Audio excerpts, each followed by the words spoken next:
Good morning, everyone. As always, I just want to give a few seconds for the last people to join the meeting before we commence.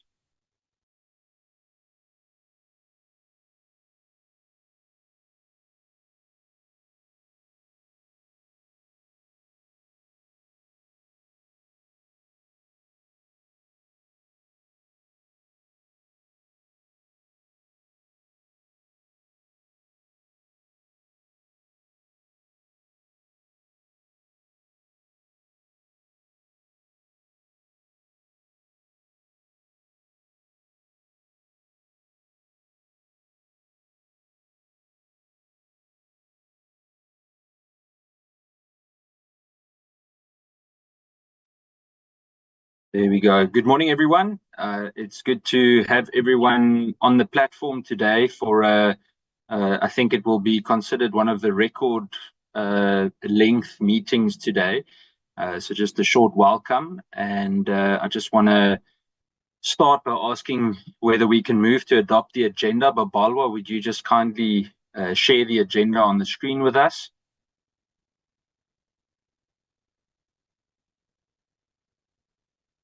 Thank you. Colleagues, can we move to adopt the agenda?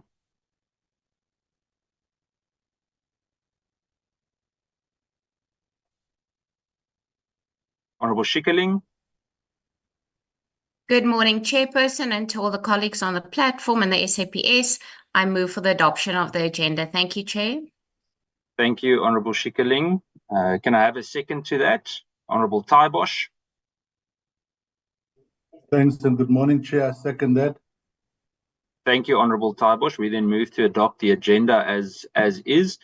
Babalwa, I just want to confirm that we have quorum to continue. Yes, Chair, we do have a quorum. We can continue. Thank you, Babalwa. Colleagues, before we begin, I just want to do a very brief opening for today. So firstly, good morning to all the members of Parliament that are joining us today. The Deputy Minister of Police, Dia Matale, that's leading the delegation from the policing point of view, the National Commission, and obviously so too senior management and all the other guests that we have with us today. I also want to recognize and acknowledge the attendance of organized labor, particularly the recognized police unions, namely SAPU and POPCRU, for our deliberations today. And as a stakeholder, we've also invited IUSA to join the meeting and address members. As the representatives of officers on the ground, organized labor plays a vital role in identifying systemic challenges that affect morale, resourcing, safety, and working conditions within the police service. The insights are essential to understanding the operational realities faced by members and ensuring that the strategic direction of the department is informed by the lived experience of those expected to implement it. Their presence and their input are therefore not only welcome, but necessary to the integrity of our oversight process. Today's engagement is a critical part of our constitutional mandate to provide oversight of the South African Police Service. And the purpose of this meeting is to consider the 2025-26 annual performance plan, the accompanying budget allocation, and so too the overall strategic direction of the Department of Police for the financial year ahead of us. Our task is that we must evaluate whether the performance indicators are focused, measurable, and aligned with national priorities, including crime reduction, the fight against gender-based violence, improved community safety, and the professionalization of the police service. Equally, we must ensure that the budget supports these priorities and that there's a clear link between the allocation of resources and the outcomes government seeks to achieve. We have consistently called for performance planning that is grounded in outcomes, not just activity, and today's engagement presents an opportunity to interrogate how SAPS intends to deliver meaningful change on the ground. One such an example that you remember quite recently was a discussion regarding extortion to determine what the measurables are to see if we are actually gaining any ground and seeing real success. I urge all the members today to remain focused and to direct their questions and contributions towards the substance of the APP the effectiveness of indicators, the credibility of budget allocations, and whether the plans presented to us can strengthen policing and improve safety across the Republic.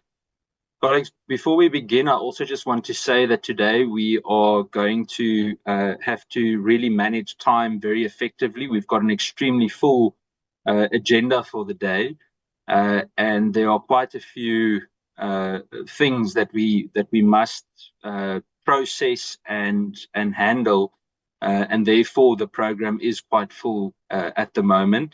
We'll therefore be implementing a timer when members speak as well, to make sure that everyone gets a fair chance to raise questions and comment, and to ensure that that we manage and coordinate time effectively. I would like to, before we continue with the program regarding the APP specifically, I would like to ask the Deputy Minister of Police if he would like to say something, dear Matale, before we begin. The first point on the agenda after that is the adoption of the Oversight report to the Eastern Cape and the KZN provinces, for us as a committee to decide whether we can move to adopt the report. Dear Matale? You're muted, dear. Thank you. Thank you, Chair. Good morning to you. Good morning to the members. We are looking forward to this long day with you today. I shouldn't say much, as you have already indicated that we have time constraints, but thank you for allowing us to greet you and the committee, and we look forward to an enriching interaction with yourself and your team. Thank you so much. Thank you very much, DM. We look forward to the engagement with yourself and the team. Babalwa, may I ask that the oversight report be shared on the screen for us, and that we then specifically look at the table of contents just to make sure we have everything there. And then if the members allow for us to then go to the recommendations and ensure that we've incorporated everything. I would like to assume that everyone has read the report. If we could just scroll down to the table of contents, Babalwa.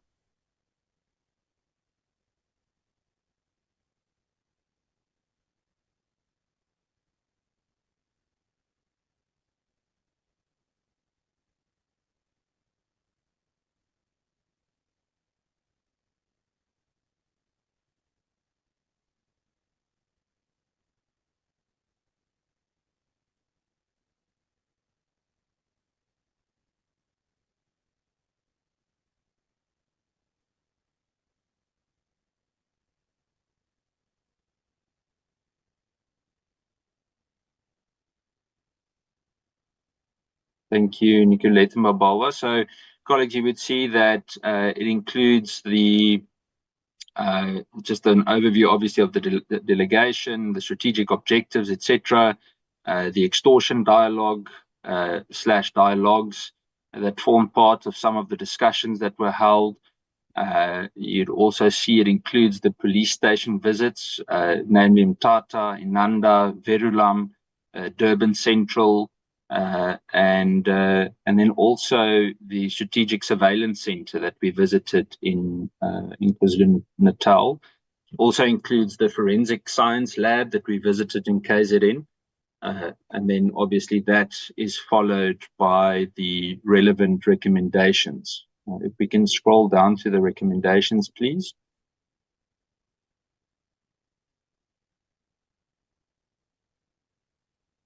Colleagues, in terms of the recommendations, we made quite a list of recommendations, and this, to start with the extortion dialogue, was that the Civilian Secretariat of Police should initiate a comprehensive review of existing legislation to identify gaps that hinder the effectiveness of investigation and prosecution regarding extortion-related crimes.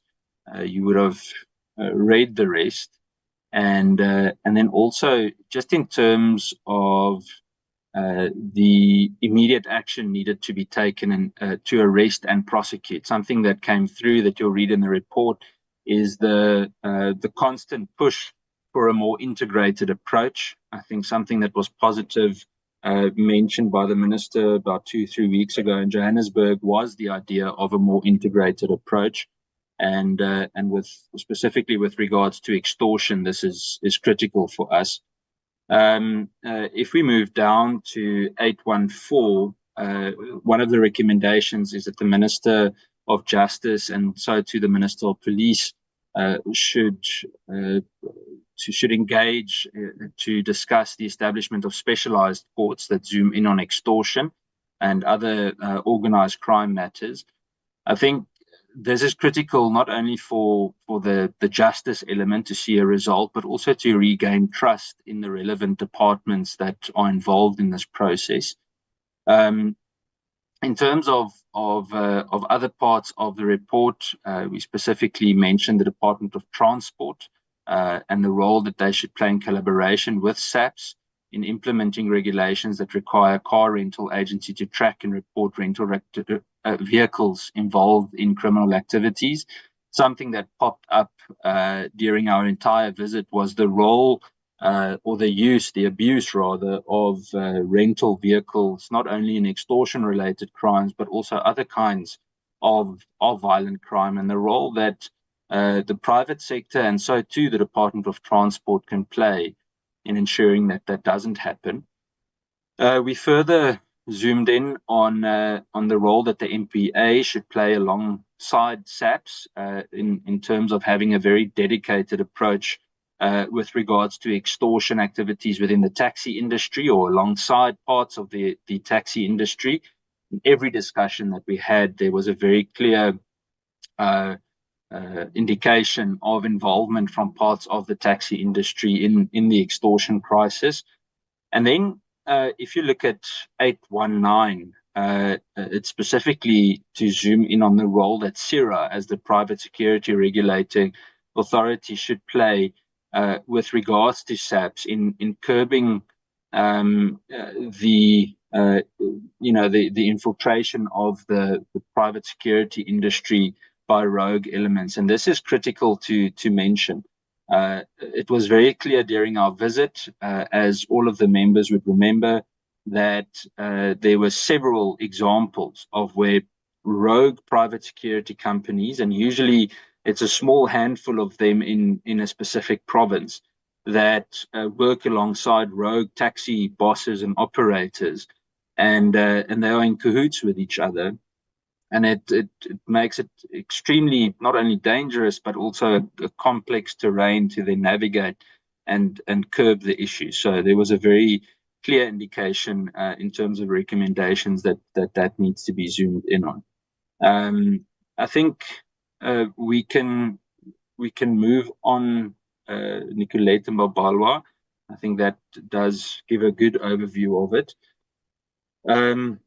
In terms of the recommendations related to legislative review and with regards to extortion, the first review was with regards to the Child Justice Act, and this was specifically regarding the abuse of children being used as messengers or enforcers of extortion rackets, and specifically in informal residential areas or settlements.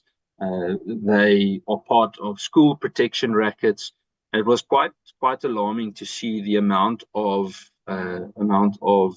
reports of these types of rackets being developed in schools.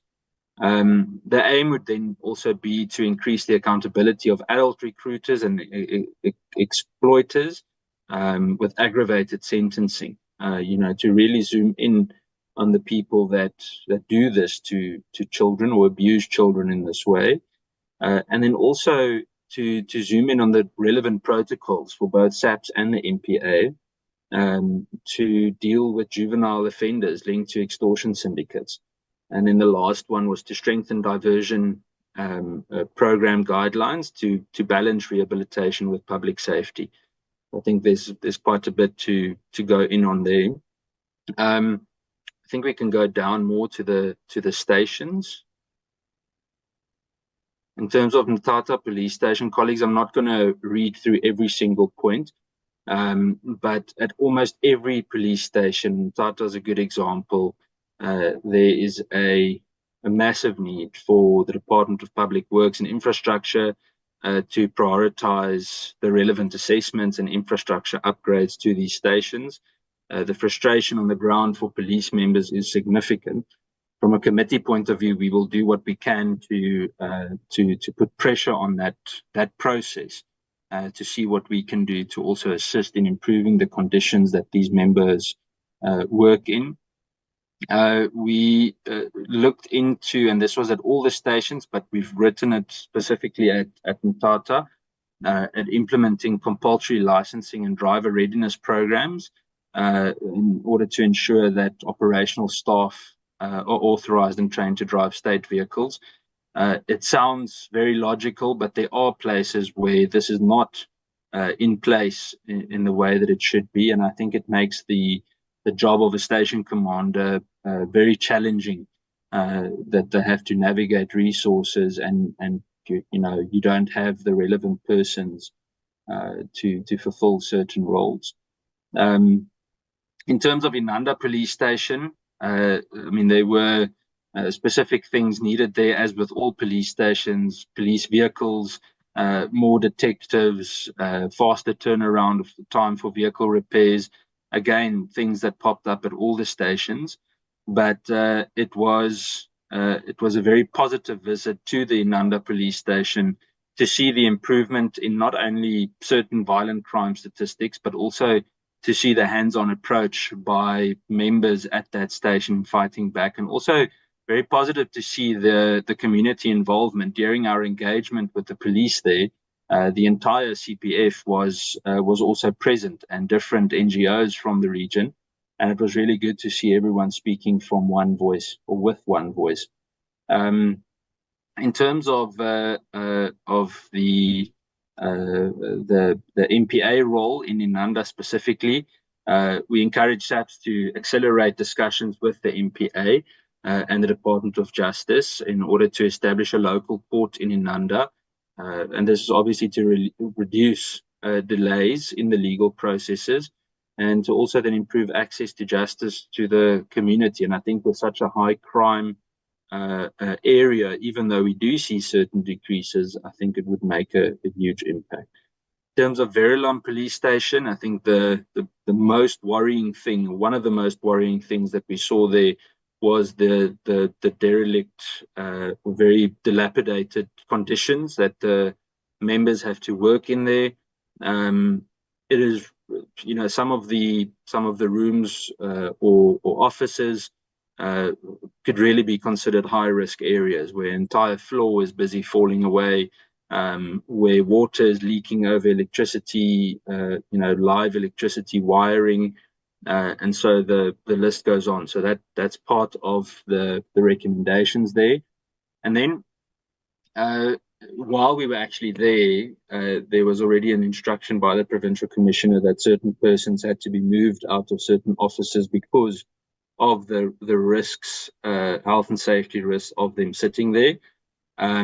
Also zoomed in on the detention cells, and that they need to comply with the relevant safety, security, and hygiene standards.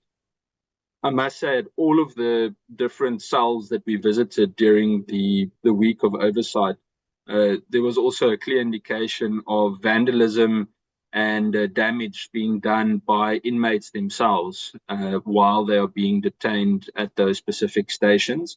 And I think it's important to highlight that, because I think very often the impression can be given that that the inmates are just purely victims. There's often a one-sided communication regarding this, but very often, and unfortunately, the inmates cause significant damage to the cells, and when it's a limited resource situation that we are in with regards to budget and so on, it takes a lot of time, effort, and money to then have to fix the damage that is caused by some of the inmates. In terms of Durban Central, I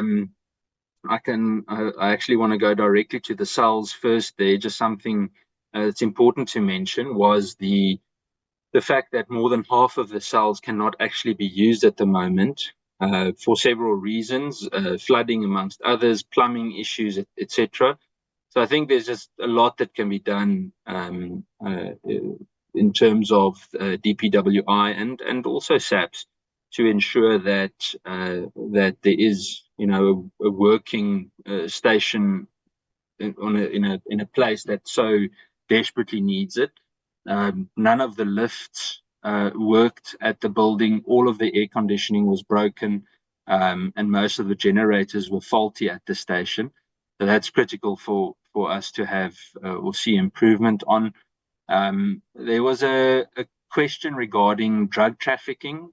We saw a discrepancy in some of the data that we did question, and we will look into it in the coming months to see whether we notice an improvement of police action regarding drug trafficking in the area.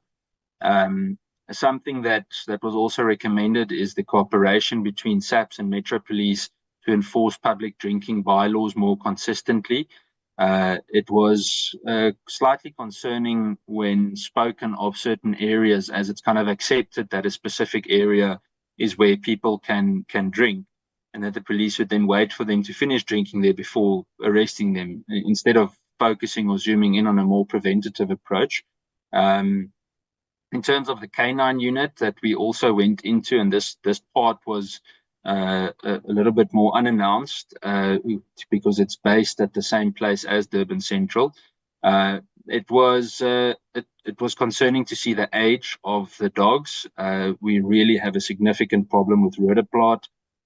Providing dogs every time we visit a K9 unit or speak to K9 unit members, the same issues pop up. So rhodoplot is certainly a major concern. And then just having the relevant dogs for the relevant tasks, and obviously also training individuals or members to be effective dog handlers. And then the visit to the Strategic Surveillance Center at Ntuzuma, it was an extremely positive visit. We wanted to be urgently operationalized. And I think if this is fully resourced, it can make a major impact. One of the points you'll see at 862 was that it could actually be expanded to other hotspots nationally, and we can actually use this as a bit of a blueprint for how it can be done. So I must really commend the South African Police Service in KZN for the way in which that project is seeming to come to fruition, or might soon. We were also made aware of the challenges regarding the construction over time, issues with regards to DPWI, issues with regards to just the general construction of the surveillance center. And it does seem that we're coming to an end to that, but obviously we've noted, and you'll see it in the report, what the frustrations with regards to that was. You can scroll down. In terms of the forensic science lab, it was not a pleasant visit. There were lots and lots of questions. We will continue to question this. We've also already engaged with the Auditor General of South Africa regarding the forensic process, specifically forensic labs in general.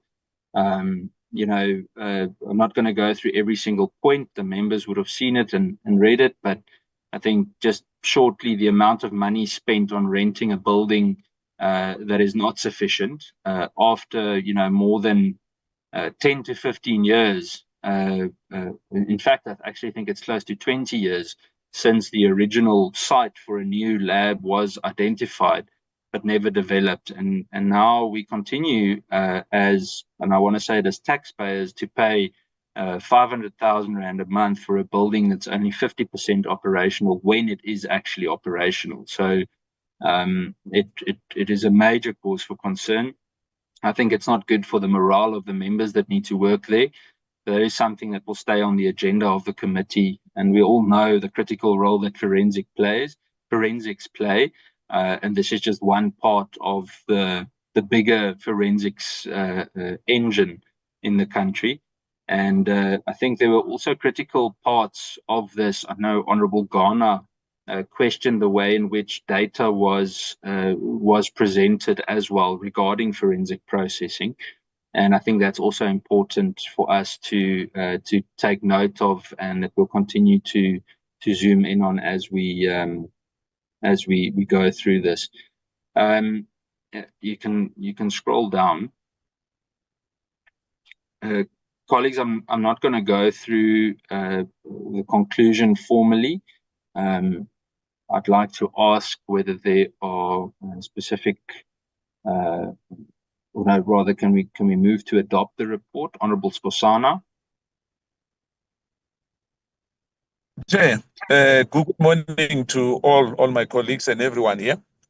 I just wanted to find out, is that 500,000 rental being, it's a fact that we are paying that amount of money a month for that building.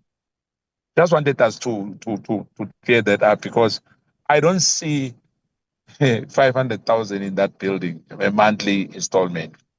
From where I'm sitting, myself having properties, I don't see 500,000 in that have to be paid in that building. But anyway, if that's a fact, I think we have to look at it. Thank you. This is not worth it at all. Thank you. Thank you, Honourable Skosana. Yeah, that's what the South African Police Service told us. And it was also explained to us by General Fani when we had the extended discussion on that. Honourable Matthys. Good morning, Chair. Good morning, Deputy Minister, members of the committee, and members of SAPS. Mine is just quickly, obviously I wasn't at the oversight, so have just joined the committee. I just wanted to just talk quickly. We have to understand that the conditions of SAPS highly affects the level of crime prevention that they can do. So if we don't deal with SAPS, how they work, their working conditions, whatever we are going to do in terms of crime prevention and crime busting, etc., it's not going to help, because their morale is low, they're more open to bribery, etc., etc. So I wanted to talk just quickly on the extortion, and Chair, you will probably guide me on this because I am new to the committee. There was a motion that the EFF brought on setting up a specific committee to deal with this, but it was referred to our committee to do that. So I would like us to suggest that in our recommendations that we tie the extortion, or what we were required to do with the extortion from that motion, and also include it in our report. In terms of, from what I understand, we were supposed to have more regular meetings that are dealing exactly with what we are doing to deal with the matter of extortion. I want to suggest, Chair, that one of our recommendations on the state of the buildings of the South African Police Service, that we have a joint meeting with the portfolio for public works, and maybe over the next 2 or 3 months, just so that we as a committee, besides just making observations and recommendations that we are not giving oversight to, where we get regular reports on all the improvements that are done on the buildings for the South African Police Services, including the forensic labs, and that we include that as part of our recommendations. I'm sure that you will agree that whatever we're going to do in terms of busting crime, if we're going to have police stations that are in a state like that, labs that are not working, and we come to these committees and we highlight the same thing over and over. Chair, I'm sure this is not even the first time that we've had reports about the state of police buildings. And this is not the first time we've done a report and presented it to the National Assembly, and we haven't done anything. So I'm pleading to the committee that we make that and maybe just once a month or every second month that we have a joint committee with the Public Works, where we just exclusively just get updates on all the police stations and how far they are. Thank you.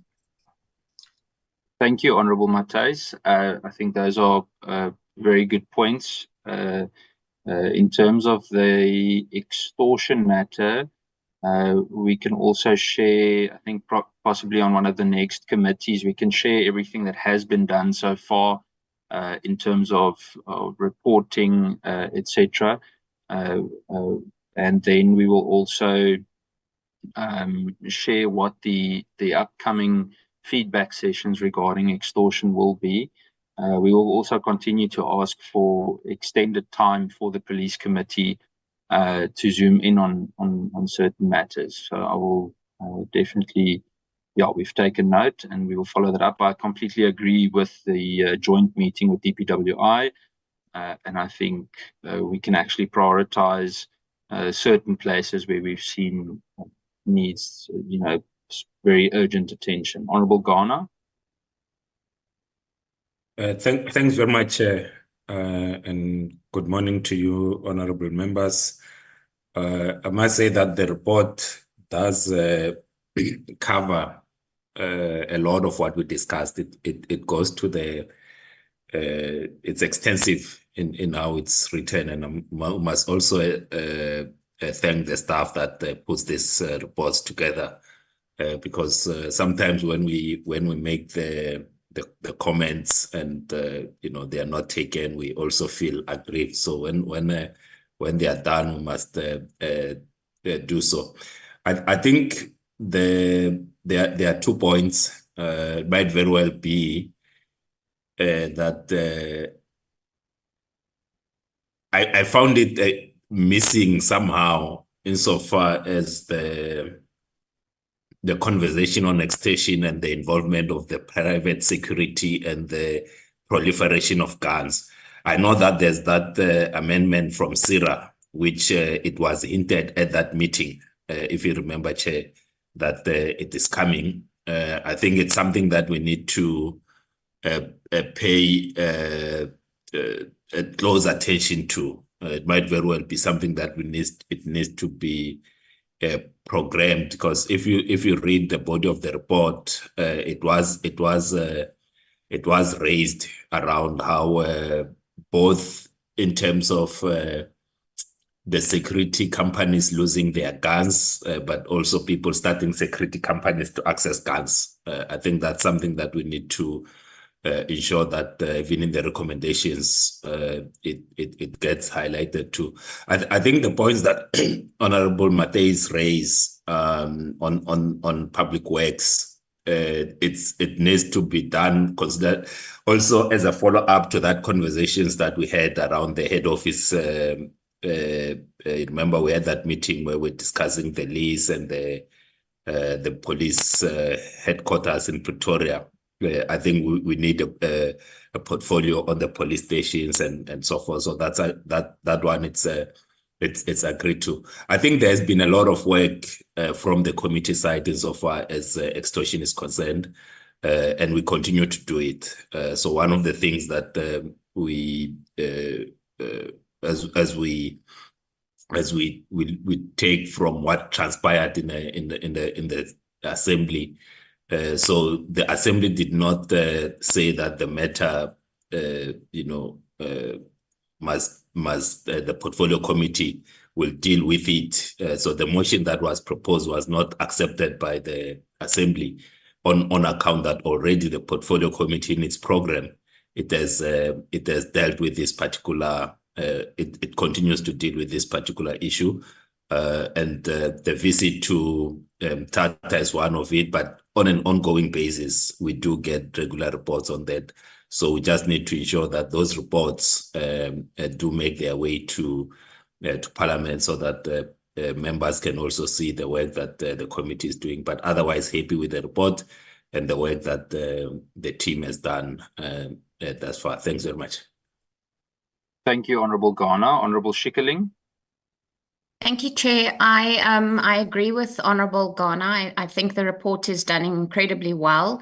It definitely includes everything that we spoke about. I think one of the things we should perhaps just add or ask from the SAPS is regular feedback on the forensic lab, because they gave us an undertaking that it would be moved within a certain period of time.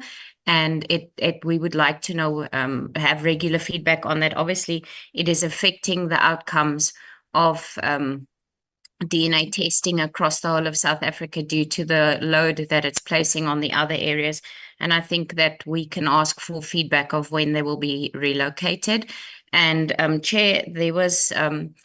I think we have spoken extensively about extortion, and we've actually had a meeting with Public Works.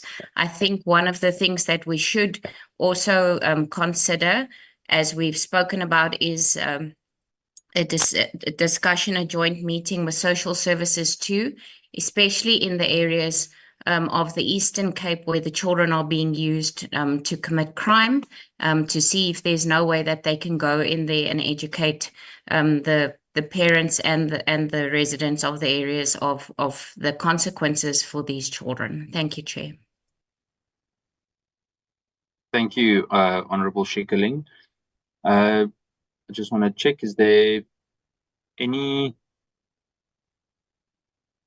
Sorry, just waiting for the last notes to be added. Colleagues, can we then can we move to adopt the report?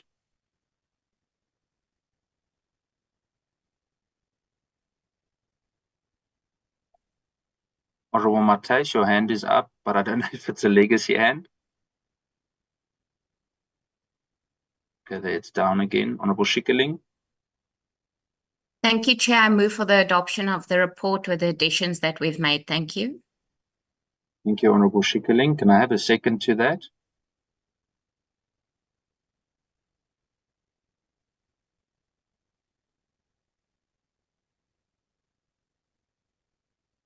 Chair, I would ordinarily second, but because I'm an alternate, it might be helpful that a full member supports. Now we are in the era of committee reports being taken to court. So I don't want to cause an issue where our committee report is taken to court. So let's get a full member to the report, Chair. Good idea. But Thank you, let it be recorded that I'm happy. Thank you, Honourable Ghana. Honourable Mbio. Good morning, Chair. I second. Thank you, Honourable Mbio. We then move to adopt the report. Thank you to the honourable members for the contributions. We have added it. Yeah, thank you very much. We can then move on the agenda.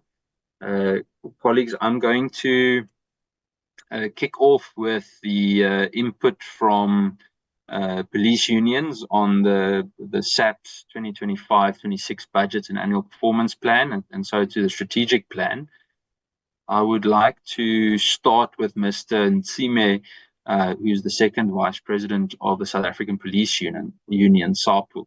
Mr. Nsime, I just want to check, are you still with us? I did see your name earlier. Yeah, good morning, Chairperson. I just want to check first if I'm audible that side. You are audible, just not visible yet. Thank you very much, Chair. Chair, just before I proceed, I know that we have submitted our input sometimes last week, just to check if my presentation will be taken as read, or I have to just give it raw as is, just to check with Chairperson so that I don't spend time reading the whole input while it has been submitted to all committee members. Just before I present, just to check with the Chairperson. It has been submitted and sent to all the committee members. So I don't think it's necessary to go into super depth on every single sentence, but maybe just talk us through it. The floor is yours. You can present as you wish, and we look forward to hearing from you. Thank you very much, Chairperson, and then good morning to the Honorable Chair and Honorable members of the Portfolio Committee for the Police, the Deputy Minister of the Police, the National Commissioner, and all dignitaries present Sorry, here. Mr. Time, sorry, I'm interrupting you already. May I ask that you just switch on your camera? Not a problem, Chair. Let me just switch on it. I'm using a what do you call it? A screen that is far from me, but I'm switching it and I'm moving closer to where the camera will be able to see me. 100%. Thank you.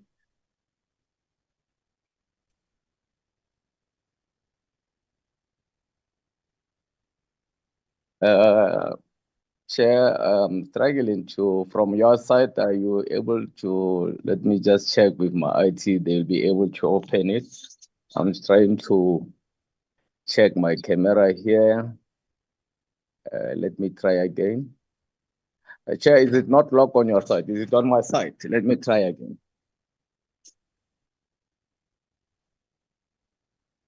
No, I'm able to do it on my side. But I'll check with the IT chair. They will just work on it now while I'm checking it. Perfect. You're welcome to kick off. We can see you. You can actually let us know next time we can use your boardroom. I see there's lots of space. Okay. Yeah, okay. Thank you very much, Chair. And as alluded earlier on, greeting to all members. Chair, like we stated that you will give more salient matters on this input from the South African Policing Union. And I think it's important, very critical, important for us to acknowledge the recognition and the opportunity granted to us as the South African Policing Union to present this input before the committee. And as one of the recognized union in the sector, we really pride ourselves for being part of the National Development Plan vision of 2030, namely in 2030, people live in South Africa to feel safe and they have no fear of crime. And that is what we hope for, that one day we'll see a country where our women and children will just walk in the street without any fear of being victims of crime. In terms of our introduction, Chair, first let us make the input on matters under the discussion that will first give you the background. Chair, we were part of the Employee Health and Wellness work session, and we were also part of the Policing Summit that was held earlier this month, where we observed that there were central themes that ran throughout the narrative, and that the SAPS must create a safe and secure environment for all people in South Africa. This seems of 3 days of the summit was excellence in policing by building a professional and skilled SAPS workforce. This narrative also found itself in the SAPS Strategic Plan 2025 to 2030. So I think it's important for us, Chair, to raise this critical issue that we want to call all role players to reassess certain key document planning for the next 5 years. Surely the NDP, Chair, we all can agree that is a cornerstone for such progress. And we also have to look into the Falam report from the Marikana and then the panel of expert report that following the Falam recommendation. And we also want to say, let's look into the recommendation of this report so that we can see the implementation of this recommendation, Chair. You will know that the Falam report was released in 2015, and the panel of expert report was released in 2020. So we suggest that such structure, there must be a dedicated structure that have to see the implementation of this findings and recommendation, so that at the end of the day, we can have a structure that can monitor this, report back, and to see that the implementation and how far is the implementation of this report. The NDP have listed certain priorities, Chair, and I think it's important for us to raise these priorities, particularly when you talk about that the NDP states that the police service must be professional, and this is linked with the code of conduct, with the code of professionalism. We also have to look into the issue that the police must be demilitarized to recruit or to attract the correct competent skills and professional through a two-track record system. The other one is an issue of a national policing board that must be established.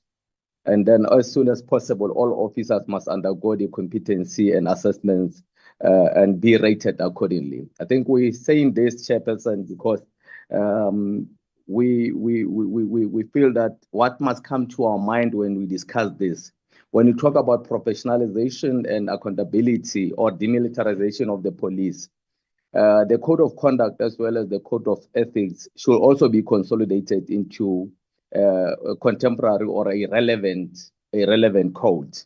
We're also saying that the establishment of independent national policing board tasked with setting standards for recruitment, selection, appointment, and promotion of SAP members. It will be very critical if we see that happening. We need to be truly honest to ourselves, particularly when we look into the SAPS amendment bill that was published in 2020. Chair, it is now 5 years, and there is a deafening silence with regard to this amendment bill, which was enacted on the, which was before 2020, it was processed through parliamentary processes. We hold a view as the South African Policing Union that we need to revisit this, and looking at the time of now is 2024, and then 2024 years already is gone. Chairperson, I'm going to go to the input that talked to the SAPS Strategic Plan 2025 and 2023 number 3 on the code of conduct. If you, I see there is a hand, Chair. I'm not sure if I'm still audible or something that I need to do. No, we can hear you well. Honorable Taibosh, I see your hand is up. Sorry, Mr. Nsime, just give me a second. Honorable Taibosh. Yeah, sorry, just a request from my side. I would actually, I can hear that the gentleman speak very clearly about whatever, but at the same time, I would have loved to see the presentation on the screen as well. Okay, we Because can ask for more insight. It will give us more insight in terms of what he's saying. We can hear him talk over it. That's good enough. But we don't have to look at him all the time. If we see the presentation, it might trigger something else for us. 100%, Honorable Taibosh. I'll ask for it to be shared. Babalwa or Nicolette, can we please share the presentation? Honorable Taibosh, you also have it with you, but we will share it on the screen. Thank you. Mr. Nsime, you're welcome to continue. Thank you very much. On number 3 of our input, where we talk about the code of conduct, and thank you very much for the directive. And on the code of conduct, Chair, we are saying that if you look at Part B or paragraph 7 of the plan, reference is made to the code of conduct, and it suggested that the recommendation of the NDP as well as the panel of experts be taken seriously in reconfiguring the current code as recommended. And then although SAPS have the code of ethics, Chair, and a very little prominence has been given to that important instrument. And the recommendation that these two codes to be consolidated into one. We hold the view that if these two codes can be consolidated into one, it will be easier for all, because then it will be one code of conduct. And then on the issue of the conduct crimes, we have seen, Chair, there's been a steady rise in the conduct crimes in the last 10 years or so, and also as depicted on page 9 of the plan. It leaves one with uncomfortableness that how is it possible that they will see a free South Africa or a free crime South Africa looking into the time that is left now, Chairperson, of 2030, we hope that the summit resolution that we stated that we attended will address these issues of the crime, because we know that from all angles, SAPS and the minister are trying to address it, but we also take note of the time frame. 2030 is just around the corner. Chairperson, when we deal with the issue of introduction of specialized units, you will have seen that there is now a specialized unit. We know of the anti-gang units across Western Cape in particular. But we feel, or we hold a view, Chair, that they do not have the capacity to deal with the anti-gang or to deal with the gang crime in the country. So we hold the view that as the union that is organizing, or have members, 87,000 members that belong to South African Policing Union, we look at all the units that have always been there.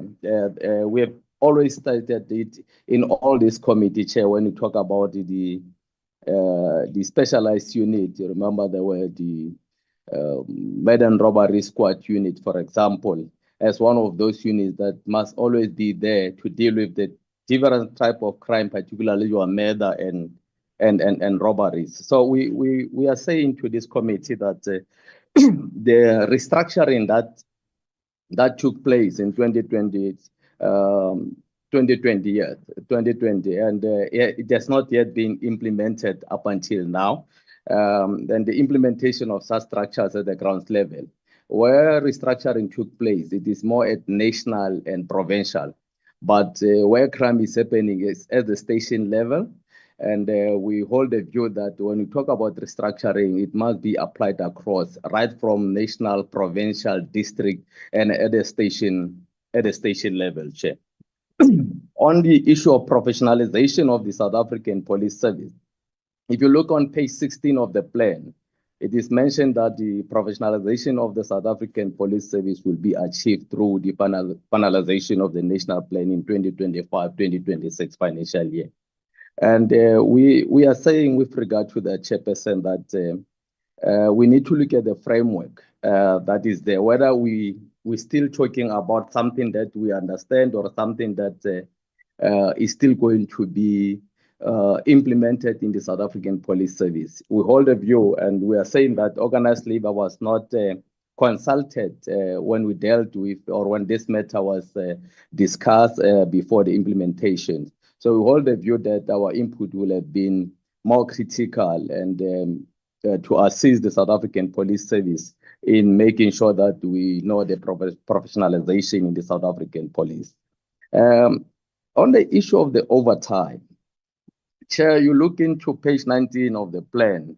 It is mentioned of additional allocation of 5.1 billion over the medium-term expenditure framework period. Here, Chair, we're talking about something that is very, very critical. The allocation of overtime duties must be adequate and must be leveled to all. We think that there is an elephant in the room here, Chairperson. One, if you look into the triplet BC, the bargaining council in the South African Police Service, some of the awards that you are receiving is the awards where the commissioner will give court or award order to the South African Police Service that they must pay our members because they've worked overtime and they were not paid. And we feel that it cannot be correct that all the time when members have worked overtime, we have to go through a council process or to award process where the employer will be told that members must be paid. There is an agreement in terms of the overtime, Chair, and that agreement is very clear that when members have worked overtime, they must be paid, particularly when there's been an agreement that they will be remunerated. But also the most critical issue is the issue of the PPS, the PSS and the PPS. And these are your VIP protection, those who are working with the president, the MEC, the member of parliament. We hold a view that if we don't look at this critically, Chair, the lot of overtime is being given to this unit, but we also have your other members of your other specialized unit or detective unit, the forensic unit. Nothing much in terms of overtime is given there. And we all know that these members are working overtime. And it's created a very difficult situation for us that there is a certain unit or other unit within the police. Overtime is being allocated. They work overtime, they get overtime. But when we look into other units that are also working overtime and doing everything in their best to make sure that the crime detection and there is an investigation on crime, they do not work overtime. Most of our members, particularly within the investigation unit, they work overtime almost every day, and they are not being remunerated for that. So we say in Chairperson, we need to look into how to even that allocation of overtime within this unit, particularly that most of the or chunk of the money is being given to the protection unit in terms of overtime. We also, in terms of capacity of frontline service at the police station. Chairperson, if you look at that plan, it is clear that 71,000 personnel at the station level, the police saying a shortfall of 71,000 personnel.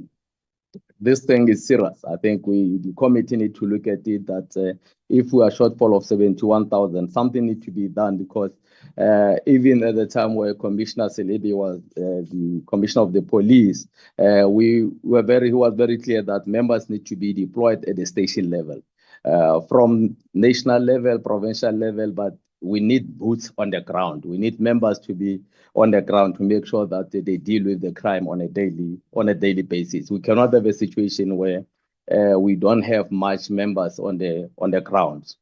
Under career progression, page 20 of the plan, it's also clear that we're promoting existing personnel fills higher level position. But Chair, we are worried as the organized labor, as SAPU, that up until today, there are members of the South African Police Service, those constables, who qualified to be progressed in April 2018. It is now 2024. 14 years they are in the same rank when they qualified to be progressed to the next level since 2018. This is also a ticking bomb because every year those who are leaving the college after a certain period they will have to be or they will qualify to progress to the next level. But if you look that they are now stagnant, they are trapped in one rank, and the question that always comes is that qualified in 2018, 2024, it is now that we still stuck. How then do we deal with this issue? We hold a view, Chair and honorable members, that we need to look into the implementation of promotion policy. We need to look into the implementation of progressing these constables or those who are in the rank. If they qualify, then they must progress to the next level. And this will assist us in the morale of these members, Chair. Under point number 4, the input on the annual performance, Chair, we were not privy to the APP. And unfortunately, we were not in position to comment much because we were not privy to read. We would have loved to be part of it, but as a result of not being able to have that, we are not in position to comment much on the APP. And lastly, also on the issue of the budget, Chair, we up until now, if you look at it, we thought maybe we will get the budget before we present, but up until now we did not receive that. So we would like to reserve our comment much because our input will be more based on the allocation, the budget of SAPS, where we know exactly how this budget is being allocated and what is the budget of SAPS. So, Chair, on that one, nothing much that we can say up until when we receive the the budget, then we'll be able to make a proper and our input, we will contribute our input regarding the budget of SAPS. We would like to appreciate the moment granted to us and thank the committee and yourself, Chair, for granting us this opportunity. We raised the issue where is silence. Our input are very clear as speculated or as presented here. We don't want to waste much of the time and read the whole issues. But what is important, Chair, is that we hold the view that if we can start now to have time frames and implementation processes in terms of what was been agreed, the directive of this committee, so that when we look into the implementation, when we come back here, at least we will then look into the implementation process, whether we have managed in terms of the time frame and what has been implemented, what has not been implemented. We really appreciate the opportunity, and then we will even take questions if there are any question of clarity to respond to our input, Chair. I think that is our submission at the moment. Thank you very much, Chairperson and the committee members. Thank you so much. I am going to deviate slightly from the program because we do have, you were so meticulous with time management that we do have a little bit of extra time. So I am going to allow a few questions. Are there any specific questions by the members?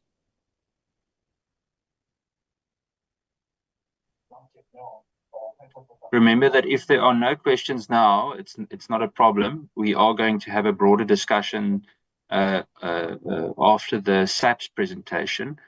And remember, we still have the POPCRU presentation as well. Honourable Matthys, you're welcome. Thank you, Chair. Mine is just some questions of clarity. There was the input, or rather in the presentation about the Farlam report. Is there anything in particular? I mean, I do understand that the implementation of the recommendations of that should have been implemented a long time ago, but I would, if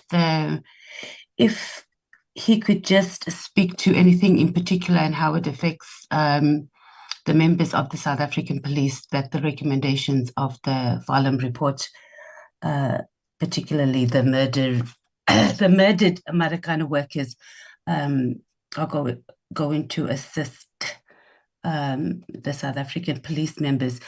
Also, if you can also just speak to us, I didn't come across in your presentation. So we know that corruption in the police, whether it's from your entry-level officer all the way to the top, it's not anything that's new. It's international. It's worldwide. What is it? What is it that we need to do as a committee, as the country, as the department? Do you engage your members on corruption? What is it that leads to them doing that, outside of the fact that we don't allocate budgets for overtime, which that is also something that just leaves it wide open for police to take bribes, etc. So if you can just talk to us a little bit about that, because it's important that we clean up the police force. I mean, we're not going to get it 100% corrupt-free, but there has to be a concentrated effort to have the cleanest police force that we possibly can, because all the money that we spend on crime prevention and crime busting is going to make no difference if we have a corrupt police force, even those officers that just take money for a cool drink. So you can also speak to that. And then maybe explain to us, we have such a high unemployment rate in this country, right? Like and especially amongst youth. So we're saying we need to professionalize the police force. How are we recruiting? How is it that we are not finding high-end, high-quality, as you are referring to, members to join the South African police force? Because it's not like there's few people to choose from. So maybe guide us on what is the South African police force doing wrong in terms of recruitment, because I am sure they get millions of applications across the country, and why are they choosing people who you consider not of high quality? Thank you, and that's my questions. Thank you, Chair. Thank you, Honourable Matthys. I'm then going to go back to Mr. Nsime. You're welcome to answer. Thank you very much, and thank you for the question from the honorable member. I think, Chair, if you look into our input where we talk about the panel of experts, very clear that the report from the panel of experts that they talk about professionalization, accountability, and demilitarization of the section of the South African Police Service, the code of conduct as well as code of ethics, and as has been stated. And I think it's important, Chair, that when we talk about professionalism, we hold a view as organized labor. What is professionalism? We are saying that the police itself is a profession. And when you talk about that profession, you need to be professional. In our the organization, in our Congress, we were very clear when we talk about corruption. One of the resolutions that we took and a theme of our Congress was that the gender-based violence or revolution against gender-based violence, corruption, start within the society, start with us, the working class. We hold the view that we need to tackle corruption from all angles, corruptee, corruptor, and the other critical issue in terms of corruption. Because we are representing these members, we are duty bound to represent these members. Sometimes we are seen as if we are condoning corruption. But literally, we are not condoning corruption. We talk to our members in the meeting, we talk to management. We even said we're very clear even to management that we are not part of the anti-corruption processes and plan within the South African Police Service. Because we understand what is happening, we are on the ground. We want to be part of the solution, not part of the problem. So our engagement with management is that we really need to deal with corruption at all levels. And even the perception that is there, where members of the society see each and every member of the police as a corrupt member or as a corrupt person or a member of the police service, while not all of them are corrupt. And we also say that sometimes members who are arrested by our same members because it does tarnish the image of the police. On the issue of recruitment, Chair, our position has always been clear that we understand the issue of unemployment in the country. We understand that the government is also trying to address the issue of unemployment, particularly the youth. But we hold a view that each and every person that comes in the police, because of the work that we do, we need to look into their profile. We need to understand who are these persons that are coming in the police, not just recruit them because they are the matriculants who are applying. Previously in the police, we know that the police will even check the background from the schooling, check the family members of the person that comes in. But if you look into the project 10,000 now and the whole process that is unfolding, trying to address also the issue of NDP, the issue of unemployment, most of these issues that are coming in the police, some of them are not coming because it's something close to their heart. They want to deal with crime. It is because they are not working. It's because that is the only option they want to come to. So we're saying the recruitment process of the South African Police Service need to address not just the issue of youth unemployment, but also to address the crop that comes in, so that these members are members that will know that they are professional, they have passion to do the investigation, to combat and to prevent crime. And once we have that, it will also deal with the issue of dealing with the corruption. Some of them, they come with the understanding that when you stop a car, there is this thing that is known in the country of cold drink, that sometimes if you did nothing wrong, somebody will always say, do you have cold drink for me? And that is why we talk about professionalism. That when you talk of professionalism, is that members have to do their job, know what is expected from them, from the training into the police when they are now constables, right through even when they get promotions, that they know that once you are corrupt, very soon you will be out of the service or you'll be arrested. So I think those issues, and if you even look into the panel of expert report, as stated, Chair, it's very clear about the code of conduct. Code of conduct is also critical, and ethics. These are some of the issues that need to be thought right from the, the college about the ethics and the moral within the South African Police Service. I think these are the three things that if I just got them correctly, they are the answers that I can respond to. Thank you very much, Chair. Thank you very much. Colleagues, we are then going to move to the presentation by POPCRU. This will be done by Mr. Nsele, who is the Treasurer General of POPCRU. May I ask that we also put the presentation or the submission on the screen, please?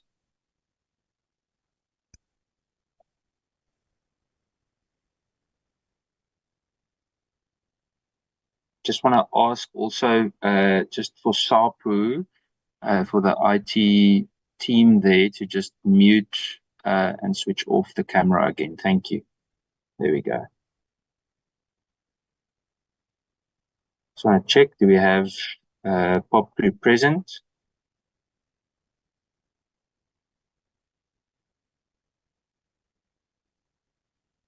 Good morning, Chair. Morning, Mr. Skosana. There we go.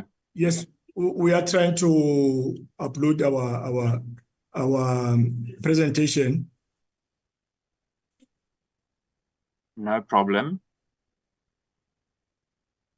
If you are struggling, we can also load it on our side.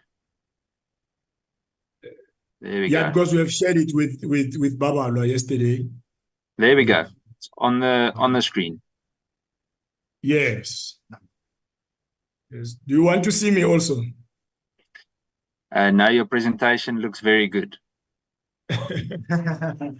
No, it's up to you. It doesn't matter. The presentation is on the screen. You're welcome to continue. The floor is yours.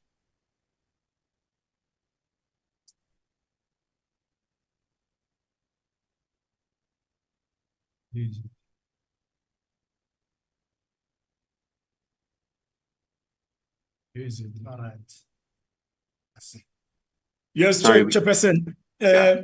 Let me first introduce myself. I hope I'm visible from that side and also audible. My name is Tsepo Ogaskosana.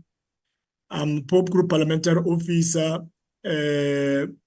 I'm joined on the line by our second DGS, Deputy General Secretary, Bitumelo Peleo. I'm also joined by Treasurer General Tulani Nzele. They will be part of this meeting. It is correct that the presentation was supposed to be made by UTG, but he's held up with other commitments. So I will proceed with the presentation myself as the parliamentary officer. Chairperson, let me extend my greetings to honorable members of the committee and yourself, and also comrades from SAPU. We have developed two versions of presentation which we have shared with the committee. The first one is the Word presentation, an extensive one, and the other one is a PowerPoint, which we have extracted aspect that we wanted to speak to. In our presentation, to never to waste any time, we are in our background, we are actually saying that we want to extend our gratitude for having invited to this kind of a meeting by the Portfolio Committee, and also we value this exercise as an important exercise that will help us to scrutinize the budget of the SAPS. We further want to take this opportunity to remind this committee that the country in this 7th administration is 5 years away from the 2030 deadline of the National Development Plan.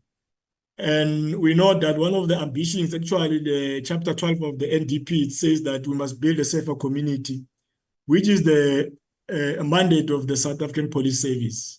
So we felt that we must also take this opportunity to remind the committee that we are just five years away from that deadline. Can you move to the next slide, please?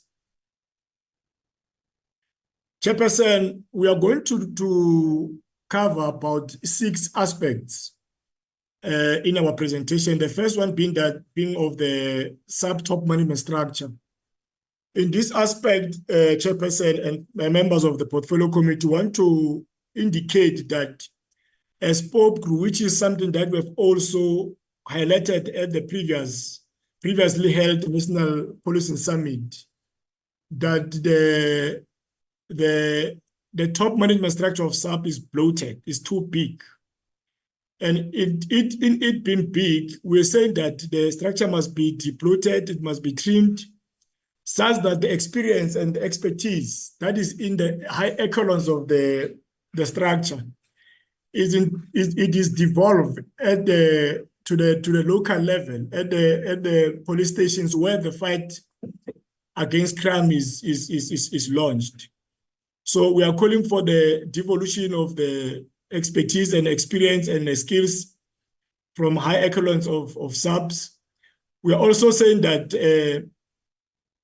this bloated structure, it ends up consuming a lot of budget, because if you have got a lot of senior managers in the offices, you'll have to also put money into their supporting staff and all that.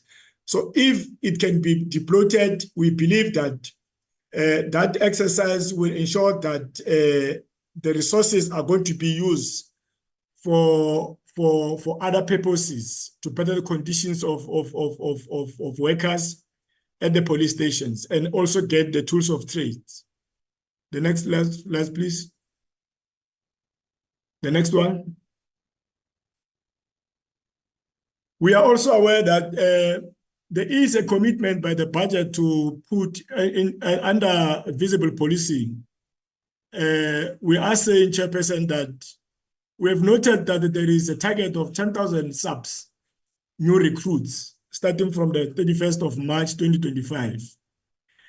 But we want to indicate, Chair, that despite these commitments of 10,000 additional members, this is just a drop in an ocean, because when you intake 10,000 in one financial year, you lose about 6,000 or 7,000.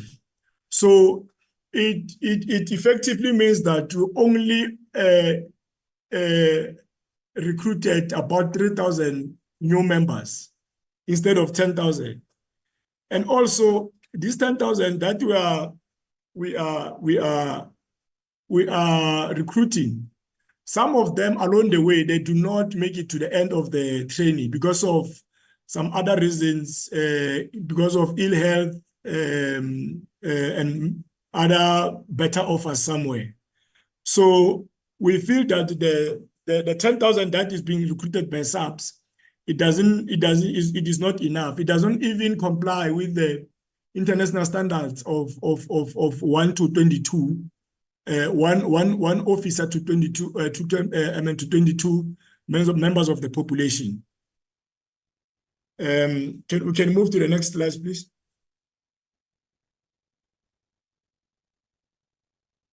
So we are also not convinced, Chairperson, that go back to the back. Yeah, yes. We are also not convinced. I'm lost now. My slides have been moved. Can you go to the back slides before this one? Yes. No. Yes.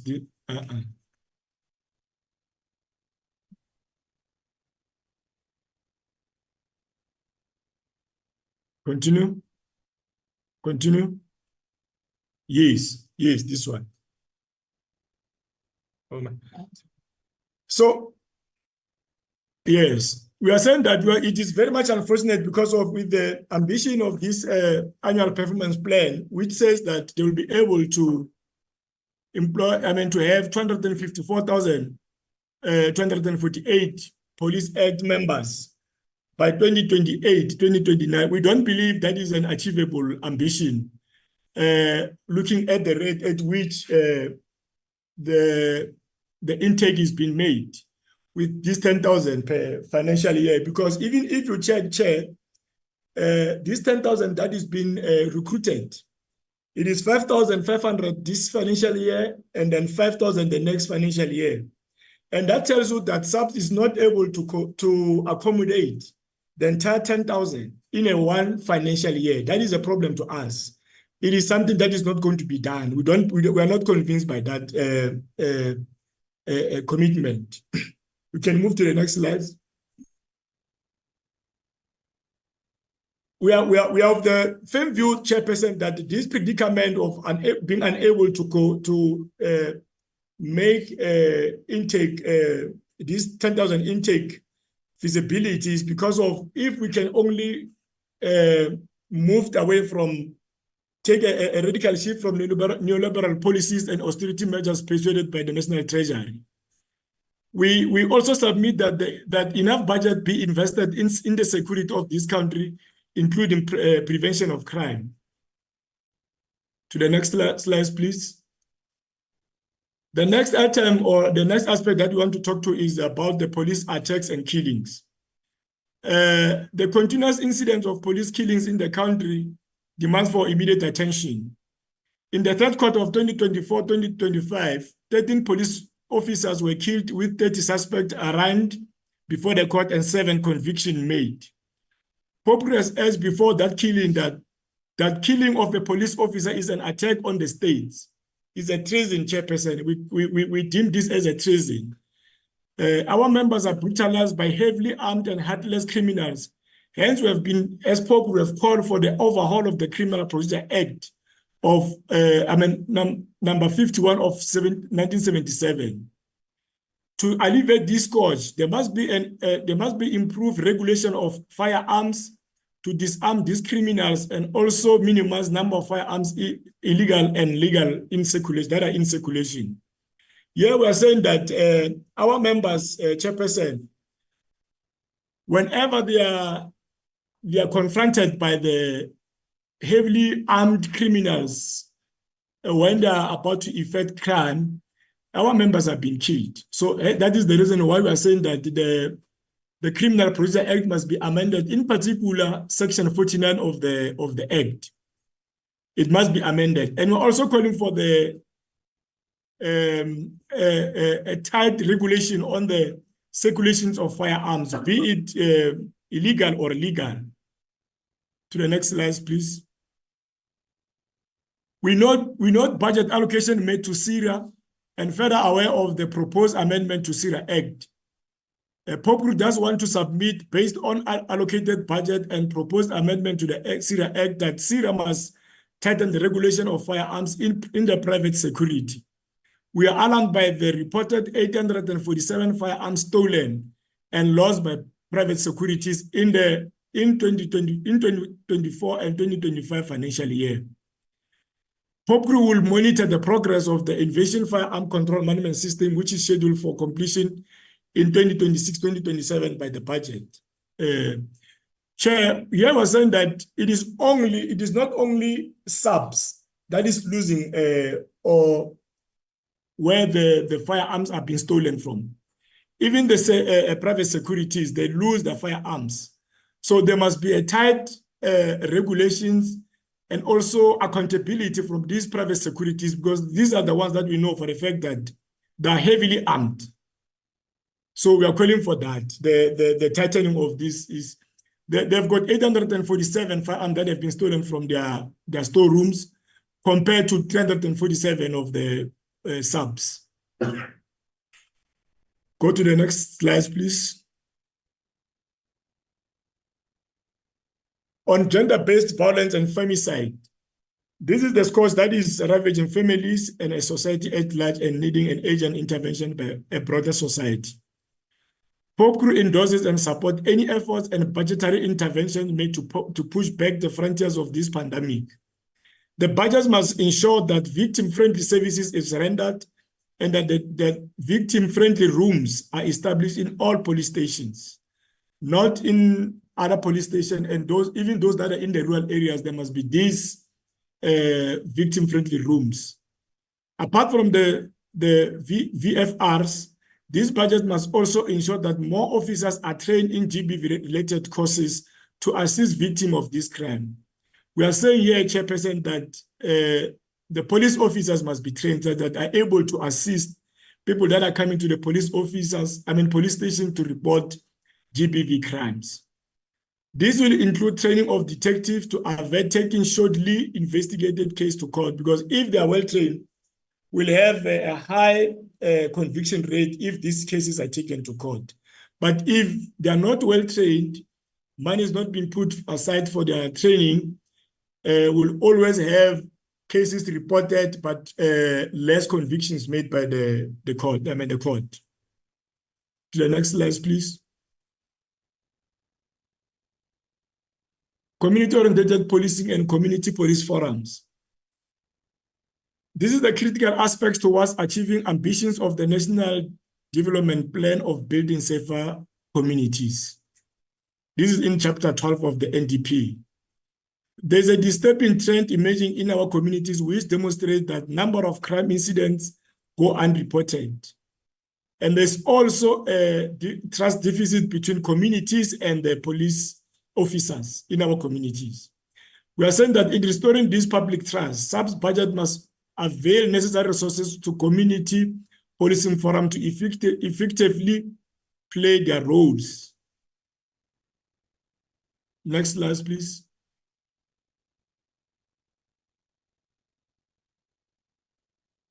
The CPFs, apart from augmenting SAPS efforts to prevent and fight crime, they must also be assigned a role of educating the society about its responsibility in fighting alongside police officers to prevent and fight crime.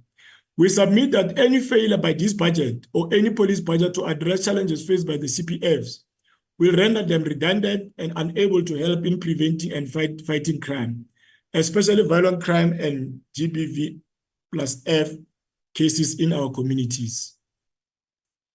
Proceed to the next slides. Lack of resources and infrastructure. Chairperson, this has been a persistent challenge in SAPS. In addition to the human resources, we call for sufficient budget appropriation to infrastructural development in SAPS, which will assist in redressing the apartheid special plan. We still have many rural villages and townships, police station and satellite police station manned by skeletal workforce. In some rural areas, we don't even have police stations. In some areas, we only find that there is only one police van, one police officer, and which will result in a poor response to the community complaints because of unavailability of resources. So we are saying that this budget must be able to address these issues, Chairperson. You can move to the next slide. Some of SAP's infrastructure are dilapidating. This we have even mentioned it in your report from your inspection, Chairperson, and are not meeting the basic health and safety standard. It is for this reason that POPCRU demands that the maintenance of this physical infrastructure be done by the police department as opposed to being done by the Department of Public Works and Infrastructure. Because of the turnaround time that has been taken before maintenance can be done on the buildings and other infrastructure in SAPS. POPCRU has noted with skepticism the eagerness by SAPS to introduce and transition to technological equipment to fight crimes. Proceed to the next slides. Proceed to the next slides. Our skepticism, Chairperson, is informed by a number of reasons. Firstly, budget constraints in the department, and secondly, failure by SAPS to utilize and maintain already acquired technological equipments in SAPS. This budget must invest in skilling those who will be using these equipments. This persistent challenge must receive a priority from this budget of 2025-2026 financial year. Here, Chairperson, we're talking to the issue of this budget. We are talking to this budget. What we have observed is that SAPS always acquire a lot of equipment that are eventually are not being used. They've been stored in a storeroom, the gatherings dust, and then at the end of the day, they're not being used, but money have been put into acquiring or procuring those equipment.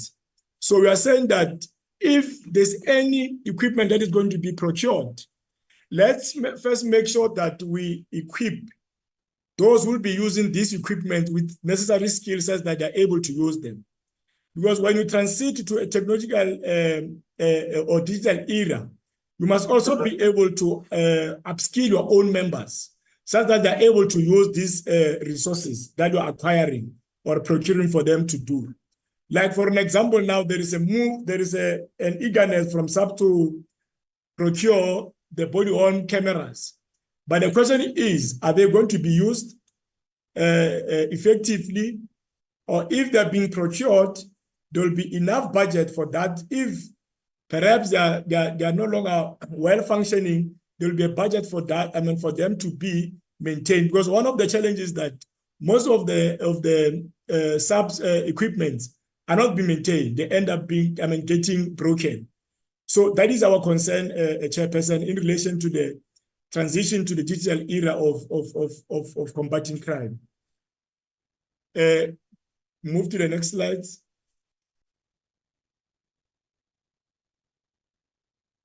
In conclusion, Chairperson, POPCRU wants to call upon the department to ensure that all resources, ranging from infrastructure to tools of trade needed by police officers to fight crime, are made available. POPCRU further wants to take this opportunity to applaud its members who are dedicated in fighting crime in our country.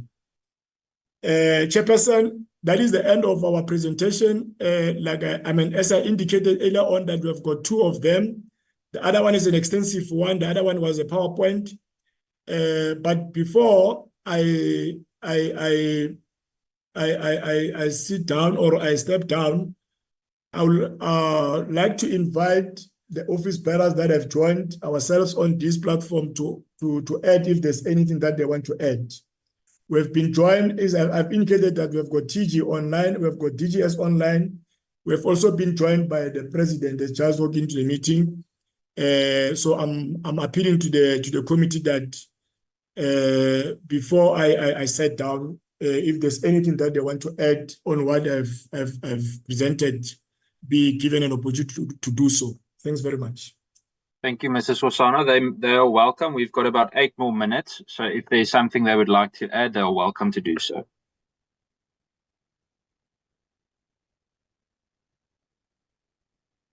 If possible, you can introduce.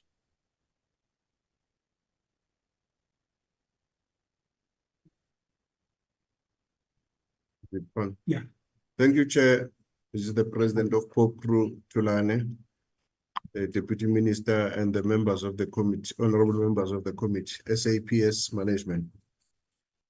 Now, as the presentation have been made, Chair, for us is just to echo the same sentiment, but also emphasize on the issue of the austerity measures that have been presented by the Minister of Finance, which have crippled fighting crime spirit and also strategies that can be implemented. Because if you can look back, Chair, for the past 2-3 years, what has happened in cutting the budget of the SAPS have caused so many challenges in terms of the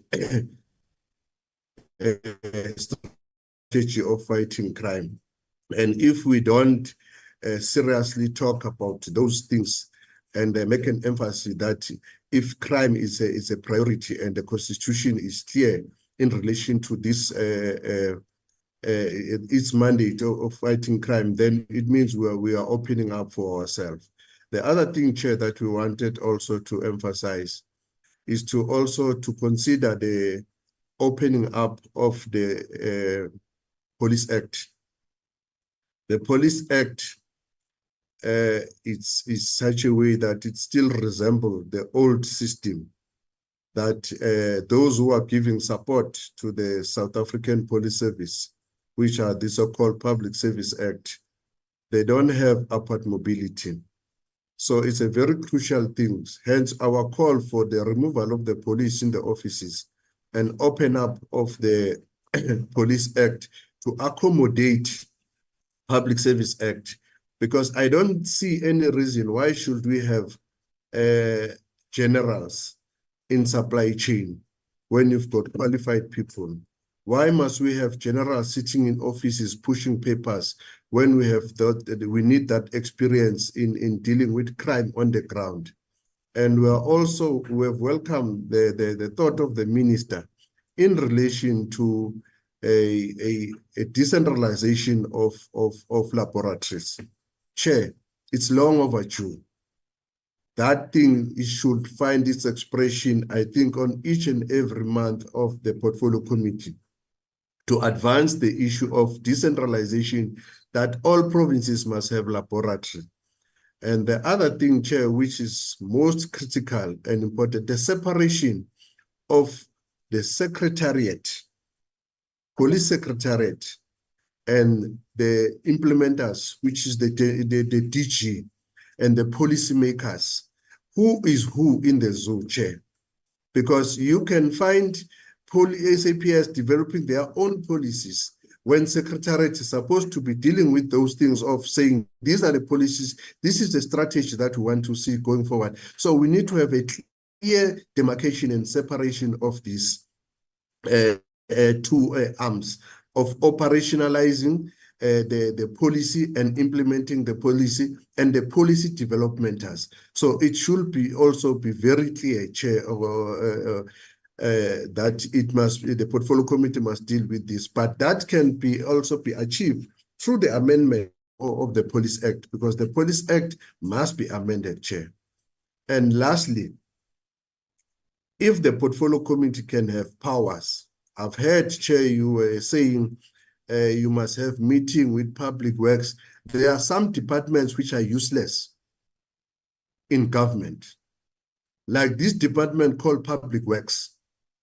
It's stagger progress in all other departments, not in the police, also in correctional service and everywhere, because a police station can't be fixed without the authority of public works. And whose criminals are sitting there? Who escape? Who are the people that are going to encounter escape on all those things? So we're saying the budget that public works is having must be taken away from public works and be brought to the SAPS, so that when we talk about dilapidated police station, bad police station that you and your team have gone around in the whole country looking at it, you can be able to hold the DG accountable. Now you can't hold the DG accountable. You can't hold the SAPS because the budget, the building of SAPS can't be touched without the Department of Public Works. So it's our call also, that one, that the budget for renovation, fixing police station and making sure that police station are functioning, Chair, it must come back to the security because it plays a critical role.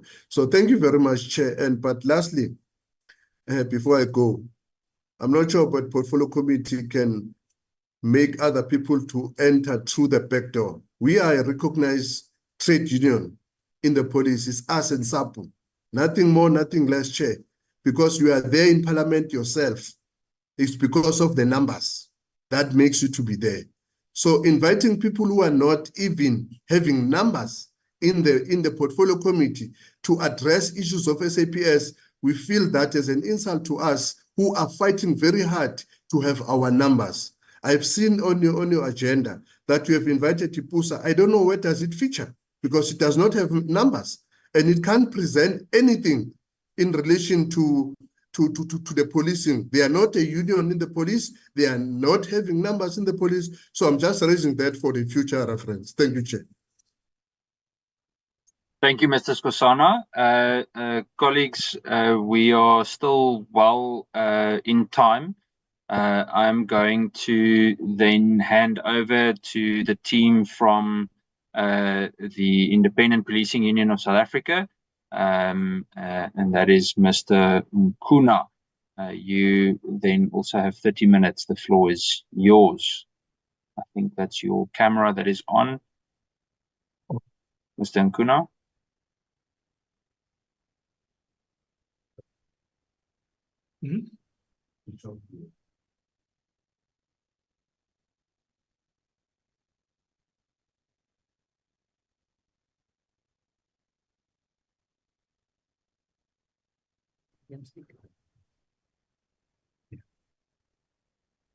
Thank you very much, Chairperson, for the opportunity.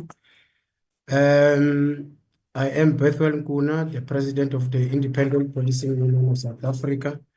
Together with myself is the General Secretary and the other members in the National Office.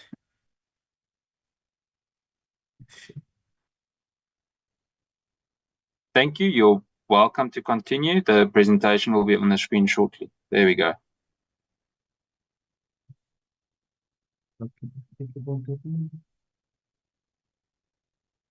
Okay, I'm still being assisted with the slides.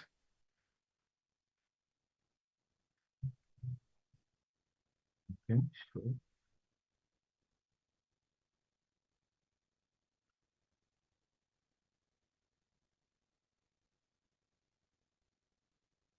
I want to ask, can't they maybe send the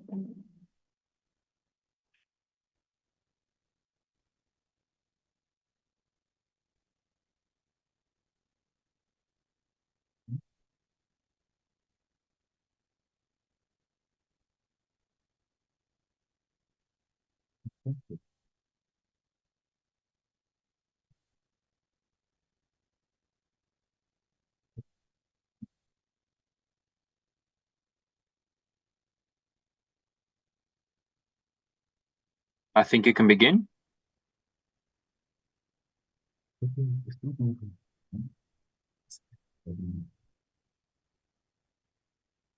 Yeah, Chairperson, apologies. I'm still being assisted with the slides. I'm not sure if it's been shared with you on your side. Yes, the cover page is visible on our end. Yeah. The welcome and purpose is now on the screen.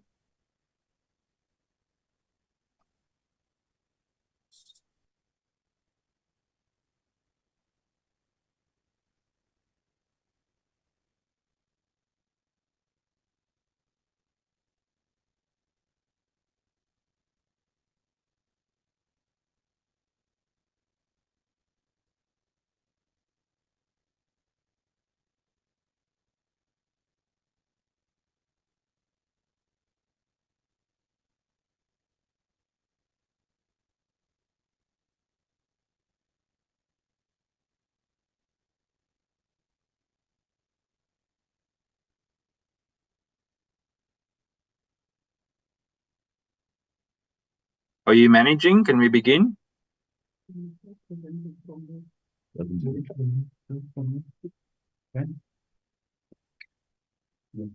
Okay, thank you very much. Once again, good morning, Chairperson and esteemed members of the Portfolio Committee.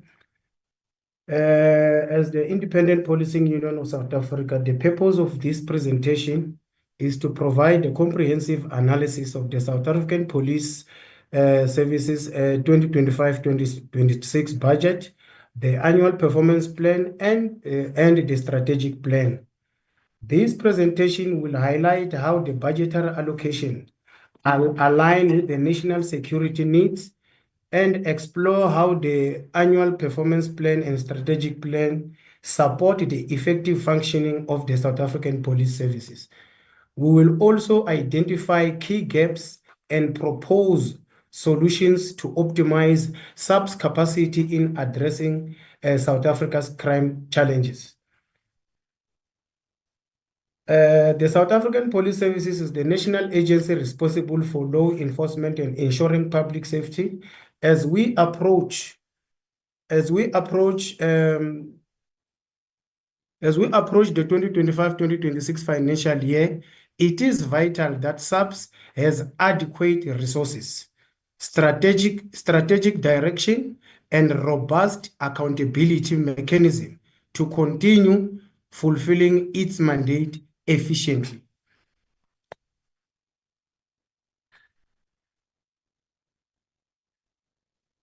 The 2025 and 26 budget of SAPS, the key budget allocations In terms of categories, the operational expenses, it's 8.8 billion, which is about 78% of total budget. Capital expenditure is on 6.0 billion, which is on 5.3%. Training and development, 3.0 billion, which is at 2.6% total budget percentage. Technology investments, 1.5 billion, which is at 1.3% of total budget. And please note, a significant portion of the budget, approximately 8.8 billion, is allocated to compensation of employees, which covers personnel costs.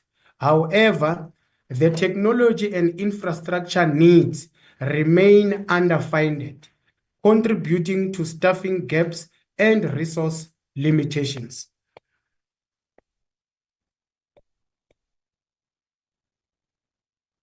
The SAPS budget breakdown for 2024 and 2025 on impact on key operation. The proposed budget will directly impact crime prevention by enhancing community policing, patrol operation, and response times. Modernization, introduction of cutting-edge technologies for better intelligence gathering and crime prediction. Public safety and policing visibility, prioritizing improved police presence in high crime areas and utilizing mobile police stations. The budget shortcomings and gaps operation expenses on 78%, of which that was pointed on the 80.5 billion. Gaps, while operational expenses account for the largest portion of the budget, increased funding for personnel and equipment maintenance may still fall short, particularly in under-resourced rural areas and high crime zones. Its impact, limited personnel and vehicle fleet, hinders SAPS' ability to maintain regular patrols and respond swiftly to emergencies.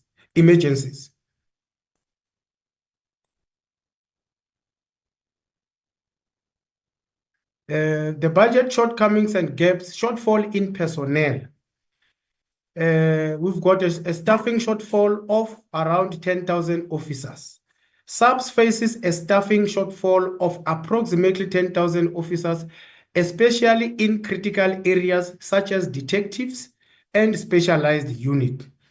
The impact, this gap leads to slower response times and reduce the police visibility in high crime areas, hindering SAPS' effectiveness in fighting crime. 1.4 police officer capita in South Africa versus other countries.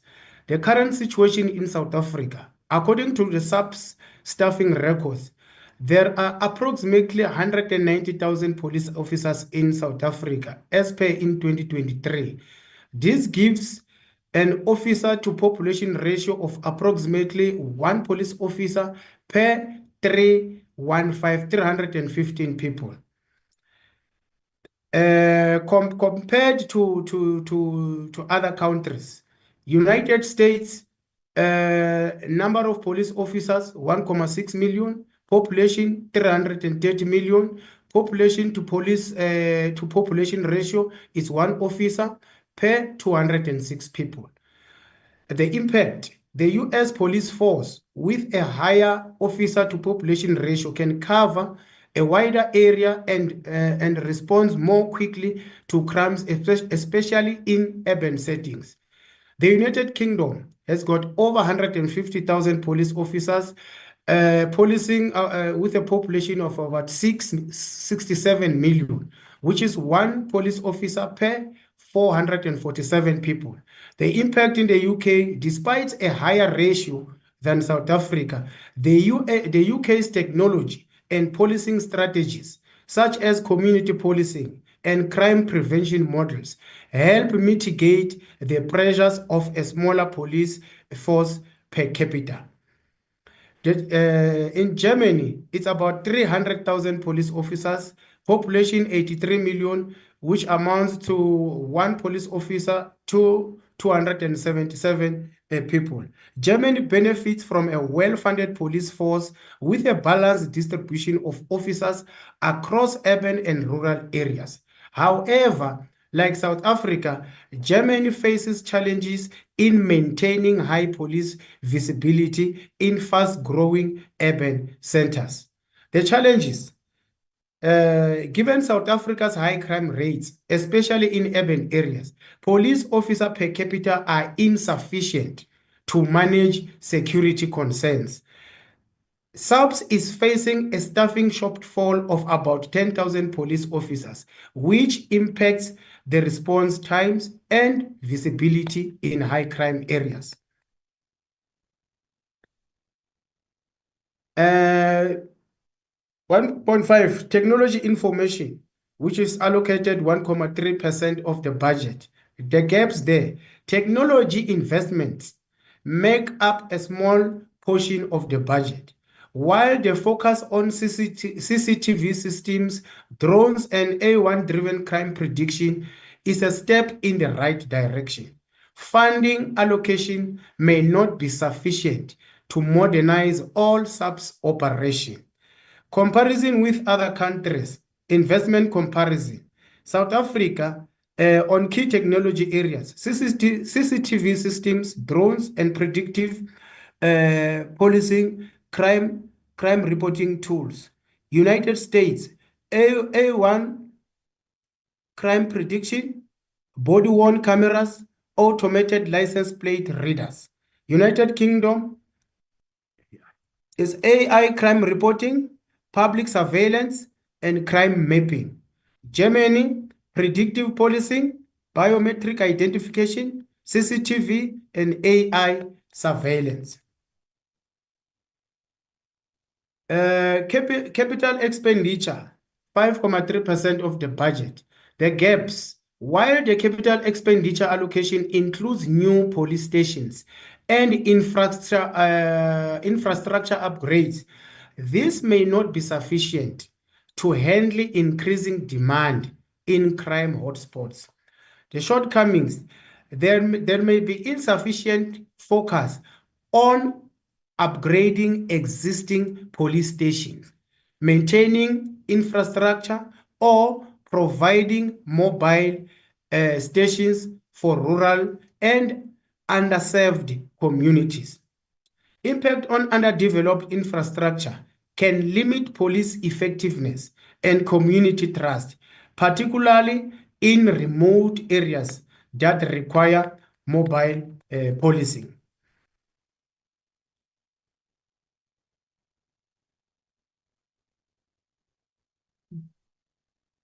The annual performance plan 2025-2026, the crime reduction targets versus previous year's performance for categories like murders, sexual assault, and robberies. The shortcomings in the annual performance plan for 2025 and 2026 budget. The crime reduction targets, the gap, the strategic plan, and broader discussion sets high crime reduction goals. Example, 5% reduction in murders and 7% in sexual assault. But the budget may not provide enough resources to achieve them. The impact, insufficient investment in preventive measures, crime prediction tools, and specialized units may prevent SAPS from reaching its targets. Public safety and policing visibility. The annual performance plan focuses on improving police presence in high crime areas, but funding for mobile stations and patrol vehicles may be inadequate. Impact. A lack of sufficient police presence and mobile units may allow crime to rise in these areas, compromising public safety. Specialized units. The gaps on the annual performance plan prioritizes enhancing specialized units, e.g. crime intelligence, but insufficient funds for recruitment, training, and equipment may hinder their effectiveness. Impact: specialized units may struggle to address critical threats like terrorism, organized crime, and cyber crimes, increasing security risks. The strategic plan for the South African Police Services. Strategic plan goals versus anticipated shortcomings. Capacity building and staffing needs. The gap there. The strategic plan outlines staffing goals, but doesn't fully address critical staffing gaps in areas like detectives, frontline services, and specialized units. The impact: SAPS may struggle to meet rising demand, maintain crime prevention programs, and respond effectively in high crime areas. Professionalism and accountability. The plan emphasizes professionalism, but lacks sufficient resources for independent oversight and disciplinary processes. Impact: without adequate internal checks, corruption and without adequate internal checks, corruption and management could increase, mismanagement could increase, undermining public trust and SAPS credibility. Community engagement. While community engagement is a priority, funding for outreach programs may not be enough to build lasting trust with marginalized communities. Impact: insufficient resources may result in ineffective communication and low public trust, reducing cooperation in crime prevention. In conclusion, while SAPS 2025-2026 budget, annual performance plan, and strategic plan lay out a comprehensive roadmap for addressing crime and improving public safety, successful implementation will require a robust funding, strategic adjustments, and increased accountability. The portfolio committee's support is very critical in ensuring SAPS ensuring that SAPS receives the necessary resources to meet these objectives. The key recommendation: increase technology investment, enhance crime prevention and response capabilities through technology upgrades, boost staffing and training, address the shortfall in police officers, and improve operational effectiveness. Strengthen community engagement, expand outreach programs, and build public trust to improve cooperation in crime prevention. Invest in infrastructure, allocate resources for police stations, mobile policing, and other essential infrastructure. Additionally, SAPS should consider reforms based on international best practices, including integrated risk management capabilities as a centralized, comprehensive risk management framework, development of predictive policing models using technology, strengthening internal and external oversight mechanism for greater accountability, enhanced training and development for risk awareness, improved interagency collaboration and coordination, adoption of international policing standards, e.g. Interpol and UNODC.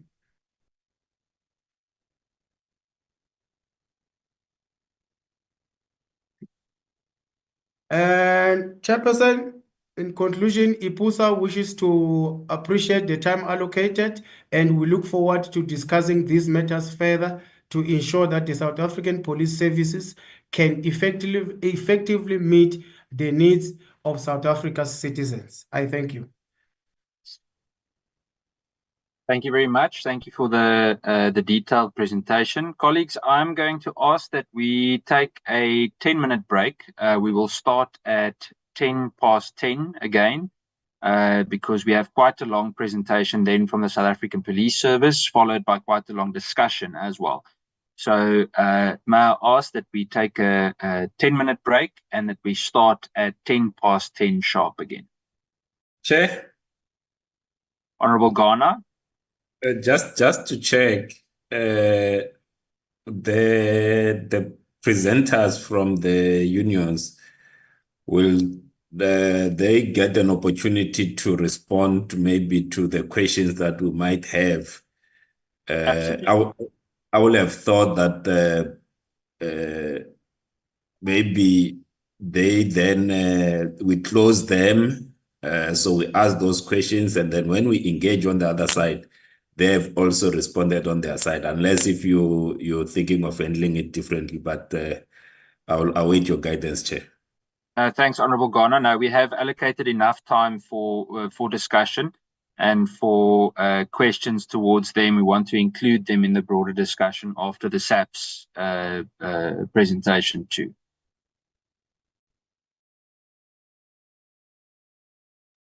Thank you, colleagues. See you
There we go, colleagues. It is 10 past 10. I think everyone is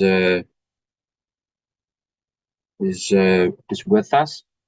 I would just like to ask to potentially, we do have a little bit of extra time at the moment. If the unions should prefer, and so too the members, Honorable Ghana's suggestion that we have the discussion regarding questions to the unions, and then we take the SAPS presentation from there. Are there specific things that you would like to raise? Honorable Ghana, may I start with you?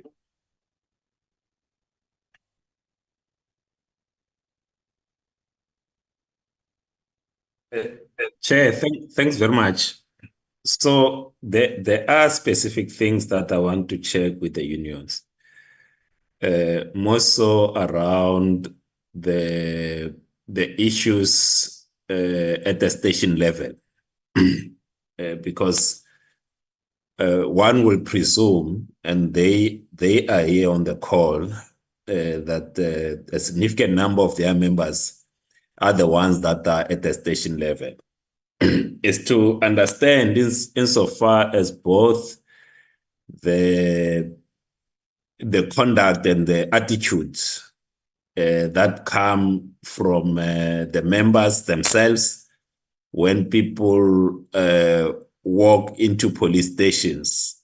What is their understanding of the causes that relates to their members not treating the people either coming to report crime, the people that are interacting with the police. What do they deal? How do they deal with those issues from a union perspective, especially in terms of customer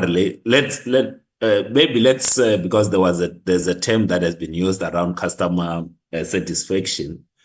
It's how do the unions interact or take the surveys, the customer satisfaction surveys that the police do on their own from their own members.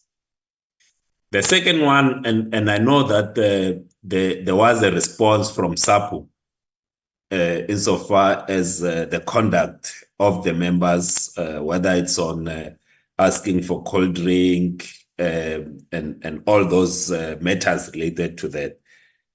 It's obviously, if you have a situation where whether it's a POPCRU member or a SAPU member, they make their conduct is in such a way that not only brings the police but the union that they belong to into disrepute. How do they handle such matters? And also on we've had many instances around the abuse of either the police vehicles, where in some instances members will take vehicles, do other things other than safeguarding the public. It's from their side, what are some of the drivers for this kind of behavior? So I'm not necessarily chair, so that I'm understood, is to get a sense from them on some of these frustrations, so that when we engage with the police, because it's one thing to be able to look at the strategic plan of the police that's mostly written from the top, which I think there has been mention around the top-heavy police. But then if we don't get a sense in terms of the frustrations, but also some of the things that are happening at the ground level or at the station level, not ground level, at the station level, then we will not do justice to the presentation that we'll receive from the police senior management. So just to get those sense at the station level, the frustrations, they have mentioned the issues of public works and just the state of the police stations, the furniture that they use, and other things. Maybe to get a sense from them that if they were the police commissioner or the minister of police, what would be of urgent, given that we don't have a lot of money to pump into the police. So that's one of the things that we need to accept, that there's not a lot of money. So where should the focus from the police side be geared towards? And this will help inform the conversation that we are going to have with the strategic plan and the APPs of the police. Thanks very much for your indulgence, Chair. Thank you, Honorable Ghana. That was about 3 minutes. So we are going to try and stick to 3 minutes, honorable members, for obviously I'll allow you to conclude if you run over for a few seconds. I've asked Babalwa and Nicolette to just indicate the timer at the top of the screen, so you'll see it there. I've noted Honorable Matthys next, followed by Honorable Meshwe, followed by Honorable Schikkerling. Honorable Matthys, you're welcome. Thank you, Chair. I don't know how you can give me a whole 3 minutes. You know how I can talk a whole lot, but I'm going to try. Don't worry, as I choose the topic. Okay, now I understand. In the interest of time, that to 1 minute to 2 minutes. No, I'm going to be disciplined. I can be disciplined. Let's go ahead just quickly. The issue of attacks on police. Both, I think all three unions that presented have spoken to that, and then that needs to be dealt with. As you represent members, how do you think the South African Police Services needs to respond to that? I mean, I know that I think it was POPCRU that said we need to make some legislative changes to that. But this is the time where we need the unions to come and say to us, listen, this, like, not just more budgets must be allocated. I know that they're presenting based on a budget, but the budget must be used for what in particular and how that is done. So also when we go and now we engage with the department, we are able to say, but exactly what is this program going to be? Because we keep doing the same thing. Money is allocated, it's either misused, or it's not allocated at all, and we just keep going around in a vicious circle. So let's just talk about that. The circulation of firearms. This is also something that I think the unions can speak to us. How, like your members, you engage with your members, and we're not, I don't want the unions to take this that we are attacking our police force, etc. But this is the time for the unions to come and tell us, our members, they know amongst themselves who are involved in criminality, or they suspect amongst themselves who's involved in police corruption. And it's the truth. There can't be this high level of crime with the police on all levels. And I'm saying that it's not just the officers, on all levels, all the way up to our commissioners, etc. There's some level of involvement, including the politicians. And this is why criminality is flourishing in our countries. What needs to be done? Like, advise us, what sort of programs need to be implemented? I mean, I understand that the number of firearms that are lost from police versus the security is much lower, but even 347 is just way too much. So we need to have concrete inputs on what you're saying. And my colleague has spoken to that. It's like, speak to us what your members are saying, even in terms of this whole thing about cool drink money, because it even starts off there.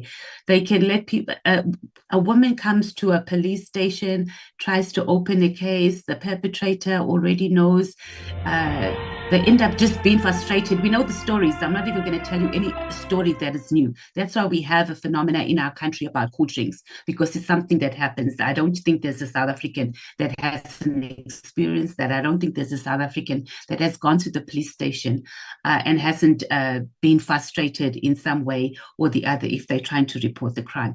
And we understand that this is not because of, and it's not all the police officers. We understand that there are conditions of their employment that makes it very difficult for them to do their work, starting with infrastructure.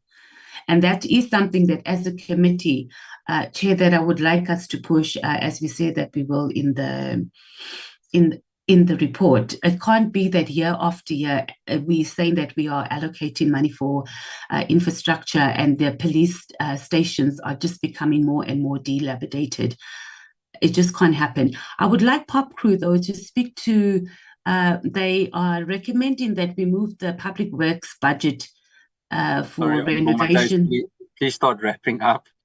Okay, yeah, okay, just quickly on that one, we're moving the budget. So, but in the same time, POPCRU has also said that the police buy equipment and it's not used and it's not trained for. So how does POPCRU think that SAPS is going to do a better job than Public Works in maintaining and building police stations? Last thing, and I promise this is going to be quick. POPCRU has also demonstrated its dissatisfaction, just a little bit, this is going to be quick, Chair, that it's not happy that we've allowed a smaller union to come and make a presentation here.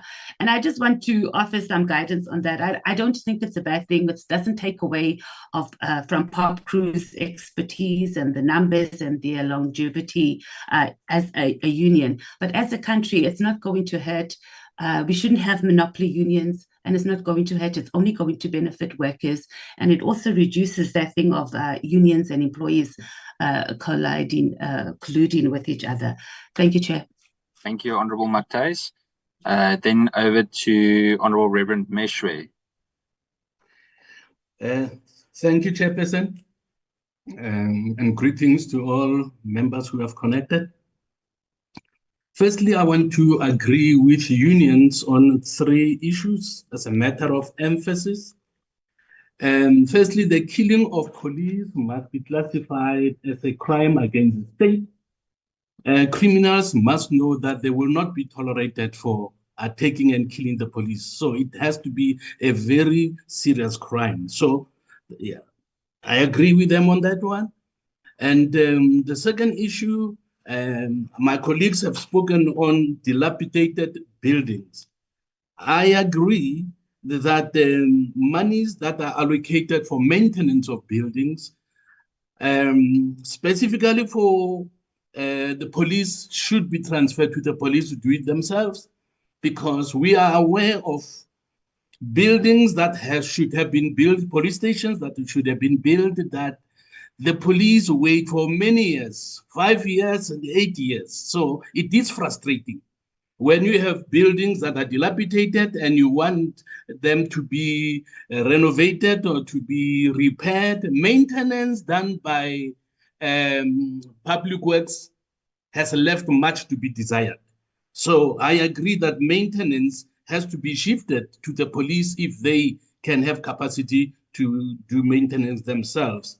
And the third one that I agree with them about is investing in skilling the police, because sometimes they have technology that they cannot use.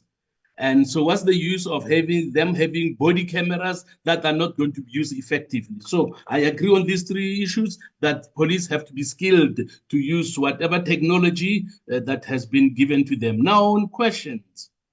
My first question obviously goes to, I think it was POPCRU, who spoke about overhauling of Criminal Procedure Act. And they specifically referred to Section 49.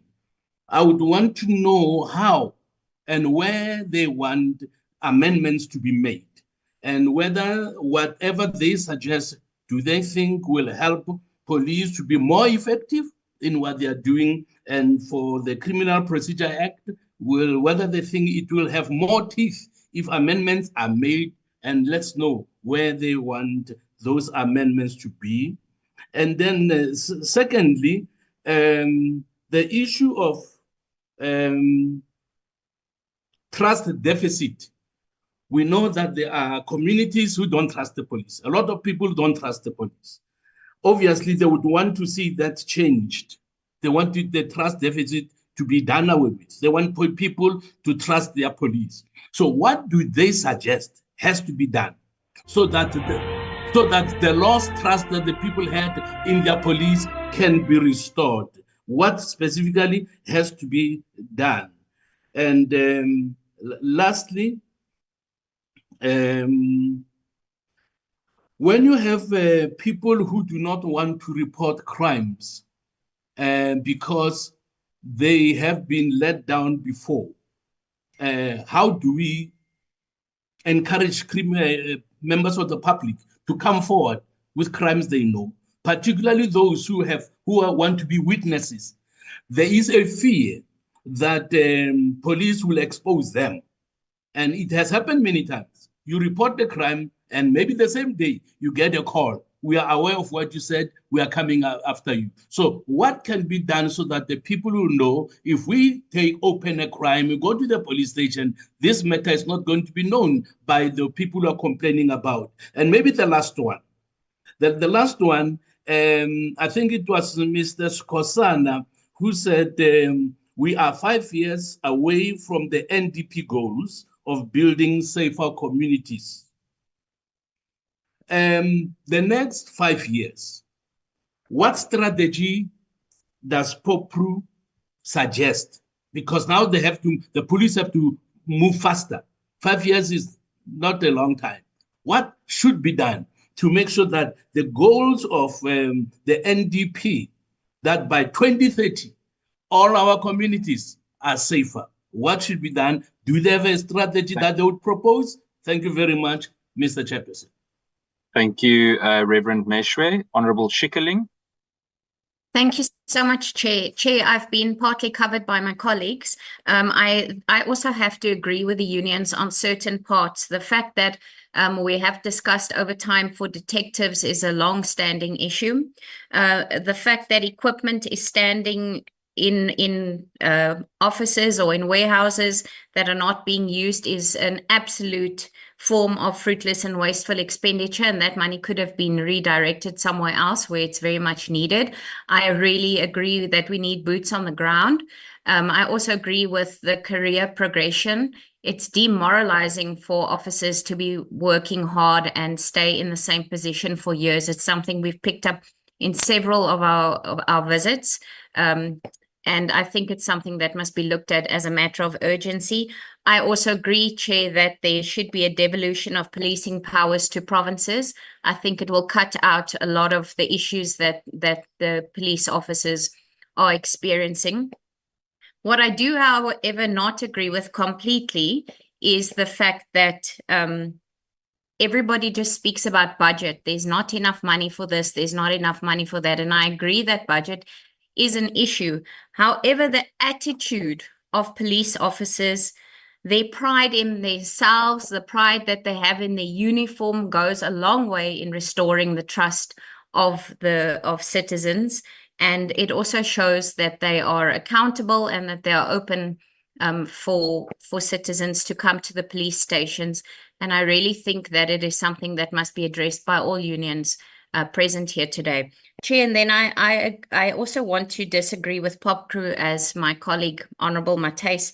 I think all unions that represent members should be present at such meetings. I don't think everybody has to come and do a huge presentation or even do a presentation, but they are representatives of members, and I think they should be allowed to attend the meetings. And my questions then to SAPU is that I really have a massive problem with the fact that there are cases of GBV and rape committed by police officers in this country almost on a daily basis. And what are they doing to discuss these issues of GBV and rape with their members? And how are they speaking to their members to commit not to engage themselves in these activities, because really is becoming a massive problem in our country.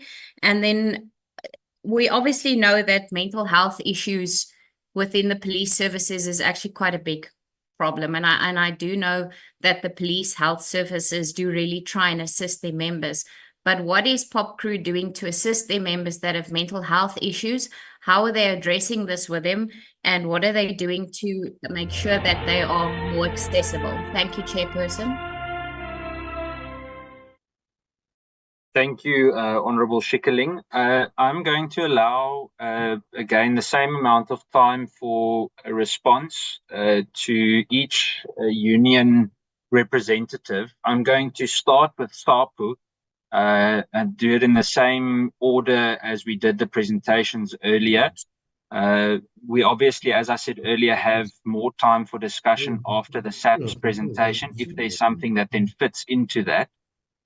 So if I may ask that each union representative then answers the questions to all of the members who have asked questions or where they are relevant to them specifically, and that please try and stay within the time framework. I'm going to give you slightly more. I'm going to give you 4 to 5 minutes in order for us to make sure that we are able to cover all of the questions. I'm going to start with SAPU. You are welcome to continue. You're still muted, so just unmute. You are welcome to respond.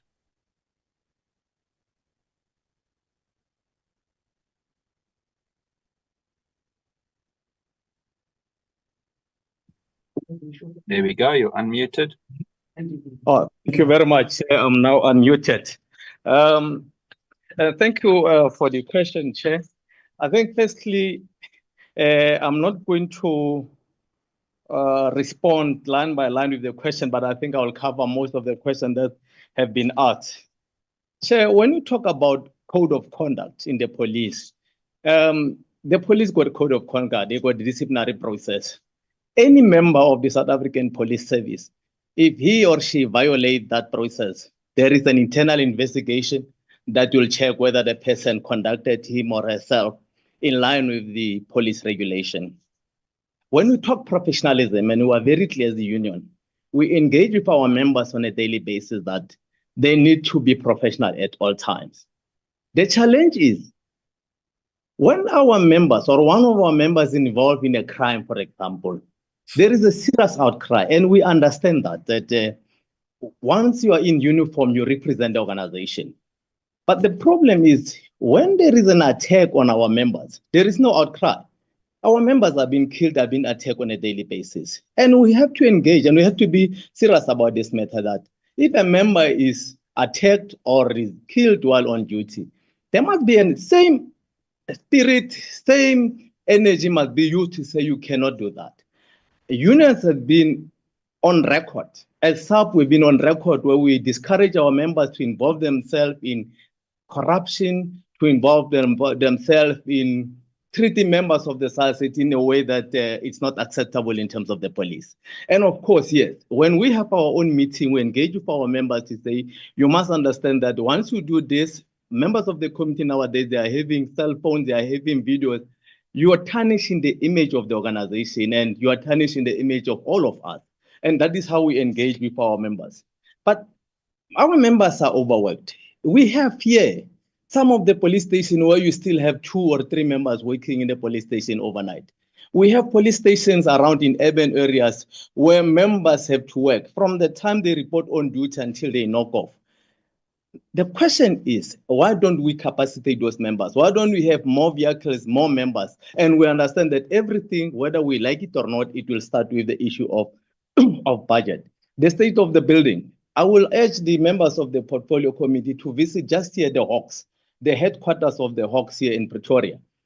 You know, if you're saying the Hawks are the unit that have to investigate serious and syndicate crime in the country, but you go and look at their head office here, you will see that it literally does not show that these are the people who are investigating this type of crime. Let's go to all the police stations. We see this police station chair that our members have to work at on a daily basis. And they are still working under those circumstances. They are not revolting. We encourage them to work. We inform them that we are engaging management, trying to look into the working condition. And sometimes these working conditions are not okay at all.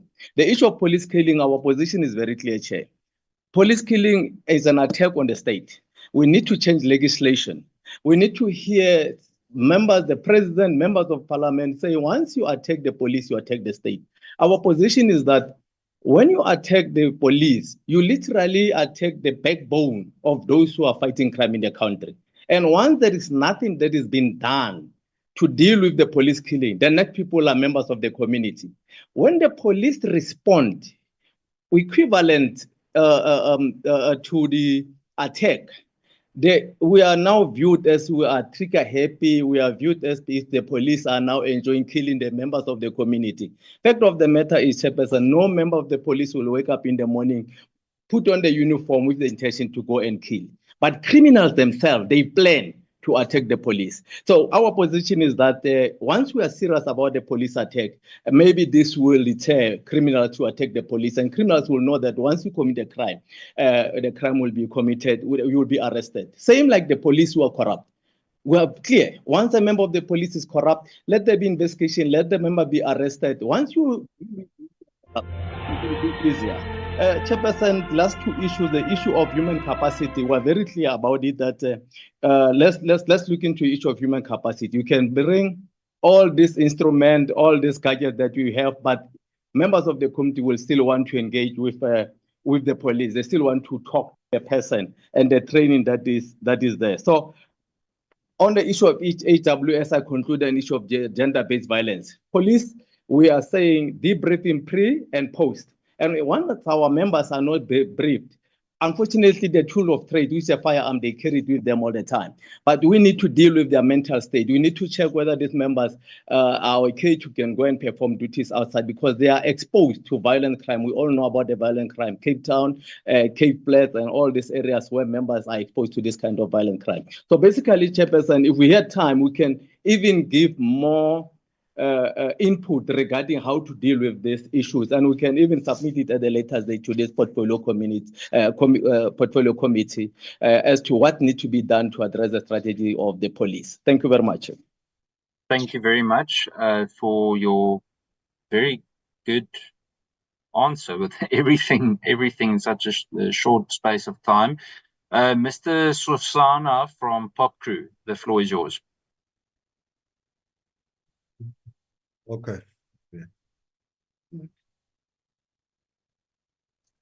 Chairperson, thank you. Susan. I don't know what is happening now. Skosana is... No problem. We can hear you clearly. You're welcome to continue. Oh, thank you. Thank you, Chairperson.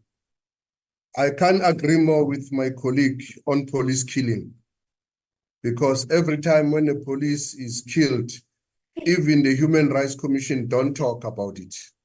So it's worse with the members of parliament. It's something that they don't even worry about. It's one of those status.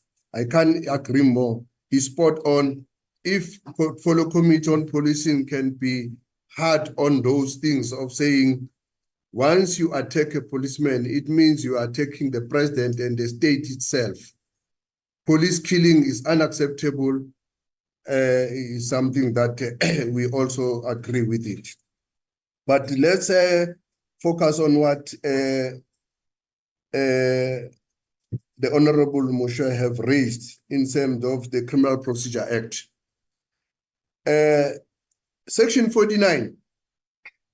It's a 1977 legislation which runs in 2025, 30 years in democracy.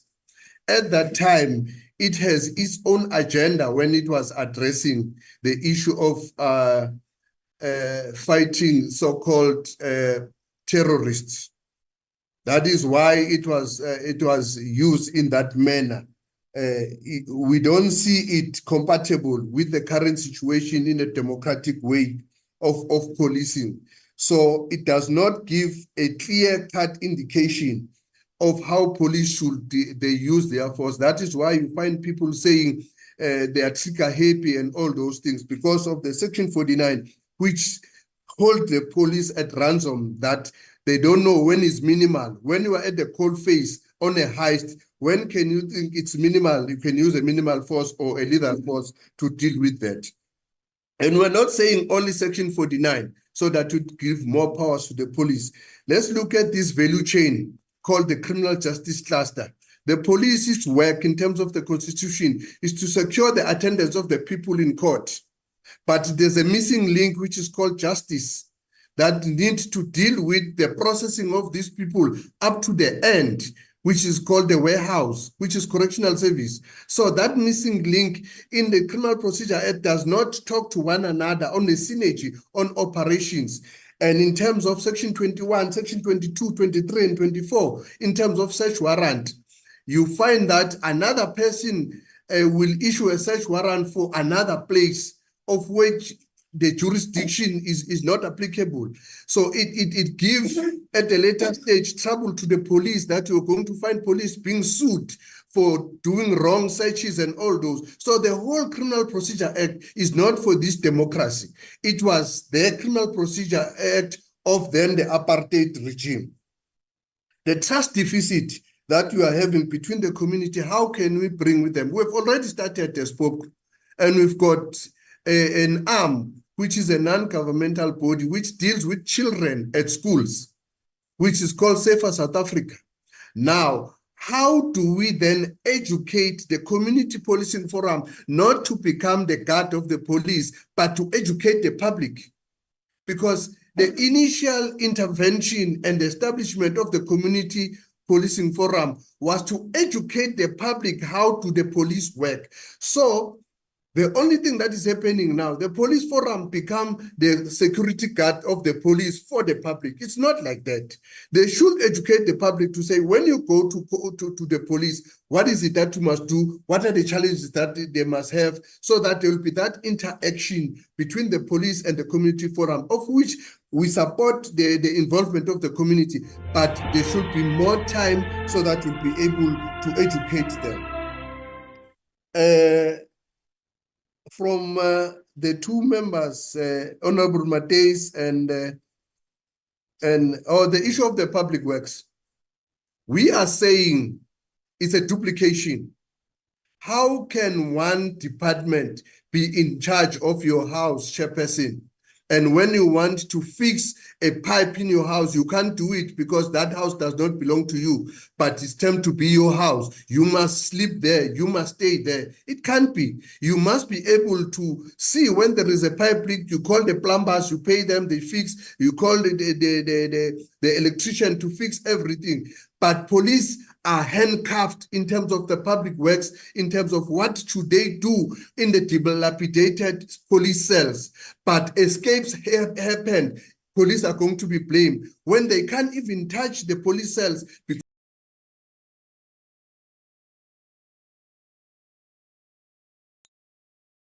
Sorry, I think the time has run out.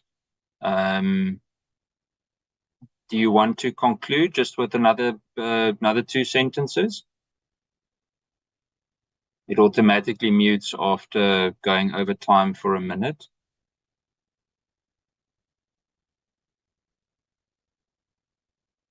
It's all about numbers. You are there in Parliament because of the numbers. We want also to serve the community as members of Parliament, but because we don't have numbers, we're not in Parliament. So you cannot bring people through the back door and say workers, they want to be represented. In the police, we've got an agreement to say union, to become a union recognized, to talk in this portfolio, they must work for it. They must work for it to be recognized by SAPS. You cannot talk about other people's budget when you are not recognized. Thank you, Chairperson. Thank you. I then hand over to the representative from IUSA for their answers or comment regarding the questions from the members.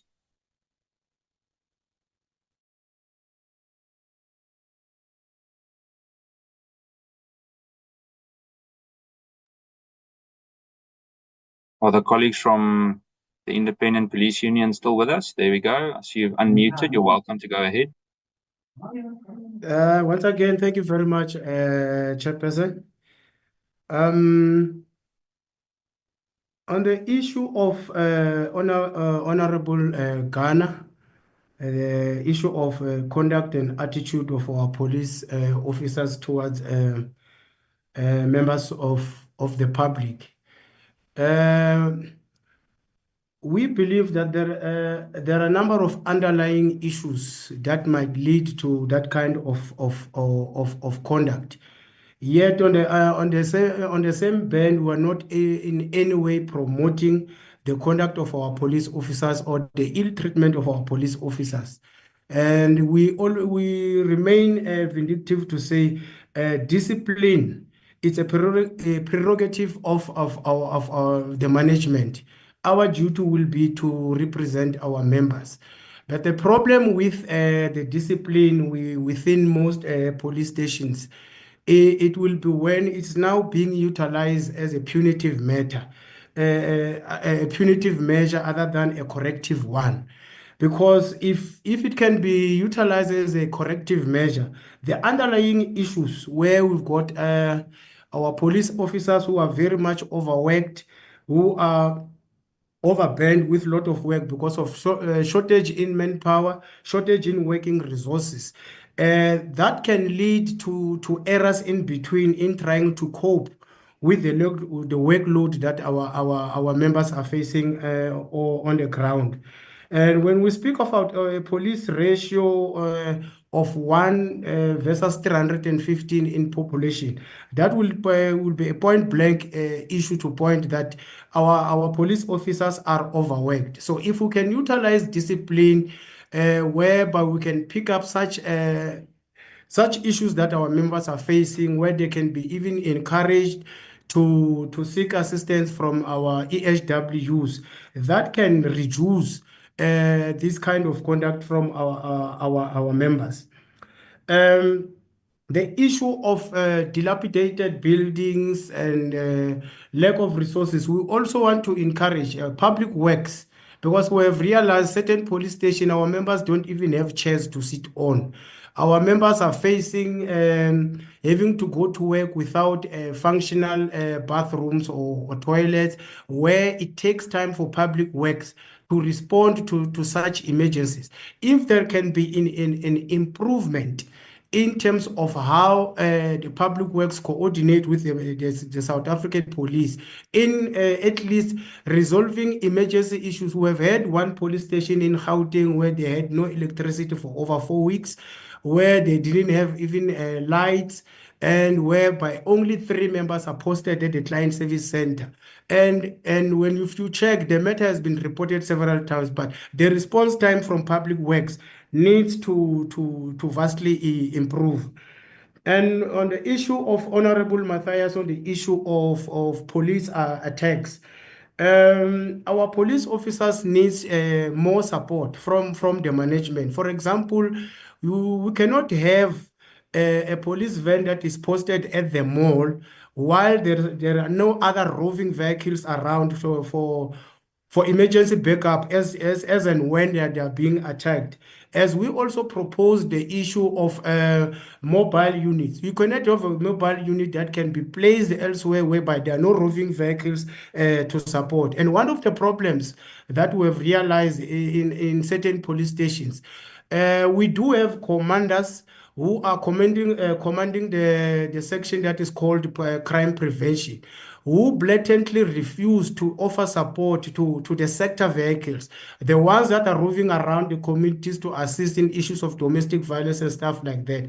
Because of the vehicles, because of this under-resource in terms of vehicles, you find one vehicle is managing a very, very big area, but there are members of crime prevention that are just roving around, and they've gotten instruction from their commanders not to even respond to their radio control in terms of assisting. So if that kind of attitude can change, the support in terms of the police attacks can be reduced, and also to increase the community participation in policing. It will also assist in terms of reducing the police attacks. The issue of the firearms, we propose that all legal firearms must be installed with tracking devices, so that all the firearms that have been lost, taken during robberies and thefts and break-ins can be traceable. On the issue of whistleblowers, we propose an optimum protection for our whistleblowers, whereby when it comes to a stage where it's on a detective level, they can There we go. Thank you. Sorry to interrupt there. You are over your time, and we are unfortunately running out of time.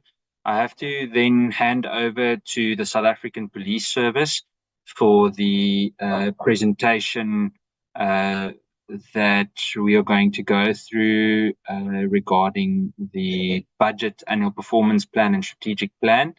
General Masemola, may I hand over to you?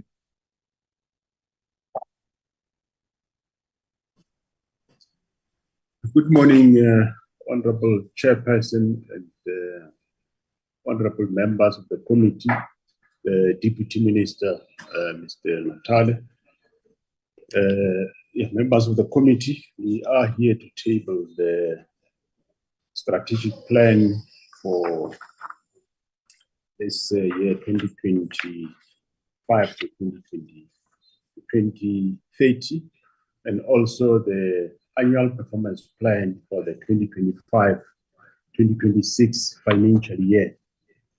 Honorable Chairs should be aware, we move from the premise that there was this development of the medium-term development plan, which the whole of the government assist with.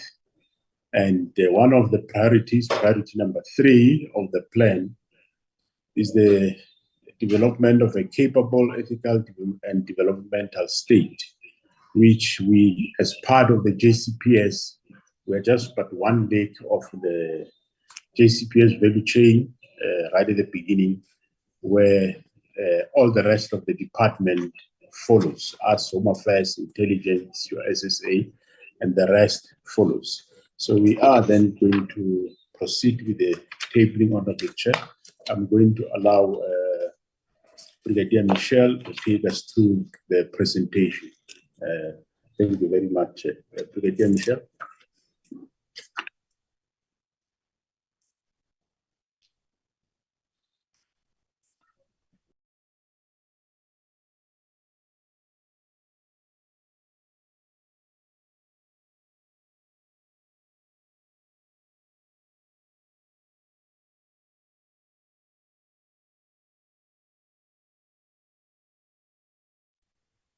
Good morning, Honourable Chairperson. My apologies, and all protocol respectfully observed.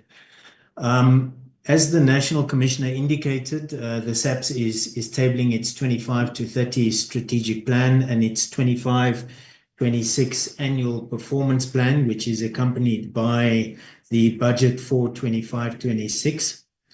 Chairperson, the presentation is divided into a number of sections. The first is the background.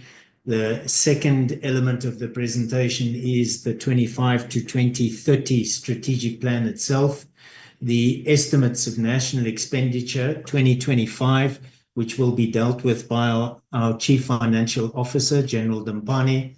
We then have the 25-26 annual performance plan, and we will deal with each of the programs individually within the annual performance plan, also providing an indication of the specific budget allocations and program performance information.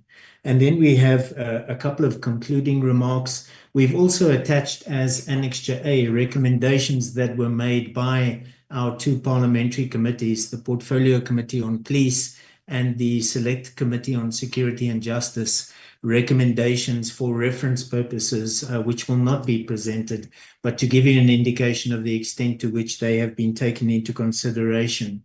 Chairperson, just to indicate that a few minor errors in the presentation have been corrected.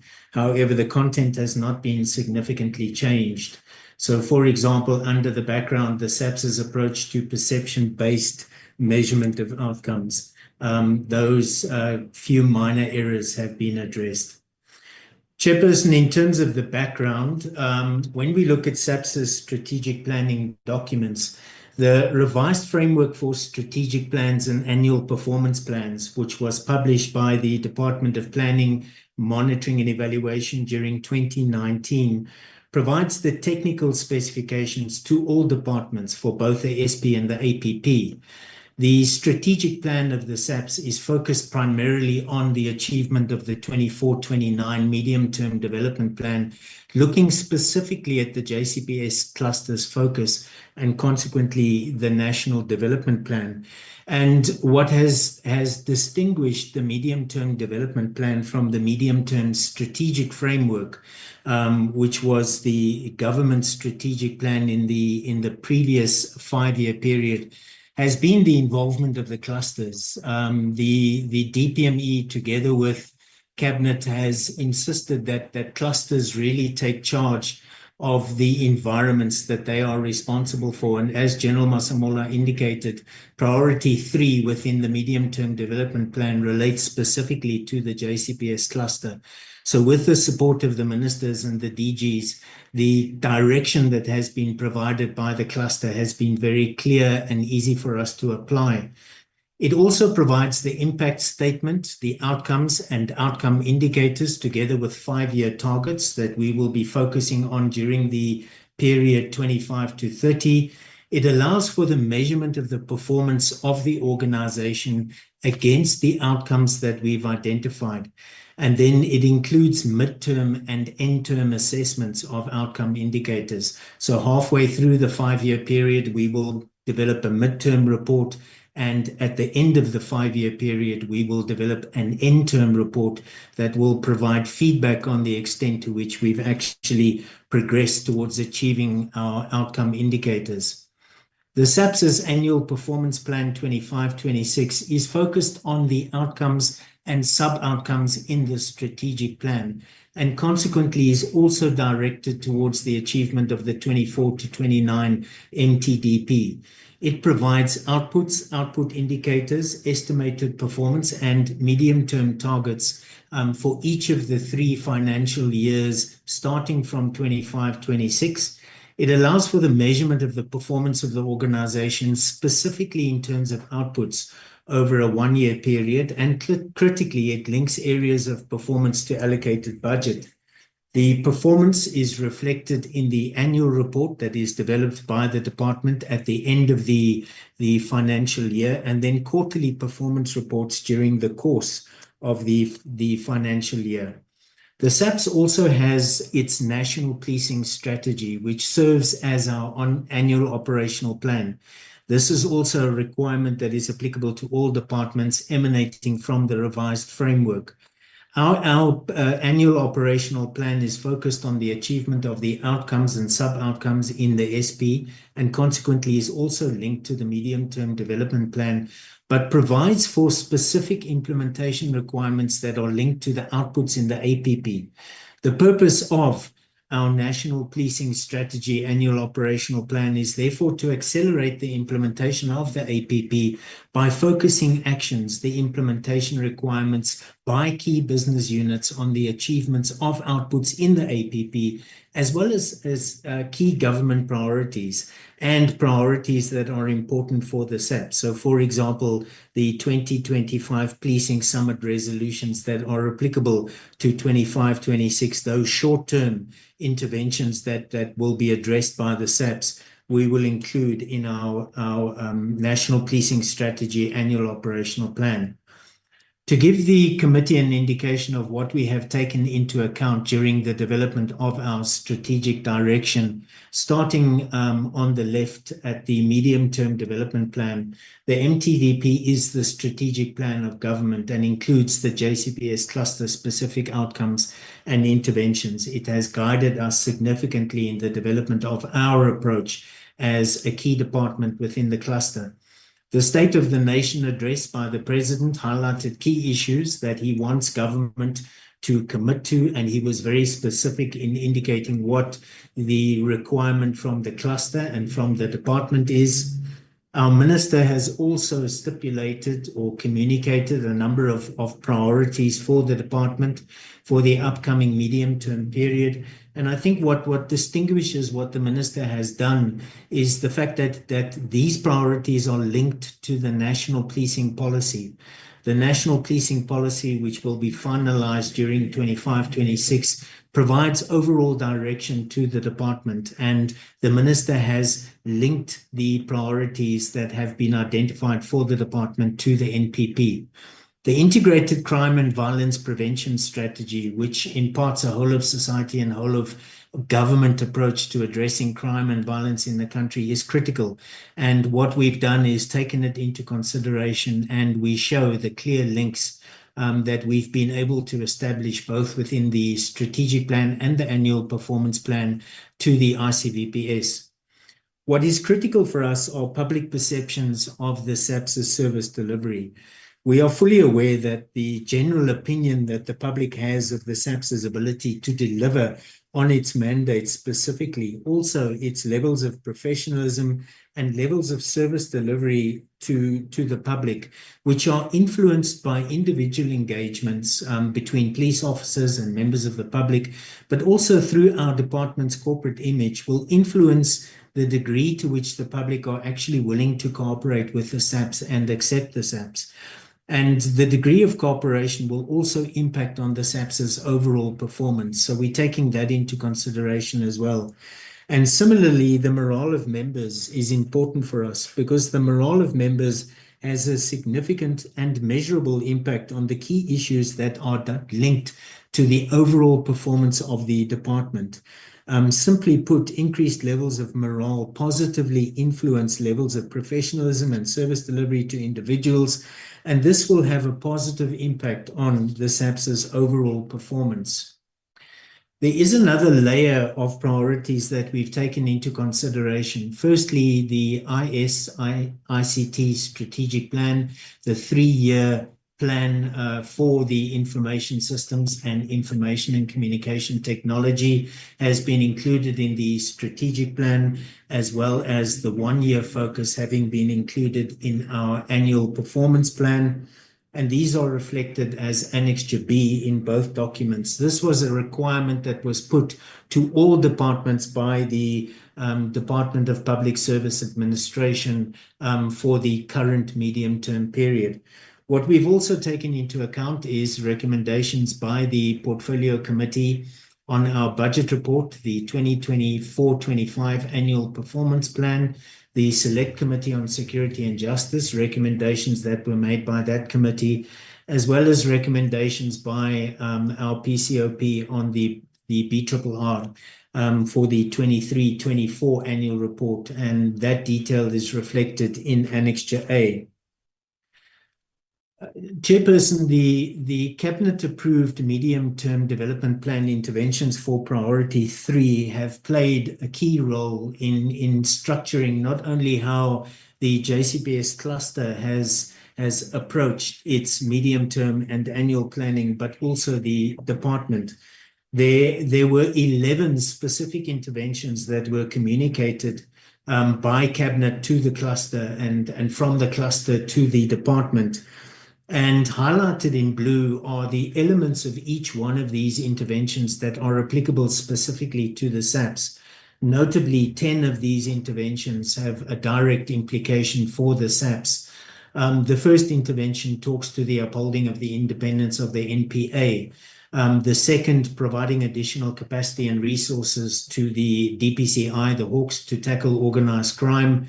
The implementation of the National Anti-Corruption Strategy was prioritized by Cabinet.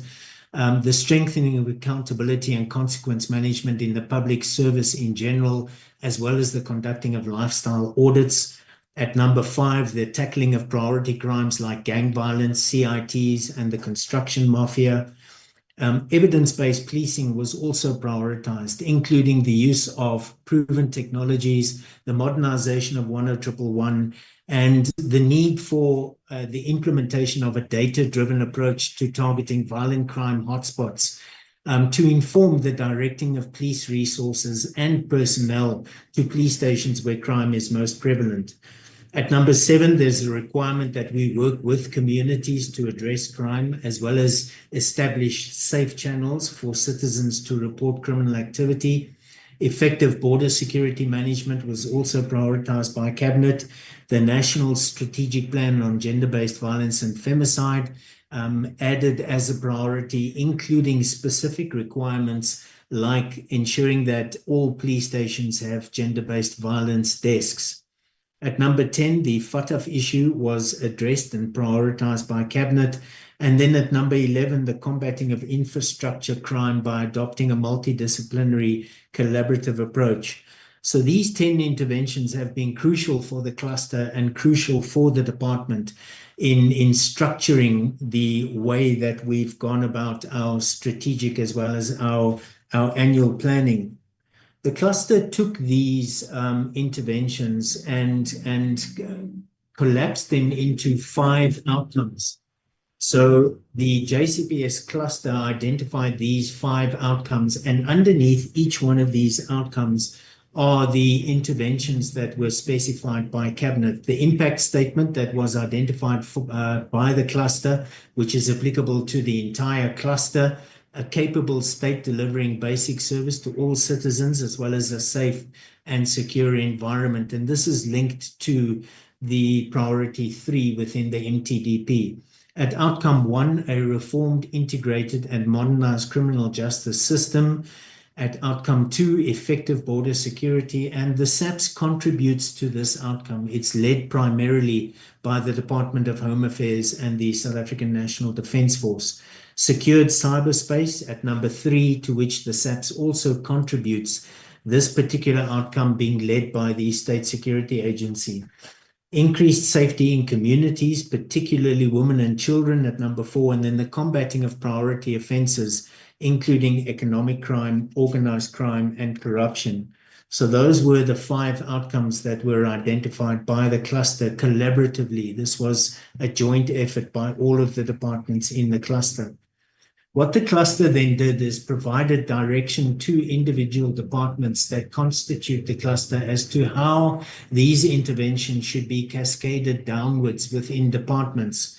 Sitting right at the top, you have the JCPS cluster results framework, and these are a collection of interventions that have been prioritized by the JCPS cluster that will be reported specifically to Cabinet. Underneath that, you have a JCPS cluster implementation plan. And this is where the cluster has broadened its approach, has added cluster-specific interventions, and the JCPS cluster implementation plan will be reported on to the cluster, so to ministers and DGs within the cluster. The JCPS was very clear in terms of the direction it provided to departments, in that the strategic plans and annual performance plans of departments should reflect that which the cluster has committed to. So the JCPS cluster results framework, as well as the implementation plan outcomes, are included in the SAPS's SP, and the interventions have been cascaded down into the SAPS's annual performance plan. In addition to that, the presidency has also engaged departments to ensure that the SONA commitments that were made by the president are adequately addressed within departments' annual performance plans. In terms of the priorities that were identified for policing, the president focused on the dismantling of organized crime syndicates and the combating of financial and violent crimes, indicating that the SAPS has partnered with metropolitan municipalities and that Operation Chanela, which is our flagship operation, will be intensified going forward. The president identified the negative impact of the scourge of gun violence and called for the reducing of gun-related crime, including the preventing of the diversion of firearms into the illicit market. The president also indicated specifically that the detective service capability within SAPS would be expanded by an additional 4,000 members through recruitment processes. The call was made for modern law enforcement capability to be pursued, enhanced by issues such as surveillance, analytics, and smart policing solutions. Also, an integrated and holistic approach to addressing violence that is perpetrated against women, ensuring that there is adequate support to victims of gender-based violence and that all police stations in the country have victim-friendly facilities. The ministerial priorities linked to the national policing policy that have been identified by our minister have also been integrated into our planning. The Minister has identified enhanced crime intelligence, this capability focusing on prioritized threats.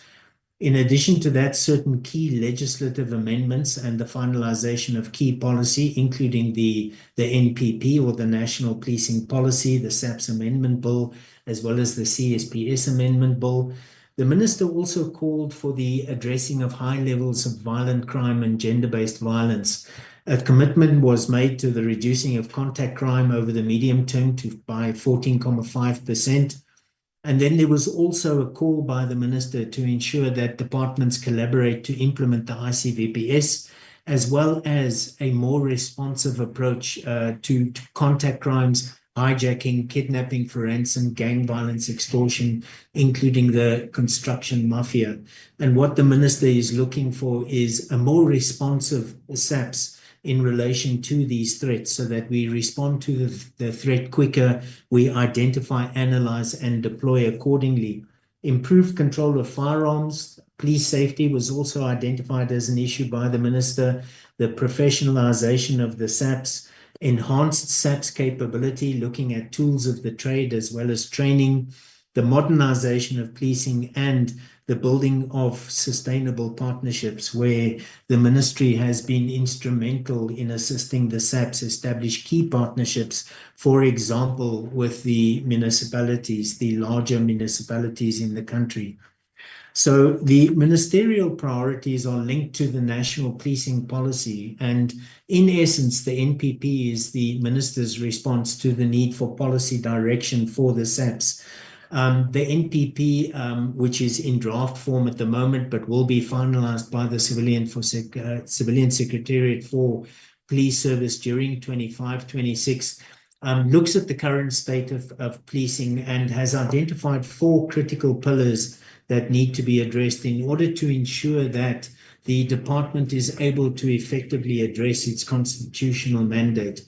Professional and quality policing, efficient and effective service delivery, active public and community policing, strong and ethical leadership and governance. And it would have been remiss of the SAPS not to take the NPP into account during its the development of its strategic plan and annual performance plan, given the key role that the NPP will be playing going forward. The impact of public perceptions of the SAPS, as well as levels of morale of members of the department.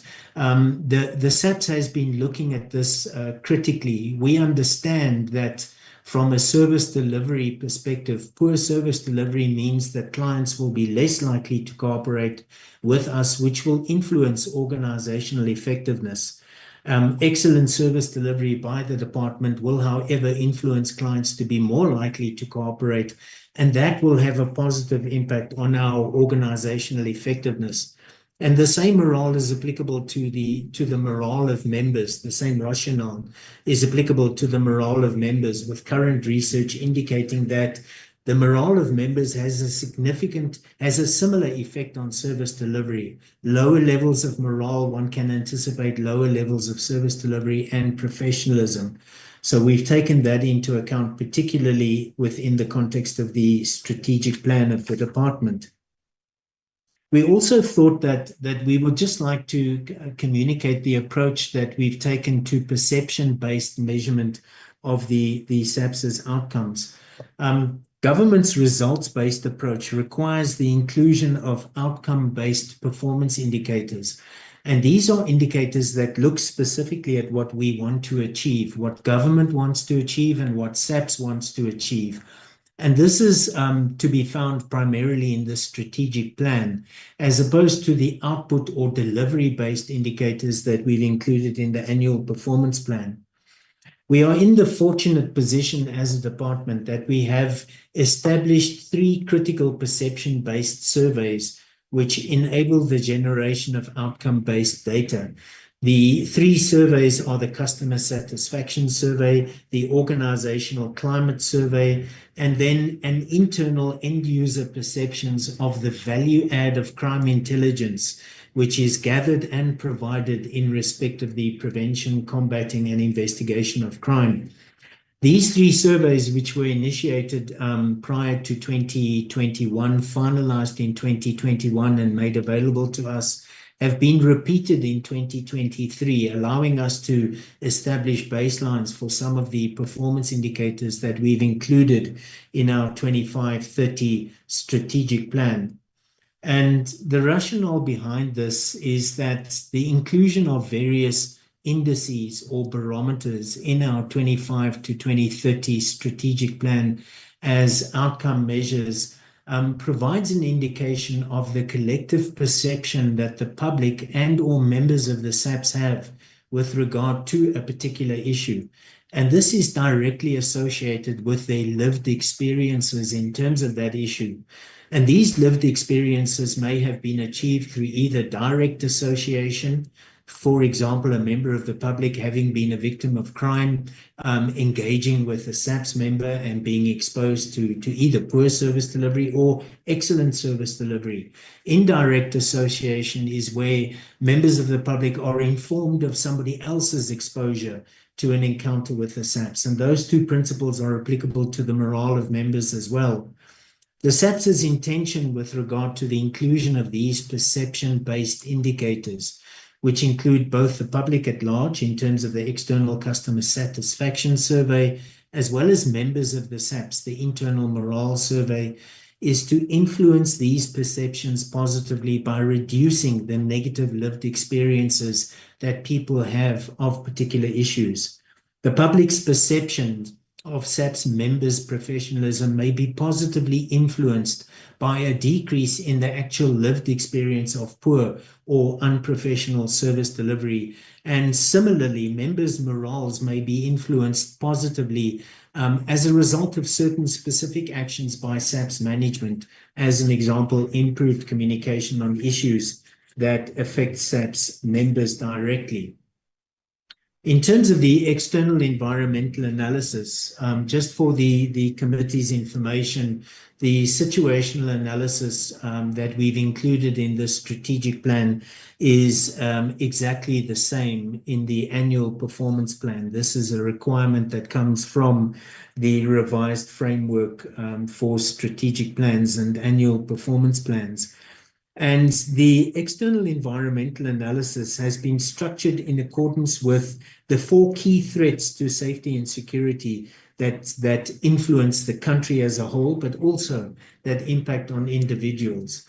I won't go into each of these in detail. This is basically a summary of a very extensive environmental analysis, external environmental analysis narrative that has been included in both the SP and the APP. The first threat, however, is threats to the well-being and safety of people in South Africa. And they are direct threats that need to be contended with, like violent crime, gender-based violence and femicide, the availability of illegal firearms, gangsterism, illegal drugs and substance abuse, taxi violence, and the crime impacting on the transport environment, and the killing of police officers. Contributing factors include historical imbalances, inadequate stakeholder awareness, inadequate firearm control, and the availability of illegal firearms, and inadequate data-driven targeting of hotspots and evidence-based policing. And there are significant harm factors associated with each one of these threats. The second threat category of threats is threats to the economy of the country, where the direct threats are corruption and commercial crime, organized crime, economic infrastructure-related crime, the proliferation of various extortion typologies, cash in transit heists, money laundering and terror financing. Inadequate border control and insufficiently operationalized crime intelligence contribute to this. Harm factors: reduced economic viability of the country as a whole, adverse economic indicators which affect us all and drive up unemployment. Threats to the authority of the state in terms of direct threats, violent public protest, including wide-scale violent protests and looting, the breaches of the obligation that SAPS has in terms of securing of VIPs, as well as national key points and security installations.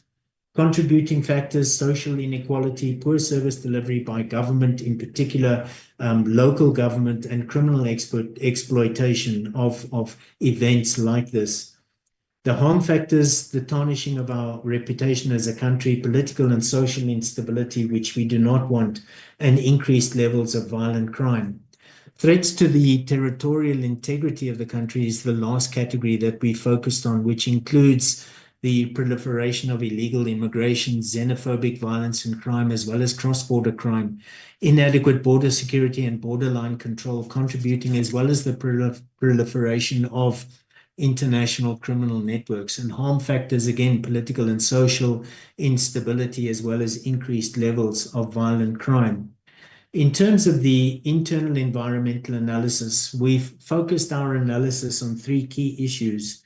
And these 3 key issues, the intention behind identifying these 3 key issues is to move SAPS from a position where it has clear internal challenges related to our service delivery as well as organizational performance, but moving us to a position where we have a significantly improved SAPS performance. And as a result, we contribute towards a strengthened criminal justice sector. For us, internally, the professionalization of the SAPS is a critical issue. It's an issue that is raised in the National Development Plan. It's an issue that is taken further within the National Policing Policy. And we understand that unprofessional service delivery at any level, but primarily at station level, undermines levels of professionalism as well as community perceptions, which then lead to mistrust and low confidence in the SAPS. The integrity of SAPS members, which was raised by several of the colleagues within the unions, members involved in crime and corruption also undermine the professionalism and the image of the department. And that will lead to reluctance to cooperate with the SAPS, which will affect our performance.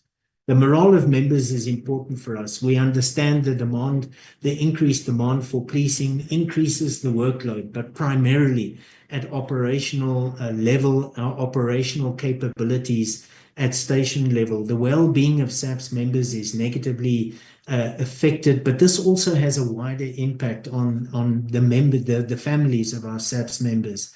Inadequate empowerment and mainstreaming of women, youth, and persons with disability. This is a priority issue for government that the SAPS is driving internally. Low levels of morale affect levels of professionalism and service delivery. The third issue, the adequately resourced policing capability. There is an increasing demand for policing within an environment of financial constraints that the whole country is subject to. The necessary budget prioritization has led to unavoidable resourcing gaps.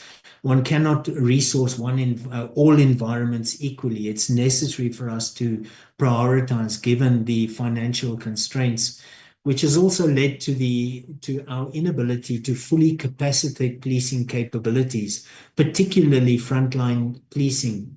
We understand the increasing need for specialization as well as the need for the modernization of policing through appropriate IS/ICT.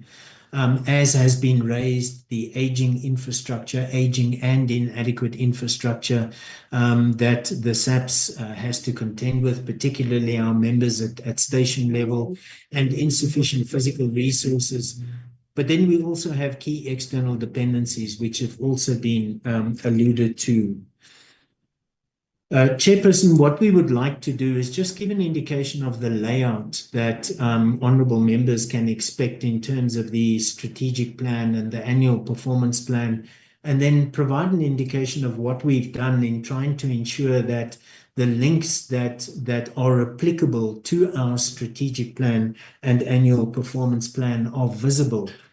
On the left of the screen, you have a graphic representation of the strategic plan at a very high level with the impact statement, the ultimate outcomes or our apex outcomes linked to the cabinet approved interventions, hence providing a clear link to the medium-term development plan. We as a department we have a complex mandate. We are a big department. As a result of that, we've introduced sub-outcomes linked to our outcomes, and we have outcome indicators linked to the sub-outcomes. What we've done is we've given a clear indication of what the specific outcome indicator supports. So it could be the ICVPS, the medium-term development plan, or, for example, a recommendation that has been made by the portfolio committee.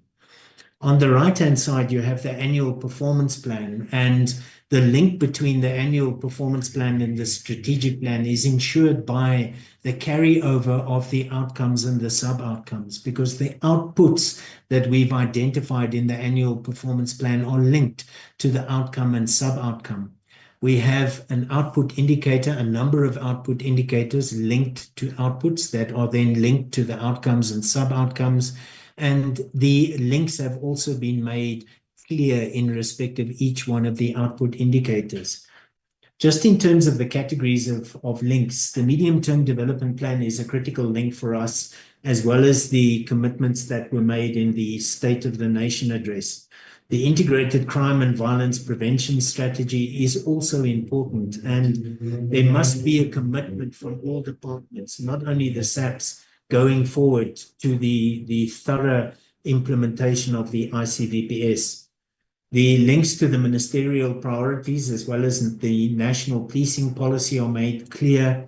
We've also included links to the National Strategic Plan on Gender-Based Violence and Femicide.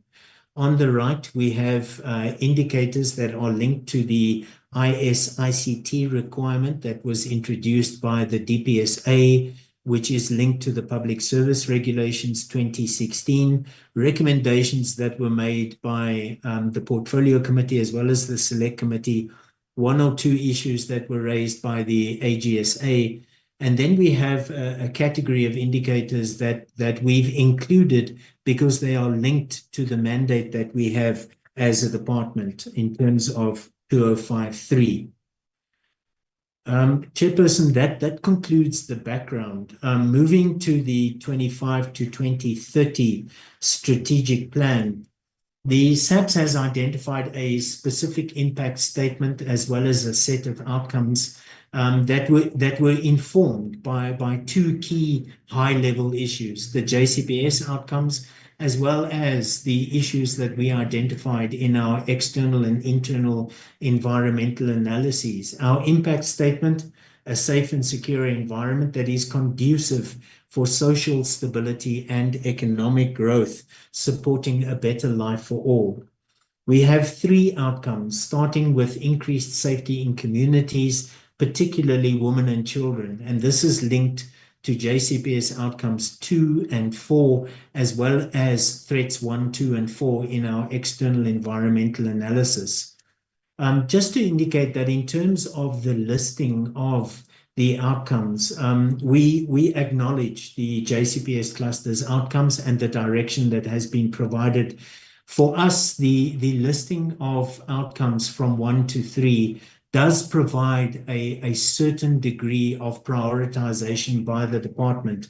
So for the SAPS, increased safety in communities, particularly women and children, is an issue that we would place at the top of our agenda.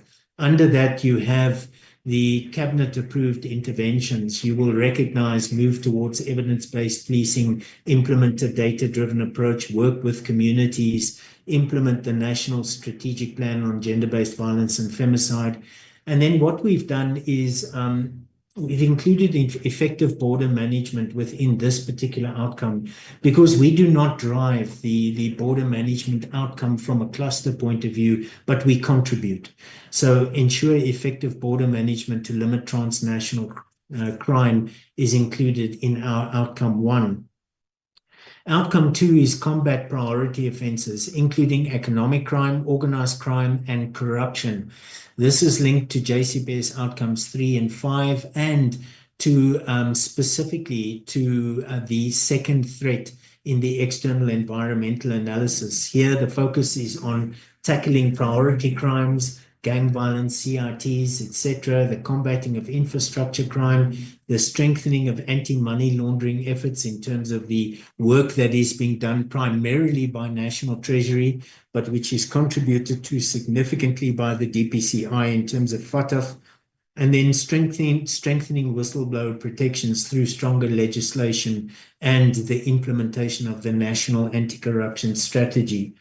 At outcome 3, we have strengthened and modernized the ability of the SAPS to address crime. This is linked specifically to JCPS outcome 1 and to the entire internal environmental analysis. 2 issues are listed here: provide additional capacity and resources to law enforcement agencies, as well as specifically to the Hawks, and then strengthen accountability and consequence management in the public service. Taking that a level further and looking at the layer of our strategic plan that includes the outcomes as well as the sub-outcomes. So we have the 3 outcomes: increased safety in communities, particularly women and children; outcome 2, combat priority offenses; outcome 3, strengthened and modernized ability of the SAPS to address crime. We have a total of 31 indicators in our strategic plan, and in identifying the sub-outcomes that are linked to each one of the outcomes, we focused on making sure that we give effect to the cabinet-approved interventions. So our first outcome, sub-outcome, under outcome 1, increased safety in communities, particularly women and children, talks to a collaborative and consultative approach to reducing crime and violence, which is linked to the cabinet intervention, which requires us to work with communities to end crime. Our second sub-outcome is data-driven approach to targeting violent crime hotspots. And this is linked to interventions 2 and 3 on the left. Responsive policing of gender-based violence and femicide is linked to intervention 4. And then we have 2 sub-outcomes that we've included linked specifically to our mandate: constitutionally grounded internal stability and identified dignitaries and government interests protected and secured. A total of 15 indicators having been identified for outcome 1. In terms of outcome 2, it's necessary for us as a department to make a distinction between what the DPCI does, specifically in terms of its mandate as per Act 57, the Amendment Act 2008. So we need to make a distinction between the serious organized crime, which is addressed by DPCI, national priority offenses, and then what is addressed, for example, by the other operational capabilities within the SAPS, the detective service and visible policing. At a sub-outcome level linked to outcome 2, we first have reduced serious organized crime, and this is linked to interventions 1 and 2. Under that outcome, we also have reduced organized crime, also linked to interventions 1 and 2. We have the effective implementation of reforms to strengthen South Africa's anti-money laundering, anti-terror financing, and anti-proliferation financing regime, which is driven primarily by the DPCI within the SAPS context.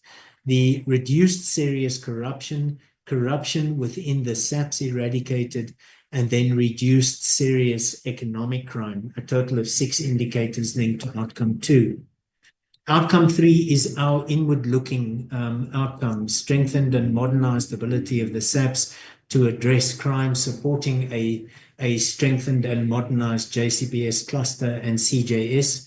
3 issues have been identified there. So we have the 2 issues that came directly from Cabinet: provide additional capacity, including the DPCI, strengthen accountability and consequence management. But what we've elected to do as a department is add intelligence-led policing, which supports all of the operational aspects of policing, contributing thereby to a strengthened SAPS and, as a result, a strengthened JCPS cluster. We have 3 sub-outcomes there: an effective and adequately resourced SAPS capability in response to the policing demand, which is linked to intervention 1, a professional SAPS, which is linked to intervention 2, and then the intelligence-led policing of crime linked to intervention 3. and a total of 10 indicators being linked to outcome 3. So 31 indicators in total across the 3 outcomes.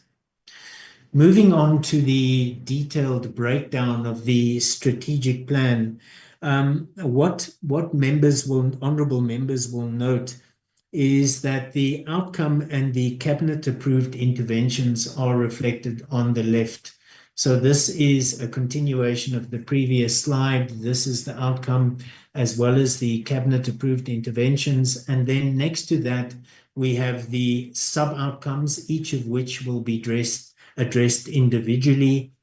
We have a set of outcome performance indicators together with estimated performance as at the beginning of the medium-term period, and then the target for the 5-year period. What we have also included is an icon that indicates where this data is available at provincial level, because it's important for us to be able to extend this degree of measurement down to provincial level, so that the provinces are also involved in the outcome indicators that we have identified as a department. Just in terms of the first sub-outcome, which is collaborative and consultative approach to reducing crime and violence, the first indicator that we have is the general experience with the SAPS. What you will see with each indicator is the origin of this particular indicator. So this comes from the customer satisfaction survey, the capability within SAPS that will be responsible for managing the data associated with the indicator, the estimated performance, and then the target. In addition to that, we've made the link visible. So this particular indicator, the general experience that the public have with the SAPS, is linked clearly to the ICVPS.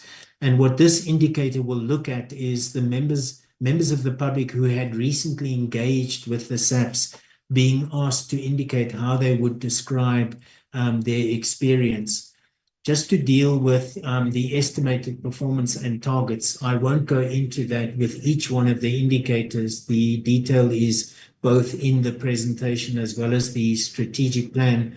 But there is a sliding scale in terms of the experiences that the public had with SAPS members. Excellent or good being right at the top, and then poor right at the bottom.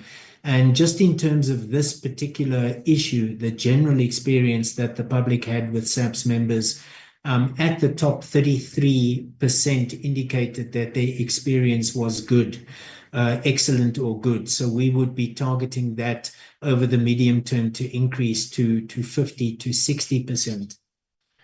A key indicator for us is police confidence and trust. This will also be addressed by the research strategic management combination. It comes from the customer satisfaction survey.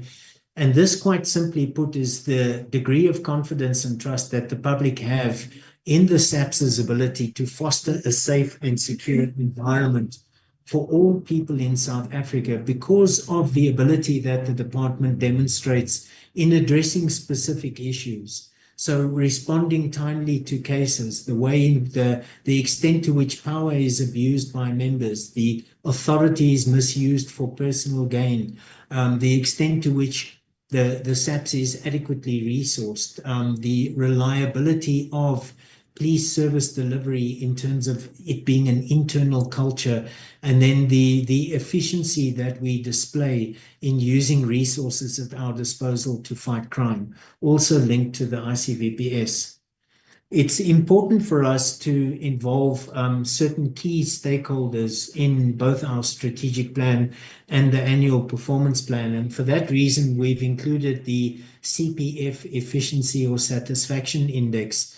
And this actually rates the effectiveness of CPFs in general in fighting crime in their areas, including the extent to which they promulgate crime awareness campaigns in communities and make the police more visible, are engaged in communities to fight crime and recognize community contributions in fighting crime. And what you will note is the estimated performance at good or excellent is quite high, 61.05%. Working with our partners, we would target an increase to 70 to 80%. So that then the first outcome within the strategic plan. The second outcome is data-driven approach to targeting violent crime hotspots.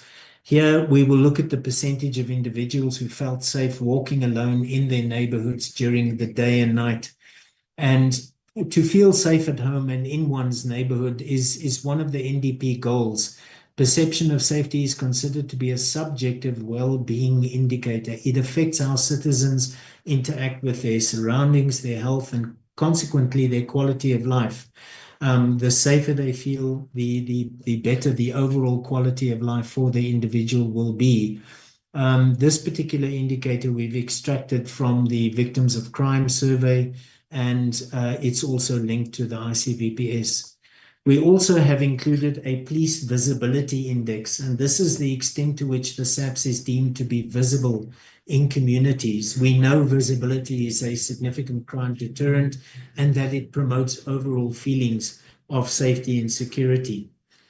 In addition to that, we've included an indicator that talks to SAPS's involvement and efficiency in dealing with community crimes. And noting that this indicator, the data for this indicator is available at provincial level as well. So this will give an indication of the degree to which SAPS is involved in crime-related community projects. So in other words, crime that impacts on specific types of crime that impacts on different communities, including gender-based violence and femicide, as well as illegal substance abuse. The number of impact evaluations conducted on identified crime operations, this is linked to the theme of efficiency that was driven through the policing summit. And what we are looking to do is to maximize the value that we derive from operations that are conducted by the SAPS. We need to have a better understanding of what we gain through the operations, like, for example, Valamgodi, like Shanela.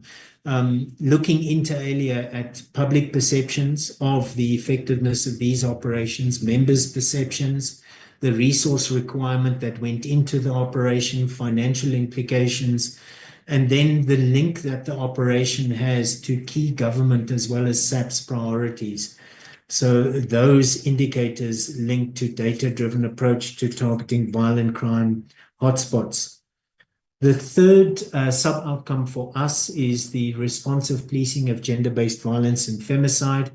Here we are looking at indicators that address the experiences of women in general, but specifically percentage of women who felt safe walking alone in their neighborhoods during the day and night, also an indicator that we've extracted from the VOX. The general experience of women with the SAPS. So women who had recently engaged with the SAPS will be asked to indicate how they would describe their experience. And noting that the excellent good category is less for women than it is overall in terms of the public's general experience of the SAPS. At excellent or good, 31%, and we will be targeting 50 to 60% going forward. We also have an indicator that talks to the addressing of gender-based violence and femicide-related service delivery complaints by the SAPS itself. So these are complaints related to gender-based violence and femicide that are linked specifically to SAPS's service delivery, and this will be addressed by the inspectorate. It's also important for us to ensure the balance between trade and security at ports of entry is ensured. And here we will look at the percentage of profiled conveyances. These conveyances being vehicles, containers, and cargo consignments, which are searched at ports of entry for the illegal facilitation of persons, contraband, illegal goods, and or stolen robbed properties. And this is an elective indicator. Constitutionally grounded internal stability. What we would look at here is the number of formal inquiries initiated regarding crowd management incidents responded to by the SAPS. So, for example, a formal inquiry as initiated and as referred to by our colleagues from the unions, by the presidency, or, for example, the South African Human Rights Commission, following a crowd management exercise that was conducted by the SAPS. And just to apologize for the error, the baseline there is 2 and not 1 as reflected in your presentation. The last sub-outcome within outcome 1 is identified dignitaries and government interests protected and secured. And the critical indicator for us here is the number of security breaches, where for both our protection and security services, as well as our presidential protection services, we would be targeting 0 security breaches, also an elective indicator for us. In terms of our outcome 2, we have the set of sub-outcomes reflected, starting with reduced serious organized crime, which relates directly to the DPCI. And the DPCI will look at the percentage of registered serious organized crime project investigations successfully closed. From a detective service point of view, reduced organized crime, the second sub-outcome, the percentage of identified organized criminal groups that are related to prioritized crime threats. So crime threats that have been prioritized by the visible policing environment, like, for example, cash in transit heists, illegal mining, neutralized with arrests. And that will be addressed by the detective and forensic services capability. The effective implementation of reforms to strengthen our anti-money laundering, our FATF contribution. The DPCI will look at the percentage of serious money laundering investigation case files successfully investigated. In terms of reduced serious corruption, which is the 4th sub-outcome, the percentage of trial-ready case dockets for serious corruption within the SAPS eradicated. We will include an indicator in our customer satisfaction survey going forward, which looks at public perceptions of SAPS members' involvement in or propensity towards corruption. And as I indicated earlier, this is based on either direct or indirect associations. So this would be an indicator that we will generate a baseline on, as well as a target once we include it in our customer satisfaction survey that will be conducted in 26-27. Reduce serious economic crime. The DPCI will be looking at the percentage of trial-ready case dockets for serious commercial crime. Just noting that the majority of the indicators that lie within outcome 2 linked to the sub-outcomes are also linked to the medium-term development plan. In terms of outcome 3, strengthened and modernized ability of the SAPS to address crime, the first sub-outcome, an effective and adequately resourced SAPS capability in response to the policing demand.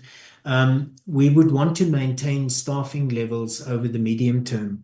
The number that we have here, 187,878, that would be a number that we would target to maintain over the medium term. Human resource levels inform physical and technological resource requirements within the context of overall affordability. So the human resource capability within the department actually drives the resource requirement that is associated with every other category of resource. We've also elected to include the well-being of employees index, and this will look at the extent to which SAPS members consider the organization to care about their well-being. Police officers practice a high-risk job and are often experience daily encounters with violence, trauma, and loss. And this has a significantly negative impact on our members, which affects their morale as well as their work performance. So we have opted to include that specifically linked to the sub-outcome and effective and adequately resourced SAPS capability. There are also two indicators that talk to the percentage of ICT deliverables and ICT, Information Communication Technology, information system solutions that are achieved over the medium term. And these are linked specifically to the requirement that was introduced by the DPSA, but also give us as a department the foresight in terms of what we are planning from an IS and ICT perspective. Intelligence-led policing of crime, that sub-outcome, we have the end-user perceptions of the value add of crime intelligence gathered in respect of the prevention and investigation of crime, that being the third study that we have at our disposal. And this will measure the extent to which the various capabilities within the SAPS, Visible Policing Detective Service, a DPCI, consider crime intelligence products to contribute positively to their ability to execute their mandates. And then the number of severe threats that are successfully neutralized. The crime intelligence capability will maintain a register of severe threats that have been identified linked to the 4 categories that are displayed within the external environmental analysis, and will implement measures during the course of each of the financial years to neutralize the identified threats. In terms of a professional SAPS, the last sub-outcome, the Police Conduct Satisfaction Index, also coming from the Customer Satisfaction Survey, will look at the extent to which the public are actually satisfied with SAPS members' conduct. And we understand that the only way we can change this as a department is by changing the way that our members engage with the public, particularly at local level. The SAPS Values Index, which comes from our internal organizational climate study, looks at the extent to which SAPS members actually considers the values of SAPS to be upheld. The audit opinion on our annual predetermined objectives and financial statements, we've opted to include that specifically in our strategic plan, looking at those 2 dimensions, a recommendation that was made by the Portfolio Committee, and then the percentage of employees in prioritized positions that have been vetted in accordance with the minimum information security standard requirements for the post. And we will be targeting 7,500 over the medium term.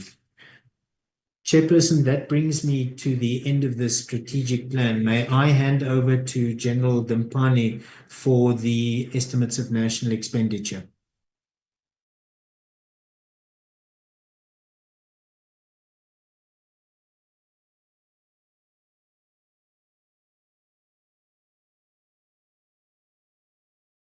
Good morning, General Dimpani. You are not audible. I'm not sure what is wrong. I see you're not muted, but for some reason you're not audible.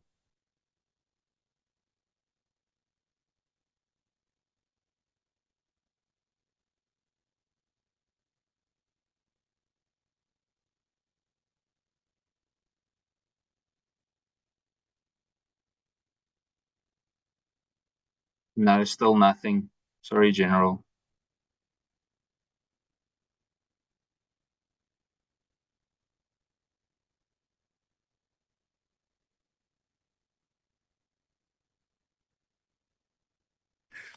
Chair, I suggest that General Dimpani reconnect, because you might find that it's a connectivity problem. Thank you, dear Matale.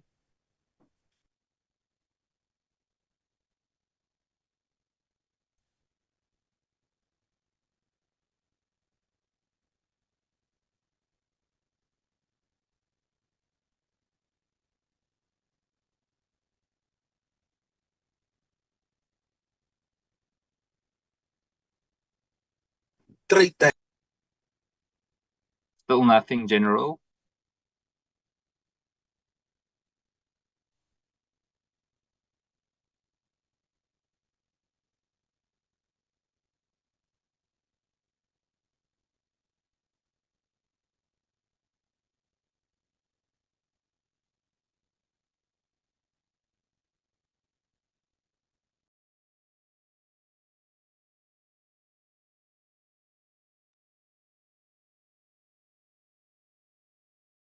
Just give a few seconds.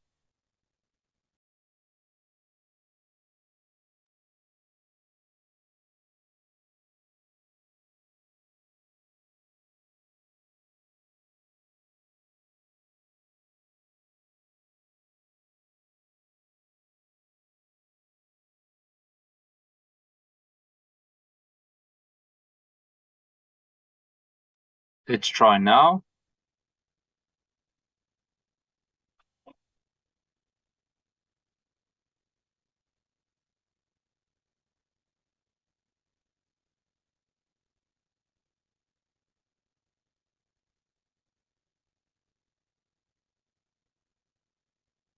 Can you hear me, Chair?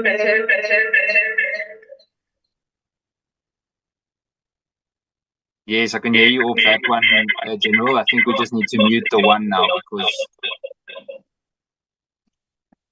Good afternoon, Chair. Apologies for the noise.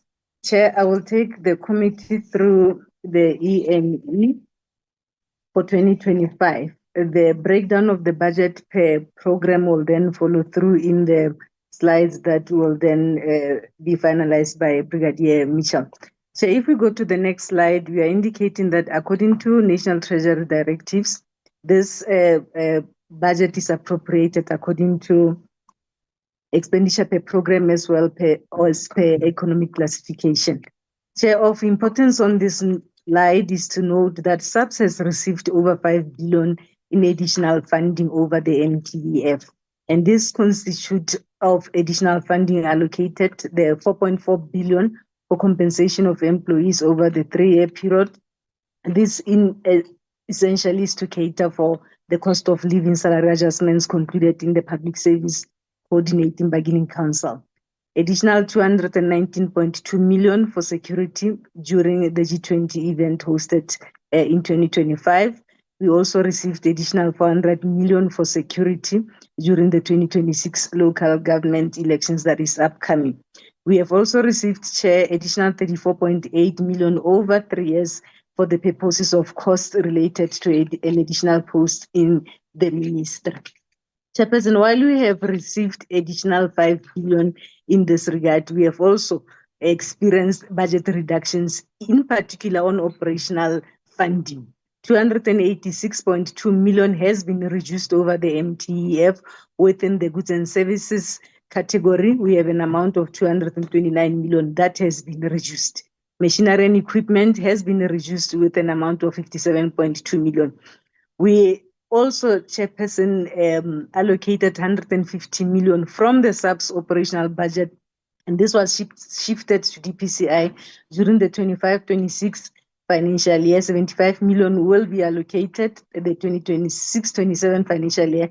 Another 75 million will be given to DPCI, essentially to cater for the project that the DPCI is currently engaged on in terms of partnership with the Joint Initiative on Crime and Corruption. The next slide, Chairperson, indicates the MTF allocation. This is an extract from our allocation letter. The red block indicates the baseline decreases or reductions. The baseline increases are indicated in the green box in this regard. So the indicative allocations, Chair, are indicated there for 25-26. We were to receive 119 billion. However, we have a reduction of 87.7 million for year one, 95.3 billion for another year. And this is on goods and services and capital allocation. The baseline increases, as I indicated, there is an increase of 1.6 billion and 1.8 billion and 1.5 billion in the outer year. This is to cater for the elections in the second year, 400 million, with ministry receiving 11 million and 11.5 and 12.1 million in the outer year. The G20, we have received 219 million to assist us to ensure that we deliver a safe event in this regard. The COLA increases 1.3 billion for the first year and 1.4 billion for the second year, with 1.5 billion in the outer year. The 2025 MTF allocations, therefore, in total for the SAPS is 120.8 billion for year one, with 126.6 billion for year two and 131.9 in the entire year. The next slides indicate just the baseline spending trends. We have tried to depict a picture over 7 years. The average annual growth has been 4.8%, with the 2025 MTF average annual growth at 5.1%. Chair, the allocation is then split in terms of our 5 programs on the next slide, the financial programs.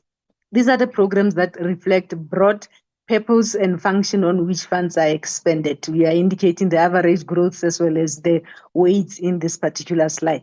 I will focus on the allocation for the 25-26 financial year. Administration program, which is program number 1, will receive 23.1 billion. This is an average growth over the MTF of 4.6%, with an average size within the total budget at 19.1%. Visible policing, which is our biggest program, receives 64.3 billion with an average growth rate of 5.4%. This particular program, as average size within the total budget, is 53.3%. Detective Services Program 3 receives 24 billion with an average growth rate of 4.9%. This program constitutes 19.8% within the average size within the total budget. Crime Intelligence Program 4 receives just over 5 billion in this regard. This is an average rate, a growth rate of 5%, and this program's average size within the total budget is 4.2%. Protection and Security Services Program 5 receives 4.3 billion with an average growth rate of 4.8% over the MTF. And this particular program's average size within the total budget is 3.6%. Share average growth rate per program is mostly driven by an increased compensation allocation. This is as per the agreements, as well as the special events at program 2. Moving on to the next slide. The next slide talks to the economic classification. So this is a breakdown of the budget as per economic classification. These are the items that represents goods and services to pursue purposes and function. Current payments takes the bulk of this budget. This constitutes compensation of employees as well as goods and services. For 25-26 Chair, compensation of employees is allocated 97.8 billion. This is an average growth within the MTF. This is 5.5% with an average size within the total budget at 81%. Goods and services is allocated 18.7 billion. Average size within the total budget is 15.5%. We then have transfers and subsidies with an allocation of 1.3 billion. And payments for capital assets, this is then your buildings and other fixed structures with an allocation of 670 million, and machinery and equipment with an allocation of 2.1 billion. Average growth rate on machinery and equipment was affected by the previous MTF's substantially reduced operational funding in this regard. In the next slide, Chair, we just indicating the breakdown of this 25-26 budget allocation to provinces. We have 2 columns there, Chair. The first column indicates the baseline allocations to provinces. The baseline allocation to provinces are for operational purposes as well as overtime remuneration. It excludes the wage bill and other compensation of employees. Then when you put together the compensation of employees and the wage bill costs, you then go to the last column. So the last column is an estimated total as per allocated to provinces, but this includes then your salary-related expenses. You will note, Chair, that there was an emphasis from our minister that then we look at the 4 provinces that are mostly generating crime in this country. That will be Western Cape, Eastern Cape, Gauteng, and KwaZulu-Natal, without necessarily neglecting other provinces. However, when you look at this resource allocation or this funding allocation, it then talks to that particular priority. We have additional funding, Chair, that after we have allocated these baseline amounts to provinces, we then identified other priorities such as your GBVF, your FCS, Secretariat police stations, the top 30 police stations, the issues of procurement of medical samples, as well as community policing forum. We have over 200 million that has been set aside in addition to what has been given to the provinces, that we then share amongst the provinces to ensure that those priorities that have been identified are then taken care of. Chair, over the last couple of financial years, emphasis was placed on maximum allocation of financial resources to provinces within the boundaries of the funding framework. Therefore, frontline services are prioritized and the equitable share of financial resources are determined in terms of personnel numbers, whereby larger provinces with more employees will also receive a larger portion of the budget to finance running costs of such provinces. Provinces will soon receive their budget allocation. This will be inclusive of additional priorities as indicated before, and will then apportion it between the police stations as well as units. So we allocate to the province, the provincial commissioner then allocates further to the police stations as well as the units. We have national competencies within provincial footprints. Then they receive a separate allocation chair. This talks to your DPCI, forensic services, CRC, crime intelligence, public order policing, border security, information technology and facilities, etc. We then have these footprints in the provinces, but their allocation is not included above. On the next slide, Chair, we just want to unpack this 97.8 billion that is sitting on compensation budget. This, Chair, for the 25-26 financial year, your wages, wage bill, this is salaries, pensions, etc., is allocated 71.7 billion.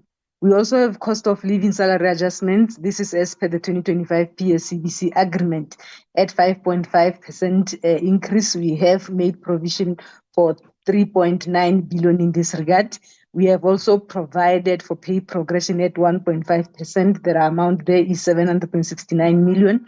We have allowances, Chair. We have quite a number of allowances such as service allowance, night shifts allowance, public holidays, Sunday allowance, scarce skill, etc. It must also be noted that the service allowance was revised to 950 per month in terms of this PSCBC resolution that was recently concluded. We have provided for such an amount of 3.6 billion has been put aside. Overtime, Chair, this is inclusive of the overtime work that will be performed during the hosting of this particular event. There has been build-up events that have taken place. We are having the main event in September. We have put aside 1.2 billion in terms of this line item. Rental and housing, Chair, 3.8 billion has been set aside. As well, the rental amount was revised to 1,900 per month in terms of this PSCBC resolution. 3.8 billion has been put aside. We have two medical schemes, GEMS and POLMET, that we set aside 11.8 billion in this regard. And thereafter, a discretionary amount that is allocated for other HR priorities such as the promotions, appointments in terms of critical vacancies, strengthening of the DPCI, etc., and an amount of 860 million is available for that purpose. So in total, Chair, 25-26 allocation for compensation of employees is 97.8 billion in this regard. We have general remarks, Chair. We are saying personnel is the primary cost driver in the vote police, and it also drives direct operational expenditure, with compensation expenditure constituting more than 80% of the vote. This is therefore determined annually from zero, taking into account existing personnel and new personnel, whereafter it is apportioned between programs. Operational expenditures are predominantly in respect of goods and services and machinery and equipment in order to perform services which comprises less than 20% of the total budget for the 25-26 financial year. Essentially, this budget then consists of three types, that is the compensation budget, operational budget, as well as capital budget. Chair, departmental spending over the MTF will be in relation to the core programs, with visible policing being more than 53% weight of the total vote in the 25-26 financial year. The detective services program also comprising or taking a share there at nearly 20%. The growth rate for the vote from 25-26 to 27-28 financial year is therefore 5.1%, and this is mainly due to the additional compensation funding having been allocated. The average growth rate of compensation of employees is 5.5% over the MTEF, while an average growth rate of 3.6% is evident on operational item categories that will be your goods and services as well as capital expenditure over the MTEF. Chair, additional funding allocated previously over the 2022 and 2023 MTF for recruitment of additional personnel allowed the department to ensure that there was growth in personnel numbers up to the 24-25 financial year. This is last financial year. Personnel numbers will therefore be maintained over the MTEF. Chair, there is quite a number of spending focus areas that were highlighted earlier on the strategic plan, as well as you will see on the APP, as well as a number of engagements, which includes the policing summit and all these engagements that have come through, where we then say in the spending focus for this financial, for the over the medium term will include the capacitation of DPCI, the detectives, in terms of functionalities pertaining to cybercrime and specialized units. Will also enhance the financial forensics and accounting capabilities at the DPCI so that they are in a position to address recommendations from the Financial Action Task Force. The use of technology to enhance policing remains a priority as well, Chair. Gender-based violence focus and additional emphasis on FCS units. This is where our resources are also focused on. We will continue to sustain the forensic services baseline allocation as previously increased to allow this environment to execute their duties as required, Chair. Capacitation of frontline services. This includes the capacitation of 10-1 centers. It remains a priority. Capacitation of crime intelligence also is a priority, Chair. In terms of building of a capable state, Chair, we are indicating that professionalizing the police service through skills development remains a priority. We do have a training plan that is fully resourced in this regard. In terms of increasing the feeling of safety by communities, there has been a focus, or there will be a focus as per indication and ministerial priorities and as per all the engagements, the issue of reduction of murder, organized crime, the issues of control of firearms, GBVF, etc. So the resources will be channeled towards the reduction of these crimes. Investing in capital assets consisting of machinery and equipment. This essentially is to cater for the transport assets, the infrastructure, as well as procurement of mobile police stations. And we will also focus our spending on other critical items to equip members. At that time, it's not on silent. Can't we for effective policing, such as the procurement of bulletproof vests. Sorry, General Dimpane. There's a... There we go. It's muted now. Sorry, General Dimpane, for that interruption. Please go ahead.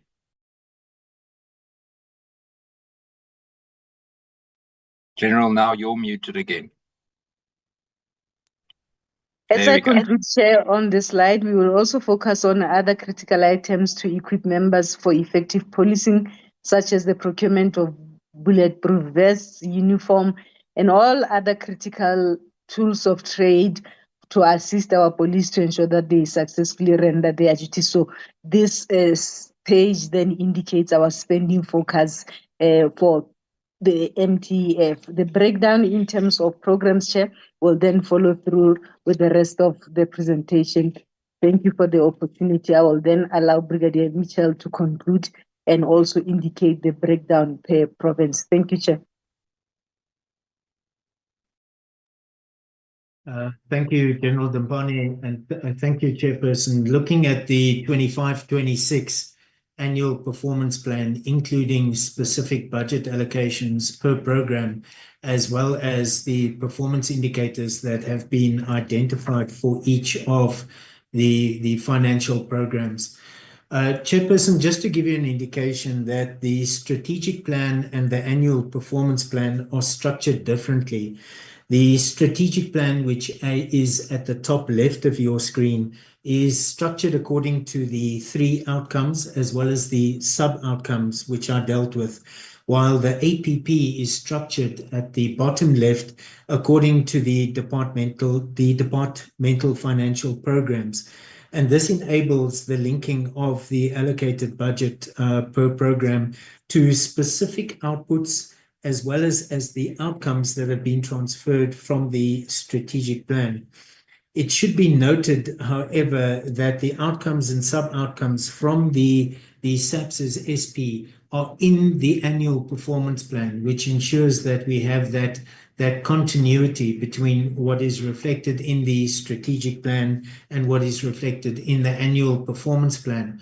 Looking at outcome 1, increased safety in communities, particularly women and children, just to provide you with an overview, all financial programs feature in terms of their contribution towards this particular outcome. The same principle is applicable to outcome 2. We have the DPCI featuring specifically together with the detective and forensic services in terms of program 3 with regard to outcome 2. And then in terms of outcome 3, strengthened and modernized ability of the SAPS to address crime, we have the administration and crime intelligence programs contributing. And what should also be noted is the fact that the administration program as well as the crime intelligence program contribute to all 3 outcomes. In terms of the program-specific budget allocation, starting at program 1, the sub-programs in program 1 are the ministry management and corporate services with amounts of 85 million, 115 million, and 22.9 billion being allocated to these, the total being 23.1 billion during 25-26. And the purpose of this particular program is to develop departmental policy and manage the department, including providing administrative support. In terms of the breakdown, the corporate services, which consists inter alia of human resource development, the training capability, to which 2.7 billion has been allocated, technology management services 3.4 billion, supply chain management 4.5 billion, of which 670 million is earmarked for capital building projects, human resource management 2.3 billion, financial services 1.5, and corporate support 1.3 billion. Capital works projects will need to be managed within a constrained framework, even though prioritization of the environment was effected over the medium term to the extent that the total allocation of the department allowed. The ministry sub-program was increased, as General Dempani has indicated, with additional funding having been received for the increased portfolio, and the overall increase in the program comparing 24-25 and 25-26 is driven by compensation and the additional investment in technology. Chairperson, looking at the annual operational plan and starting with program 1, this is a busy slide that requires some decoding. On your left-hand side, you have the outcome and the sub-outcome from the strategic plan. Next to that, you have the outputs that have been identified, linked to each one of the sub-outcomes. And on the right of the outputs, you have the specific output indicators that have been identified as being the measurement instrument for a particular output. What we also have reflected is the estimated performance at the time of publication of or tabling of the annual performance plan, together with the target for the 25-26 financial year.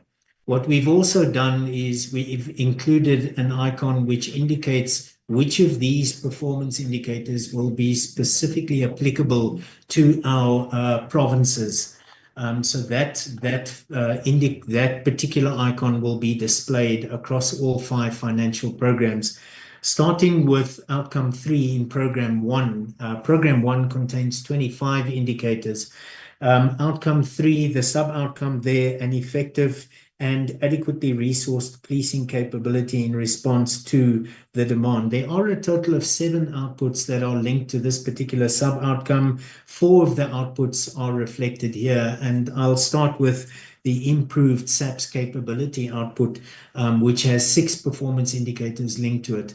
The number of new entry-level police trainees enlisted annually, we will target 5,500, and that's linked to the initiative that we maintain our staff establishment over the medium term. On the right-hand side of the presentation, I neglected to mention, my apologies, you have this specific link. So this particular issue is linked to the medium-term development plan. Honourable members will recall that particular intervention that was prioritized by Cabinet and provided through to the JCPS cluster and the SAPS. The number of members placed at the detective service, 4,000. This is linked specifically to the SONA, but was raised by the Portfolio Committee as well as the Select Committee. The third indicator there, the percentage increase in the staff establishment of members appointed specifically in terms of the SAPS Act at the priority stations. So these are the top 30 high contact crime stations, and there we will target a 2% increase in the staff establishment. The number of DPCI Act members appointed annually, honourable members will also recall this being prioritized in the Cabinet approved interventions, 150. Percentage functionaries in designated key posts. These are, for the purposes of 25-26, we've identified station commanders and detective commanders who have completed the specified training. General Dampani referred to the training provisioning plan. We have a very detailed training plan in SAPS that is costed, that provides a detailed breakdown of all of the training that is provided. And it's possible for us to link that training to specific prioritized areas within the department, like visible policing, crime intelligence, etc. But what we are trying to do here is make sure that functionaries in designated key posts have the required training. So station commanders, detective commanders, what training do they require, and what percentage of our station commanders have that training? And we are targeting 80% during 25-26. The percentage of procurement, that is SAPS procurement, allocated to women-owned businesses. This is a DPME requirement which we were obliged to include. Modernization of policing is the second output. There are 3 performance indicators here. All of these performance indicators are linked to the IS-ICT requirement. We start with the number of new mobile technologies provided for operational deployment. This will be driven by our division TMS, and there we are looking at 100 body-worn cameras, 100 dashboard cameras, and 17 drones. The number of police stations at which the integrated persons management system is implemented. This is an important system for the criminal justice system as a whole, because it allows one to track an individual that is arrested by the SAPS and how that individual progresses through the CJS. And we will be targeting 92 police stations in 25-26. The number of national network communication infrastructure sites modernized. This is an important indicator for the SAPS, because it measures the extent to which we are actually upgrading and modernizing our infrastructure, because all of our systems are dependent on the status of our national network, the infrastructure that we have as a department. The third output, improved access to policing. 2 performance indicators, the number of new police stations established as per our infrastructure development program. We are targeting a total of 9 brick and mortar, 9 in total, 3 brick and mortar, as well as 6 park homes. And this alternative construction method was introduced in order to accelerate the establishment of police stations as vital points of contact for the public. We will also target the procurement of 15 mobile contact points during 25-26. Improved security at police stations, where we will look at physical security measures implemented at identified police stations. This will include perimeter fencing, it will include lighting, vehicle and pedestrian gates, a CSC counter with bullet-resistant glass, as well as the CCTV, which will be addressed in the second indicator, the CCTV implementation at identified sites. We are targeting 104, and those are primarily police stations. Staying with outcome 3, this is the same outcome, sub-outcome, an effective and adequately resourced policing capability, but looking at improved conditions at devolved police stations. The 300 devolved police stations in total fall under our control, and it's easier for us to address deficiencies at these stations. So we have planned 5 for maintenance and execution, for repair to them, and then 33 of the devolved police stations will be targeted for the upgrading of cells. In terms of the established professionalization framework, we have specified that we intend developing a professionalization framework for the department. And interestingly, the medium-term development plan requires that all state institutions implement the professionalization framework of the public sector. It's actually a requirement in the MTDP. The professionalization framework for the SAPS will therefore address the requirements associated with the implementation of the framework in the public sector. One of our colleagues from the unions referred to SAPS as being, policing as being a profession, and that's exactly what we intend doing with this. But in addition to that, including the initiatives associated with professional conduct by SAPS members as per the National Policing Policy as well as the National Development Plan. Just to emphasize that this will be, the professionalization framework will be developed during 25-26 and will include the consultation with our colleagues within organized labor. Improved accountability and consequence management, which is an important output for us, has 6 indicators linked to it. The percentage of lifestyle audits conducted on identified members. These members will be identified using proactive as well as reactive means. The proactive means will be members that are identified as a result of the analysis of financial disclosures. Reactive, for example, where allegations are made that surface on and are communicated to SAPS via hotlines. In addition to that, we have the outcome of the audit of the financial statements by the AGSA, as well as the percentage decrease in material findings on our predetermined objectives, or our APP, by the Auditor General, where we are targeting a 20% decrease. And the committee will know this is an area that the SAPS has invested a lot of time and effort, but we need to start seeing a return on that. Percentage of audits completed in terms of the internal audit plan, as well as planned forensic investigations finalized. Our internal audit capability as our most important internal assurance provider will focus on the completion of the audits as well as the planned forensic investigations, and then the inspections that are conducted in terms of the approved inspection plan, the inspectorate also being a critical internal assurance provider for us. The outcome 1 and outcome 2 also feature within program 1. Outcome 1, the sub-outcome there is collaborative and consultative approach to reducing crime and violence, the improved regulation of firearms. Here, looking at the number of SAPS-owned firearms confirmed as stolen and lost, the focus will be on reducing the number. Dates of completion of the firearm control management system, which is the system that's being introduced to manage the entire central firearm register process. The targets indicated there.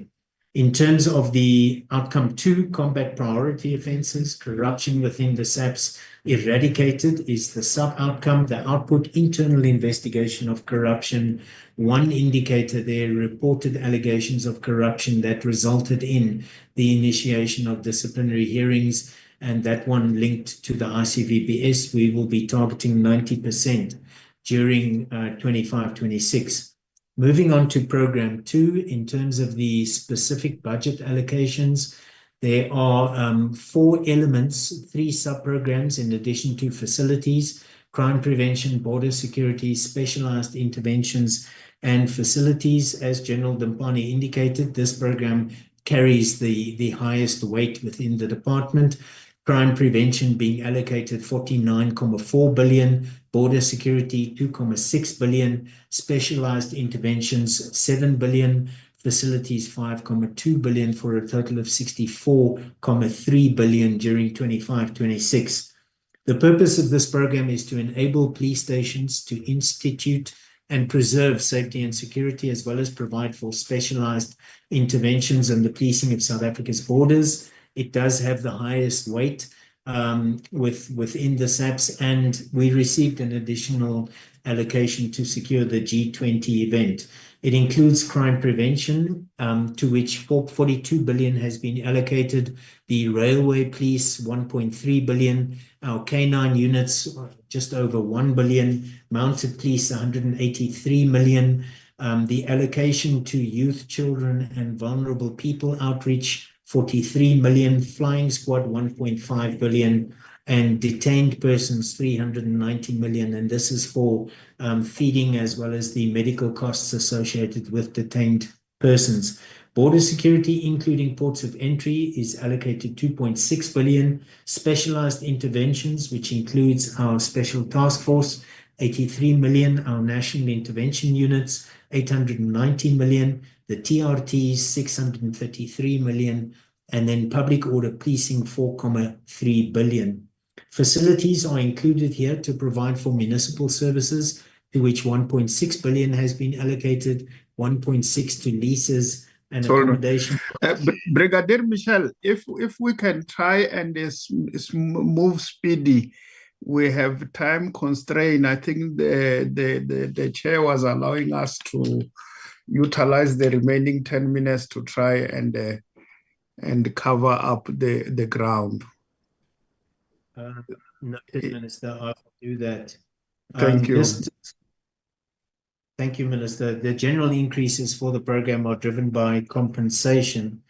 I will try and move through these as quickly as possible. We have a total of 24 indicators in Program 2, starting with the sub-program crime prevention. What is important for us here is the involvement of our CPFs.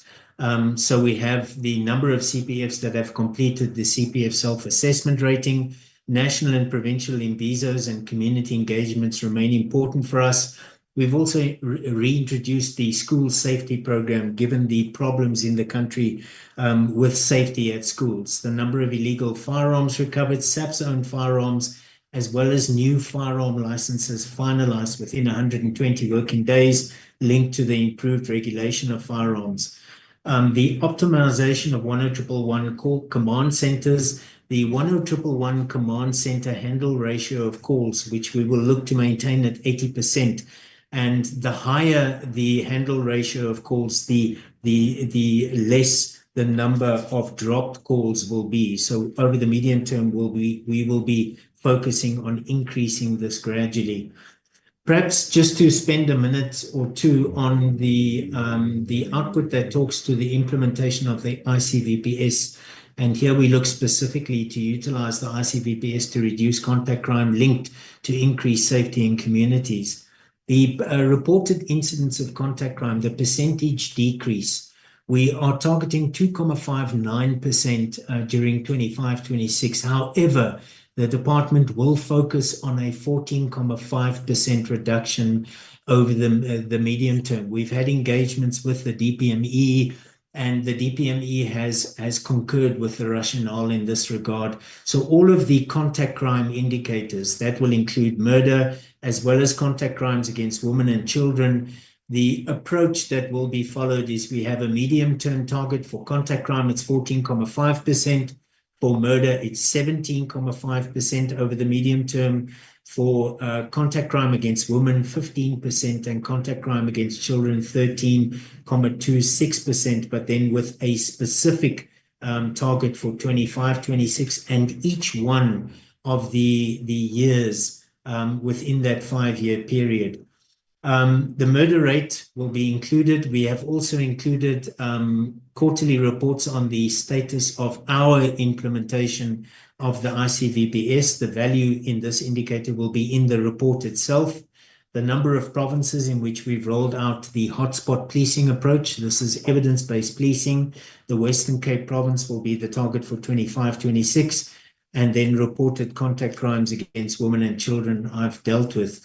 We will also link to the second outcome, look at the number of reported cases of extortion, and here we will target an increase due to the underreporting that is prevalent in the entire country with regard to extortion.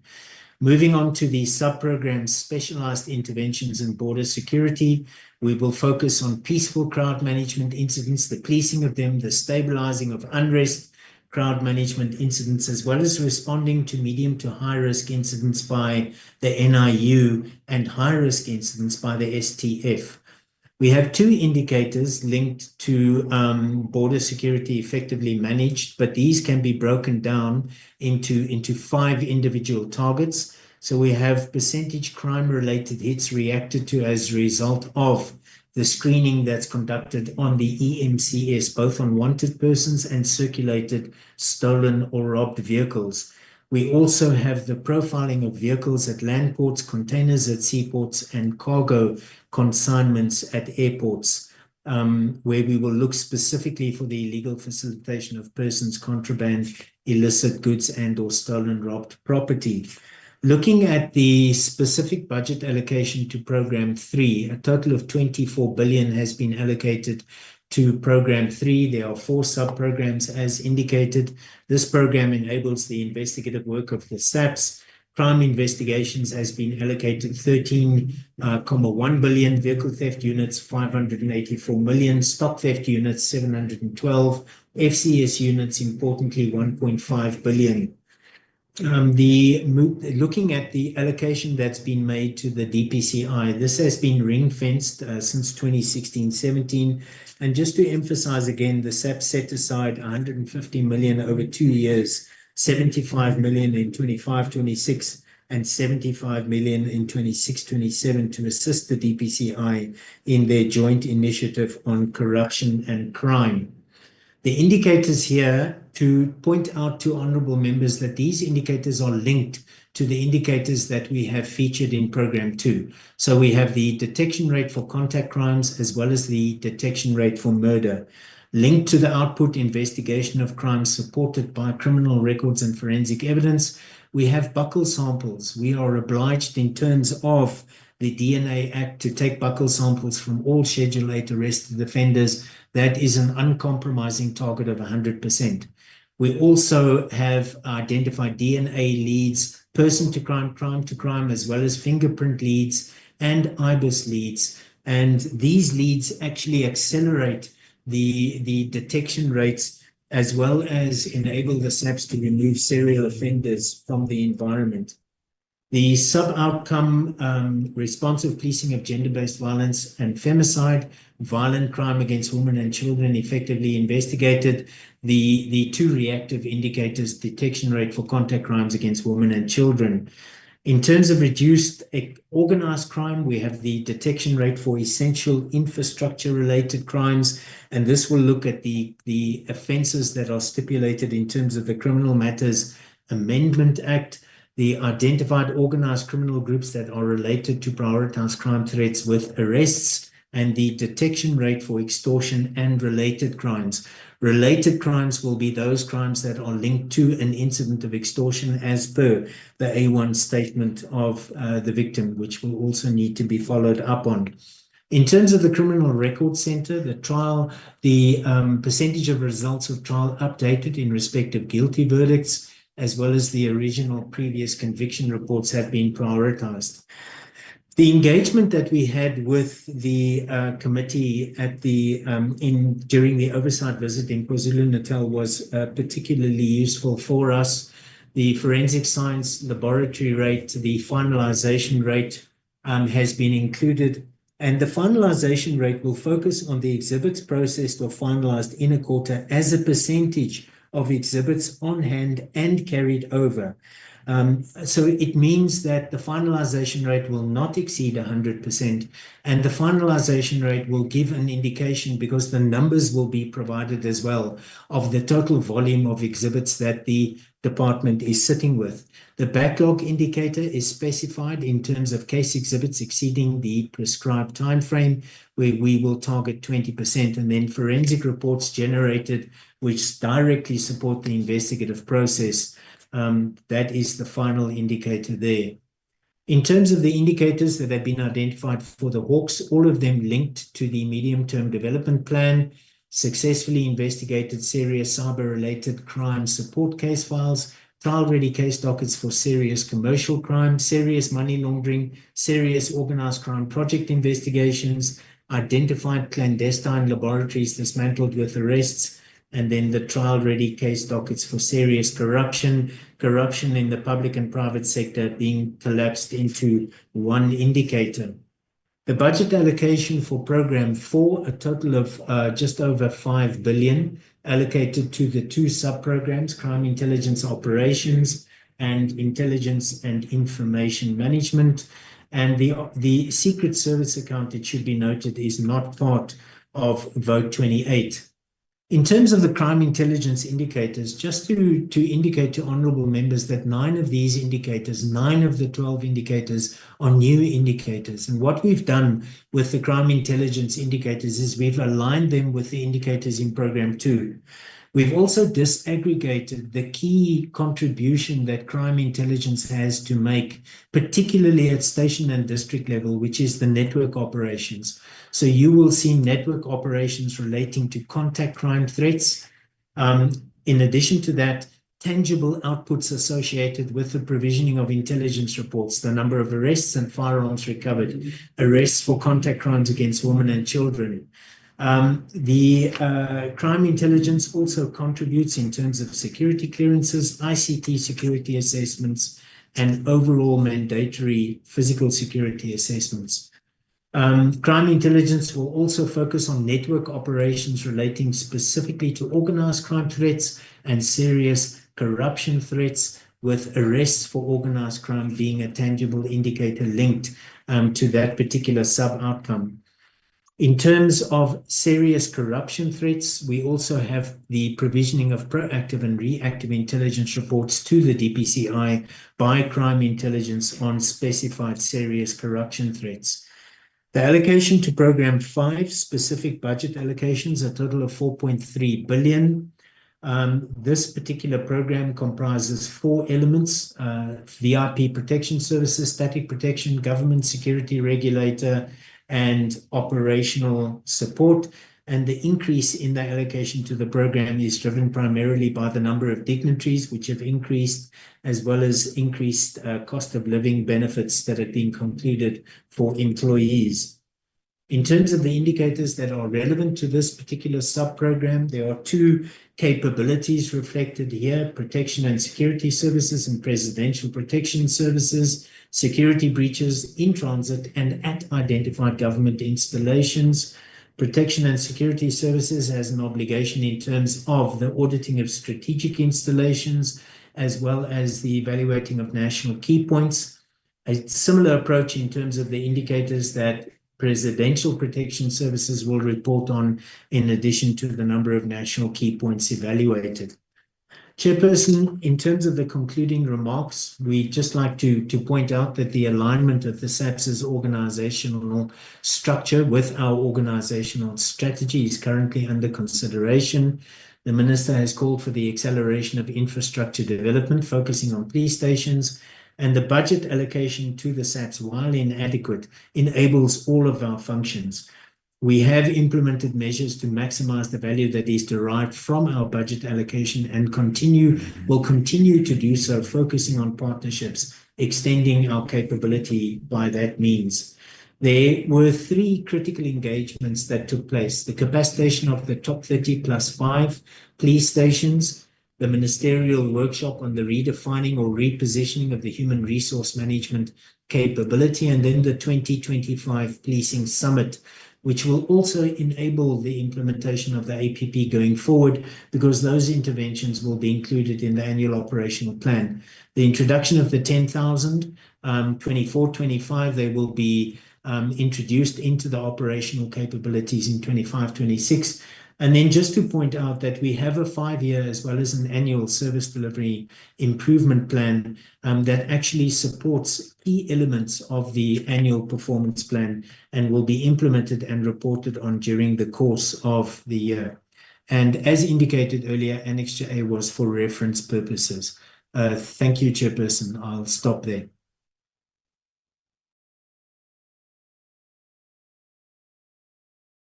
Thank you very much, Brigadier Mitchell. Honorable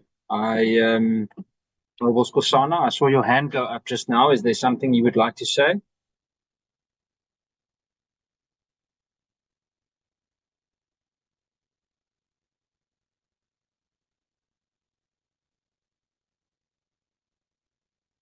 Okay, that's fine.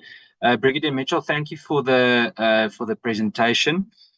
Colleagues, we have about, according to the program, we have approximately 15 minutes left before we take a lunch break. I would like to ask whether we can continue until 2 p.m. to do the part of the SAPS discussion that we went slightly over time with and thus missed. Please indicate, are the members willing to do that? Honorable Skosana, I see your hand is up.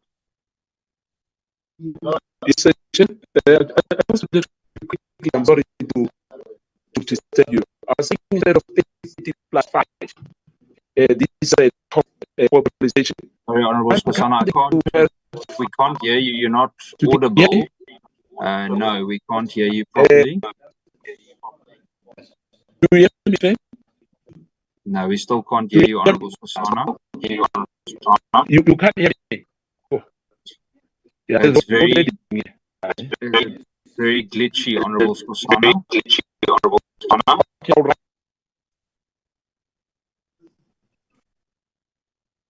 Okay, colleagues, can we continue with that discussion? Are you comfortable with that? And then we will take the lunch break slightly later, if that is okay with you. Or can we, the other proposal is that we take lunch now and we reconvene at 2:30 for us to then continue with the discussion. I would like to personally propose that we consider taking the lunch break and even starting slightly earlier. We can even aim for 2 p.m. or 2:15. Can I get some suggestions from the honourable members?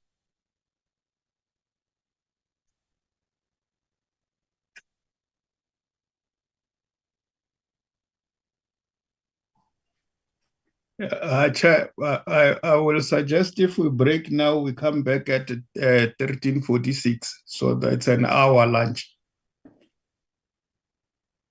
Thank you, DM. Honourable Matthys? Yes, Chair, I support your recommendation. Okay. Colleagues, we then let's take a lunch break. We will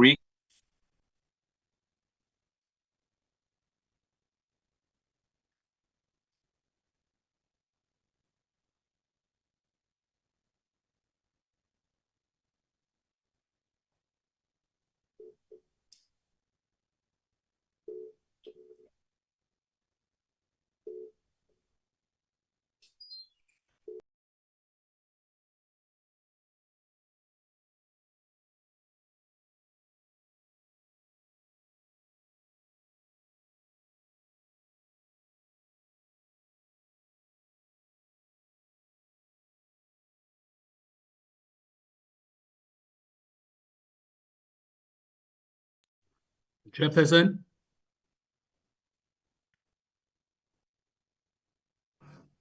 Yeah, he seemed to have had a problem of the line there. If any member can assist us, members of the committee.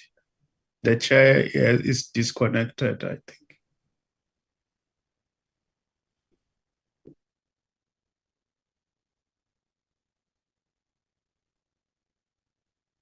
Honorable Shikari, your hand is up. Thank you so much, Nicolette. I'd just like to confirm, because the chair broke up, I'd just like to confirm, is the lunch from 12:45 to 13:45 or from 12:45 to 13:15 as suggested by the chair? Thank you. Honorable members, on the WhatsApp group, the chair indicated that he would like to reconvene at 2 o'clock, 1400. Thank you ever so much.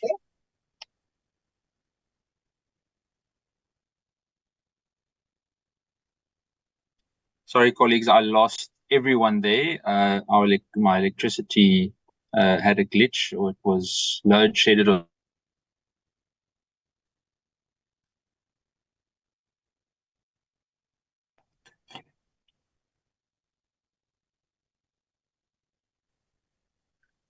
Chairperson? Yes, Reverend Meshwe. We still cannot hear you, sir. You should be able to hear me now. Yes, sir. Good. There we go. Sorry about that. I had some technical issues. We then reconvene at 2 p.m. Thank you, colleagues.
Recording stopped.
Good afternoon, members, deputy ministers, and everyone present in the meeting. I would like to announce that the chairperson is attending an urgent meeting with the House chairperson, and he requested to reconvene the meeting at 16:30. So we will come back at 16:30. Okay, thanks, Baba.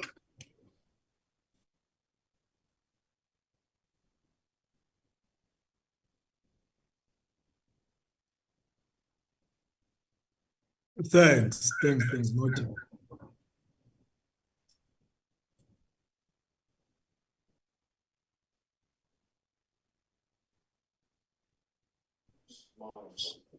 So do we remain in the platform or we will log in? Miss Mo, if you want to remain, you can, but if you want to log in later, you can log in later. Okay, thank you. Okay, all right, thanks.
Recording in progress.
Good afternoon, colleagues. It is 4:30 now.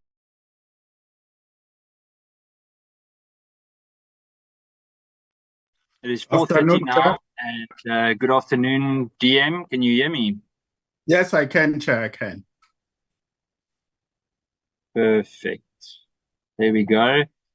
Colleagues, we will now continue with the discussion. I just want to thank everyone for their patience. We had a meeting with the House Chair, and we received instruction that we're not allowed to run any committee meetings, or that any committee meetings aren't allowed to continue parallel to that specific engagement.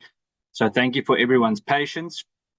I would like us to immediately go to the discussion that follows after the presentation by Brigadier Mitchell and so too General Dumpane, and obviously the brief introductory remarks by the National Commissioner, General Masemola. I would like to start by giving all the members or the members that would like to have an opportunity to have a chance to raise points, ask questions, etc. We're going to still stick to the timing process. We're going to give a little bit more time because it was quite a detailed and a long presentation. And obviously, this is a critical discussion for the committee. So we will give 8 minutes to each member of the committee. And please understand that if that 8 minutes runs out, then it will automatically be muted. So please look after the time that you have been allocated. It's in order for us to ensure that everyone gets a fair opportunity to raise the points that they feel necessary. And it's also important for us to make sure that we still have adequate time afterwards, because remember, we've got a engagement with the Civilian Secretariat as well. May I please have a show of hands from the honourable members of the committee that would like to engage? I've already noted Honourable Schikkerling.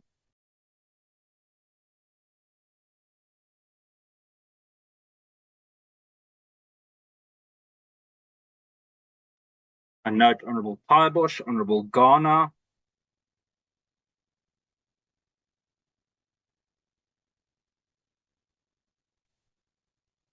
Honourable Bio,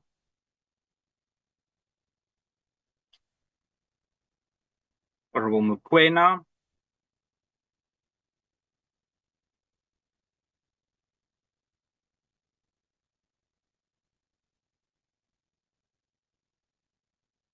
thank you, colleagues. If I may ask, Nicolette, can you activate the timer again for us? We're going to start with Honourable Schikkerling, followed by Honourable Taibosh, Honourable Ghana, Mbio, and then Honourable Mokoena. Honourable Schikkerling, over to you. Thank you so much, Chair. Colleagues, I've got several questions. I'm gonna just go down the list. Some of them might be a little bit out of order. There's really a delay in internal disciplinary hearings in the process. I mean, we've spoken to several officers who have been waiting for almost a year for their disciplinaries to come forth. And I mean, this definitely impacts greatly on the members' mental health. And sadly, several members have committed suicide due to stress factors as the matters are really dragged out for some time. How can the unions positively contribute, and can the SAPS explain why cases are taking, in some cases, more than a year to be finalized? It really is a long time. And then I would like to know if the SAPS allows the unions, for instance, POPCRU and those, to have a safety desk at the police station should they feel that they're not getting the necessary help, they have somewhere to go to. The detectives, the detective service really is a concern. It's something we've been speaking about for almost a year. Only 200 vacancies for former members have been advertised. However, the SAPS has received literally thousands of applications for these positions.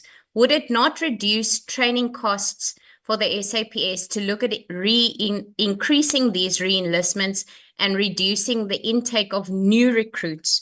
Would it not be more feasible for them to perhaps do that? Then on the National Development Plan, Chair, the FCS units, really, I think they're one of the units that are overworked at this stage. How is the SAPS strengthening FCS units and supporting GBV survivors in line with the MTDP? That is a concern that I have. And are there any new measures being implemented to enhance the effectiveness of SAPS's border control responsibilities? Then on the SONA, a lot was said at the SONA. Is the SAPS actively enabling and resourcing CPFs in line with the regulations? Are specialized units adequately capacitated, especially the DPCI and the AGU? I mean, the DPCI works with really hectic matters, and kidnapping is something that we read about almost on a daily basis now. So are they being capacitated to ensure that they have the necessary resources that they need? How is the SAPS promoting a culture of integrity? We did speak about it this morning fleetingly with the unions. And then, are the victim support services adequately funded and staffed? I mean, we've visited several victim-friendly rooms, and some of them really are great, and some of them really are lacking. And I think it is something that the SAPS should definitely pay attention to. Under visible policing, what portion of the increased allocation is dedicated to deploying more boots on the ground versus operational support? For instance, fuel, uniforms, overtime. The unions also raised the same issue this morning, that we need more boots on the ground, and I agree with them with that fact. I think visible policing does make a difference, especially in areas where crime is high.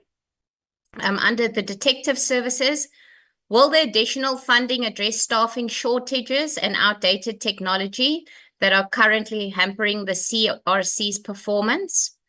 Why was the allocation to FSL reduced despite persistent DNA backlogs and infrastructure challenges?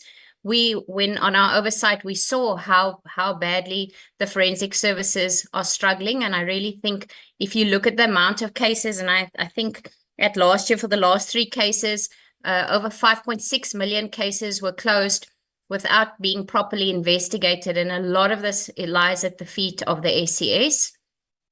Will any of the funding be allocated to reopening or upgrading underperforming or non-operational laboratories, especially Mamsam-Toti?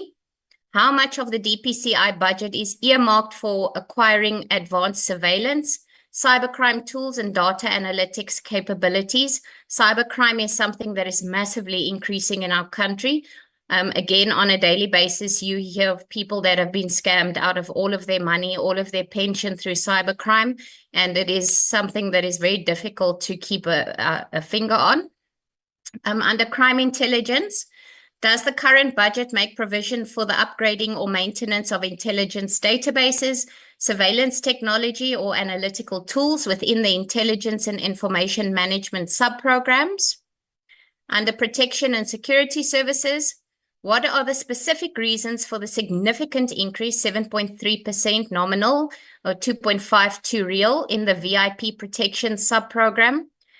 It's really one of the issues that I have. I do not think we should be spending so much money on protecting members of parliament, especially not I understand that we do need to protect our ministers and our deputy ministers and the president and the deputy president, but surely this increase could be used much better in other areas. It really doesn't make sense to me that we increasing this. It's really a problem that I have, and I think most of South Africa also has a problem with the fact that we increase looking after members and the VIP protection, but we can't even look after the own citizens of our country. It's a problem. Infrastructure projects, how were priority stations selected, and are they aligned with the high crime or under-serviced areas? There's definitely police stations that need upgrading as a matter of urgency. How will the impact of infrastructure investment be monitored in terms of improved service delivery and crime reduction? Are the SAPS's infrastructure plans realistically matched to its budget?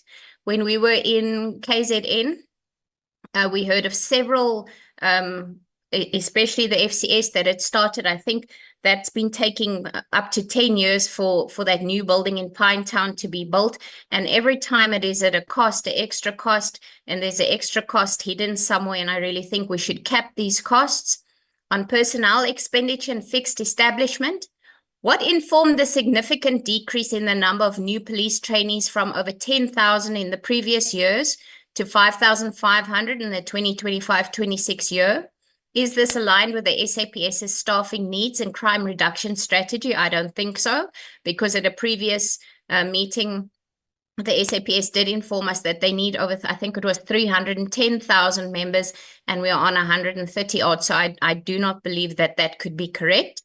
How were the 4,000 members targeted for placement in the detective services identified? And how will their deployment address existing investigative backlogs or gaps?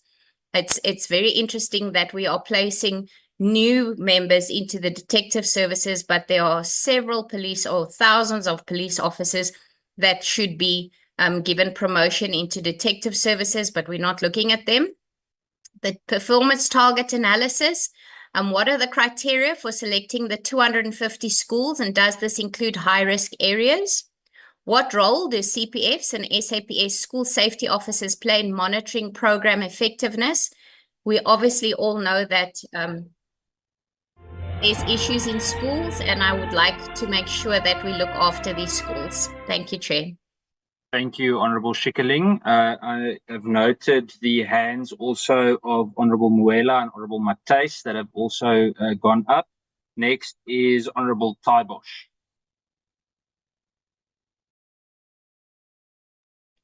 Thank you, Chair.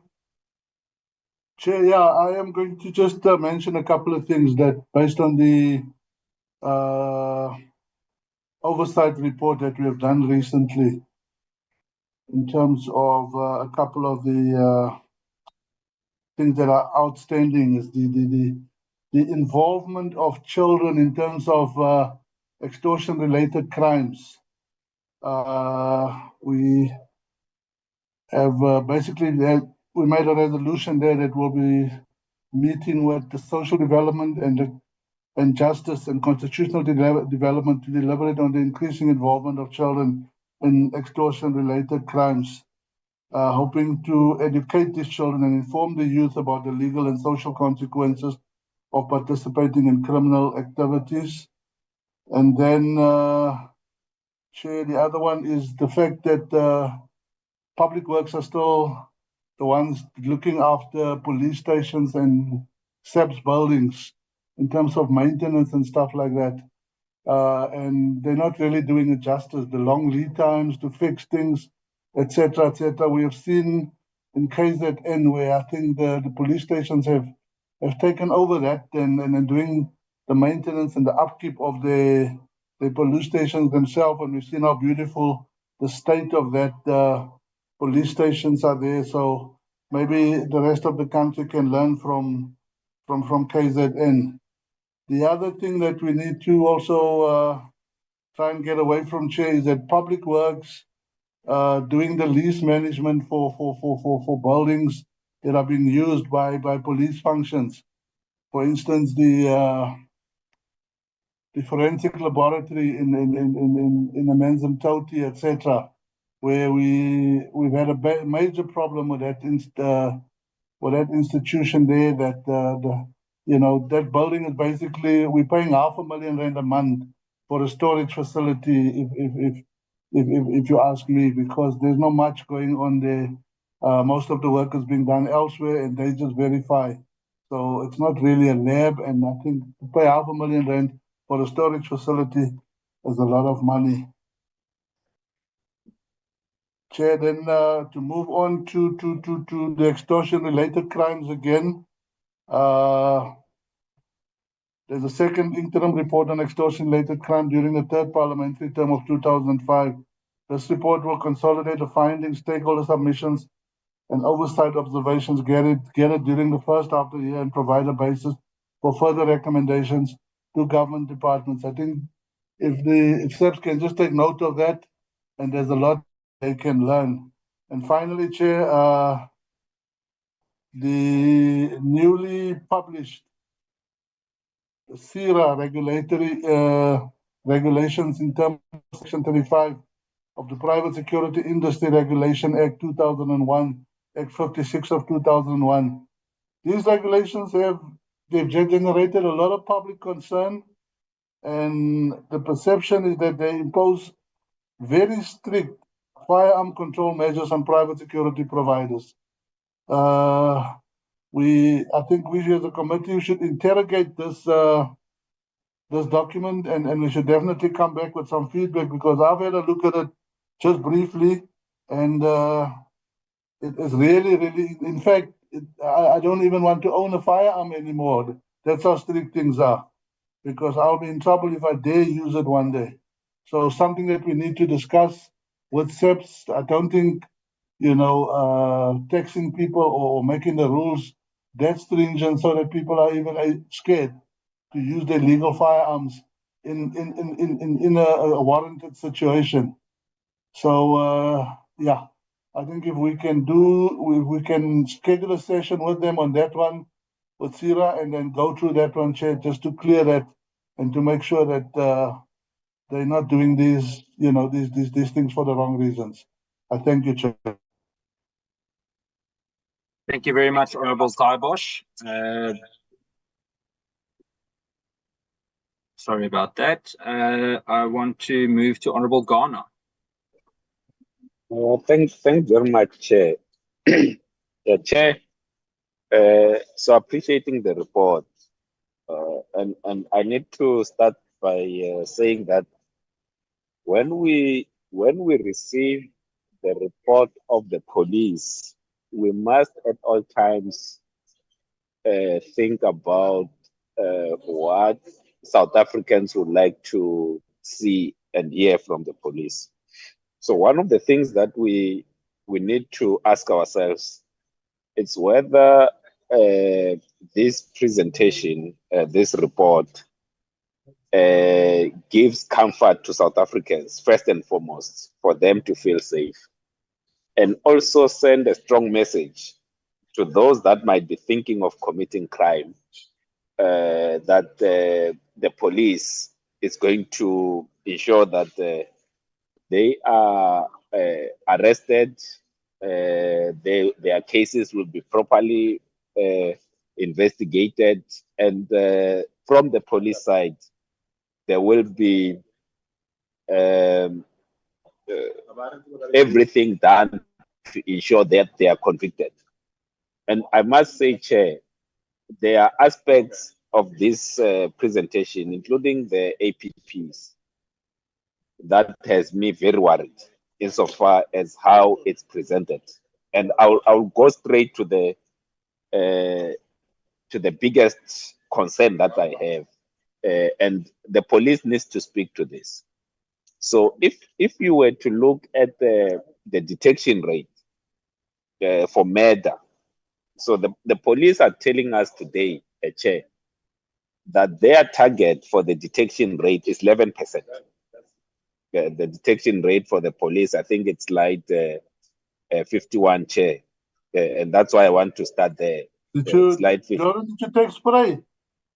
The detection rate of murder is 11.33, which means for every 10 murders that are committed against the people of this country, the police are saying that we can successfully investigate and produce a trial-ready docket for one of them. That for anyone that seeks or that is thinking of committing a murder, looks at that as the chances of getting away with murder is very high. And similar to the other targets. And this is where we need to get to, because if those that are thinking of committing crime are left with an impression that they can get away without being arrested, without their cases being properly investigated, and them facing the full might of the law, then they will continue doing this. Linked to that is that, so if you look at how we treat various categories of crime, so for serious crimes or economic crimes, we speak about trial-ready dockets, but the same is not spoken about insofar as murder, insofar as rape, and other contact crimes. And this is the problem that I have that the police need to respond to. The other issue that I want to raise, Chair, relates to we know that we've got a gun problem in South Africa, guns problem, and we even raised it in the earlier report. But the targets that the police have set for themselves insofar as recovering illegal guns, including recovering the guns that are being stolen from the police, are just too low, Chair. They're just too low, and they don't give comfort to myself. They don't give comfort to myself, and it's something that we do need to look at. And the fourth element I want to deposit, Chair. So what we receive from the unions is that even the 10,000 members, new recruits that will be added, they will not, in a way, significantly alter the total numbers of SAPS. That is so because even in the strategic plan, they are not addressing the high numbers of people leaving the service. And I'm not talking about retirement here, Chair. I'm talking about people resigning from the service and how to then address that. Because the average number of detectives that we are losing every month, it's 60. Every month we are losing 60 detectives. And these are not the retirements, Chair. It's people who are living for other reasons other than retirement. And this plan is not speaking to that. To say, how do we ensure that we are able to retain the members that are serving South Africans very well? So that is a big aspect for me, because if we are feeling in a way, and I'm sorry to put it in this context, it's starting to sound like we are feeling a leaking bucket. And we are hoping that at some point, the bucket will be full, even when we know that it is leaking. And that's something that we seriously have to address. And I think the unions have started to talk about those issues. And I think one of the aspects that we need to be introduced, that's not here, Chair, in the last 90 seconds. It's so these surveys, the customer satisfaction surveys that are being done, I think what we need to be looking at, it's a kind of a post-trial surveys from the victims of crime or families of the victims of crime, insofar as how their matters have been handled and how long it has taken for the matters to be properly investigated, for it to go to court. And as a final input, Chair,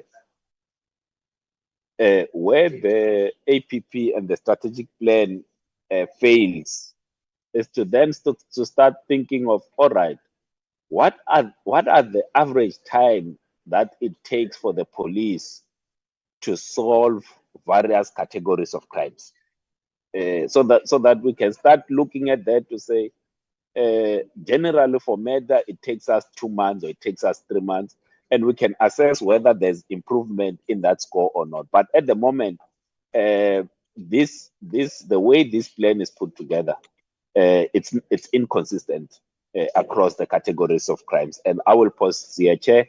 I think I've adequately used my 8 minutes. Thank you very much, Chairperson. Thank you, Honorable Ghana. I'm then going to move to Honorable Mbio. Okay, thank you, Chair. I think the previous speakers, they have covered me with some of the issues, especially the one of the ministry sub-program. Mine is that what is the SAPS plan to rebuild a public trust, confidence, and the integrity? Because is that our people are losing trust each and every day. Thank you, Chair. Thank you, Honorable Mbio. I then go to Honorable Mokoena. Thank you, Chair. How does the administrative growth align with broader SAPS budget priorities, especially given the need for improved visible policing, investigators, and intelligence capacity?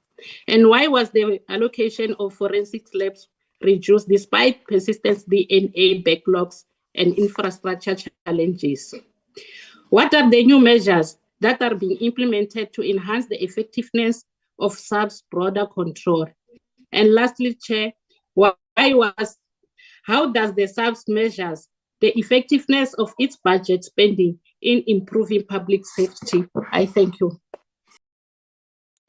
Thank you, Honorable Mokoena. Honorable Muela.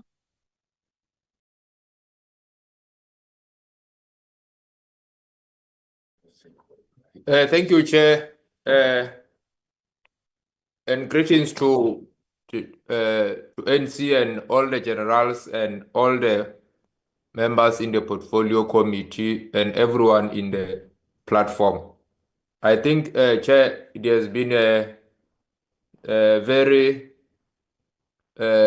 busy day today, having to receive all the presentations from the unions, which, of course, they have raised quite number of issues which are of their concerns, and also proposed on the remedy as to how they can improve in some of the issues which they come across on their daily operations as police officers, on day-to-day operations, most particularly with regard to the issue of visible policing, and also how they will want to mitigate the issue that has to do with the infrastructure deficits and the problems that comes with the infrastructure, which emanate particularly from the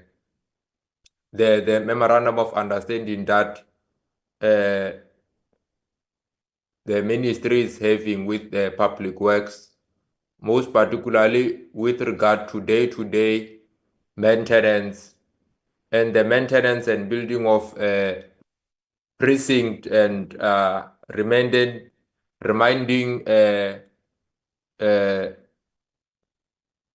infrastructures which are dilapidated across most of the police stations across our country.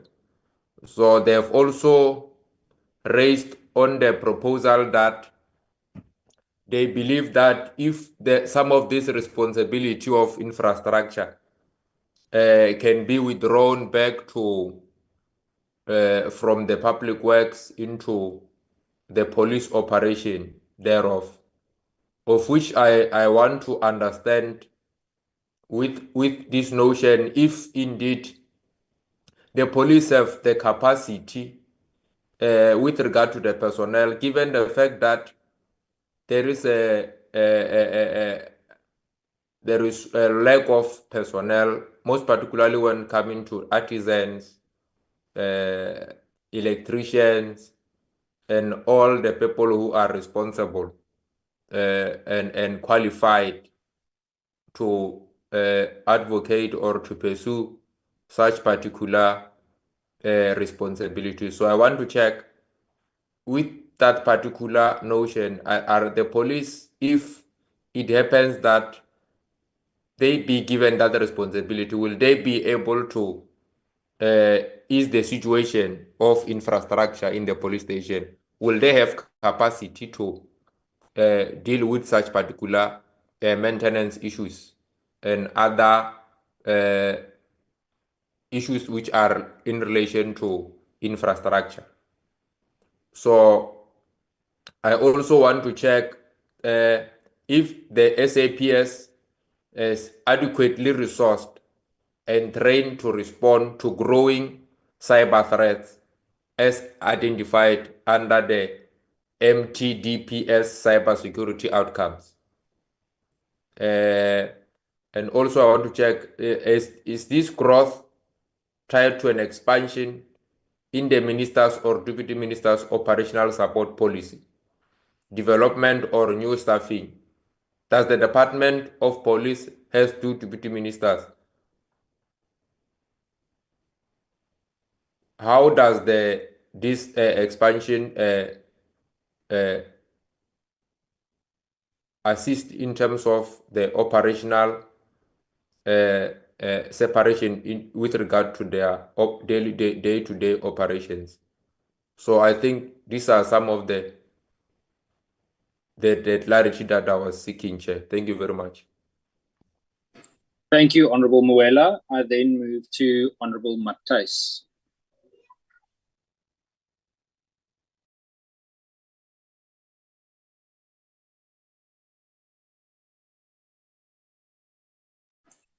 Honourable Matthys, the floor is yours. Thank you, Chair. I was just trying to get connected. Okay, mine just quickly, we appreciate the presentation, and I just want to start off with the 7 strategic priorities that were presented in the report, and now it forms part of the National Development Plan. I do think that there's something missing in those priority areas, and that would be the issue of infrastructure that we've been talking about long and hard. We have to understand that if we are not having all of our police stations, labs, etc., are not properly equipped and they are not in good condition, everything else we're going to do is just going to collapse. So I would have thought that we would have included that as part of the organizational reform. So you've got a priority area, sorry, let me say this again. You've got a priority area called organizational reform and capacity building. And I think number 1, that should have been on top as a first and not listed at number 7. And then what is missing there is the issue of infrastructure, because this is something that has to be prioritized, and it's coming across from all the members of the committee. It's also been said by the department themselves, but even the unions that came here today and made presentations were speaking the same language. The committee also did oversight, and they saw the diabolical state of police infrastructure at the moment. It's not a conducive environment for us to expect our South African police force members to be able to work into. So I think that should be taken into consideration and not just have it as a byproduct, but part of the strategic priorities. The recruitment of 10,000 new members annually.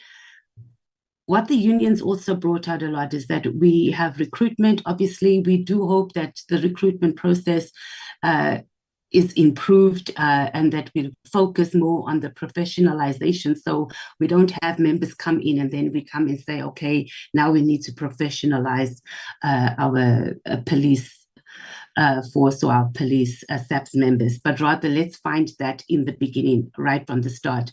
And we don't have to spend huge amounts of money on training.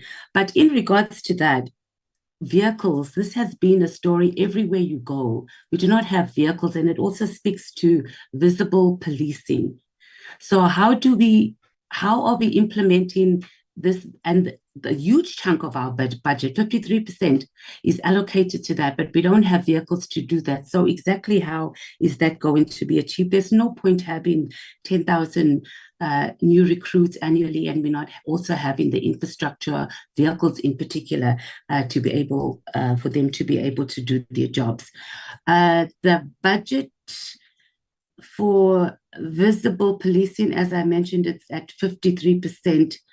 I spoke to the shortage of vehicles. Sorry, I'm just going to need to go through my notes here. How I think we covered on that one. I want to talk about the. So how do you explain that 4.9%, there's been a 4.9% decrease on payments to capital assets? So we've got buildings and other fixed structures, and there's been a decrease. But maybe we must also just get an understanding from the department on to what extent is public works involved, and to what extent is the South African Police Service involved in maintenance or the construction of police. Or is there, like, the department sits and says, okay, we got prioritized building the following police station? So we should get clarity on that. But also having to have a decrease in this regard speaks to that we are not prioritizing something that is very, very urgent. I mean, a 4.9% decrease in capital assets, it's huge. Then we also have another decrease in machinery and equipment, and that's 2.3%. Again, in software, you're going down to minus 5%. So make that make sense, because all this is what we need to be able to do crime prevention. It's to be able to professionalize our police force. Crime intelligence is a critical part of crime prevention, and it's also going to assist in us making sure that our police are not being killed when they are doing policing, if we get this right. So make this make sense. It makes no sense that something as critical as our buildings, as machinery and equipment, software, we have huge decreases in that. And then we're going to go to the issue of your administration programs, which has me infuriated right now. We have the ministerial sub program that has been allocated 84.7 billion, right? That is an increase of 33% from last financial year.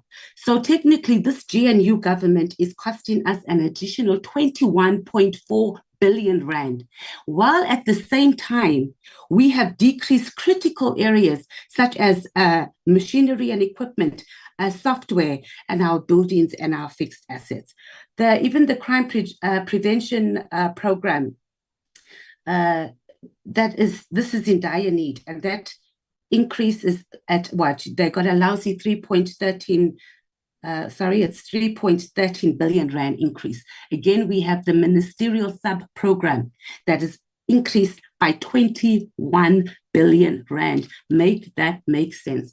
Then worse, Chair, and this should outrage us, is that we have the Forensic Science Laboratory. This committee went, I wasn't part of it, unfortunately, but I don't even think I need to go and see, because this has been an outrage in the country for years. It's been going on and on about the state of our laboratories, and we can't get DNA and forensic evidence.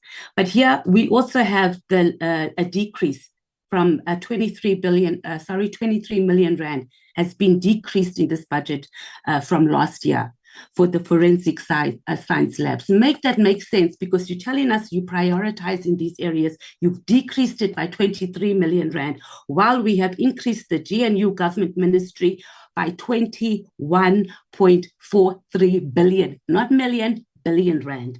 Then let's talk about the sexual crimes. How are you going to have a resolution? We have a resolution here on reducing the sexual crimes and other crimes that are reliant on forensic evidence. So how is that going to work when you are drastically decreasing 23 million for these forensic science labs? I mean, besides just upgrading them just to an acceptable standard, we also need to modernize them. Make this make sense. GNU ministry is costing us a ridiculous 21.43 billion rand annually. extra. And now we have in these forensic science laboratories that are costing us. We also have the marginal increase on crime intelligence, which is 22.7 million rand. Again, I want to highlight the point that we have this GNU ministry sub-program that has a whole increase of 21.43 billion rand. Then I know you're going to want to cut me off now. I'm on my last leg, please, Chair. The protection and security services is also increased, and this also is speaking to VIP protection sub-program. It has seen a 7.34% increase. Again, we have a forensic science laboratories that has had a decrease, but we have in VIP protection services been increased by a ridiculous 3.4%. The issue of infrastructure projects I did speak to, and if the department can just explain, there was a list of infrastructure projects that are underway or they're taking place. So maybe we can just find out the status on whether they're on track of being whether they are in budget, because this will help or assist us as committee members on whether we need to support the rest of the public works budget to be moved and for the South African Police Service to take over all the infrastructure and the maintenance of its buildings. Thank you, Chair. Thank you, Honourable Matthys, for your detailed input. May I hand over to DM Matale and General Masemola to coordinate response?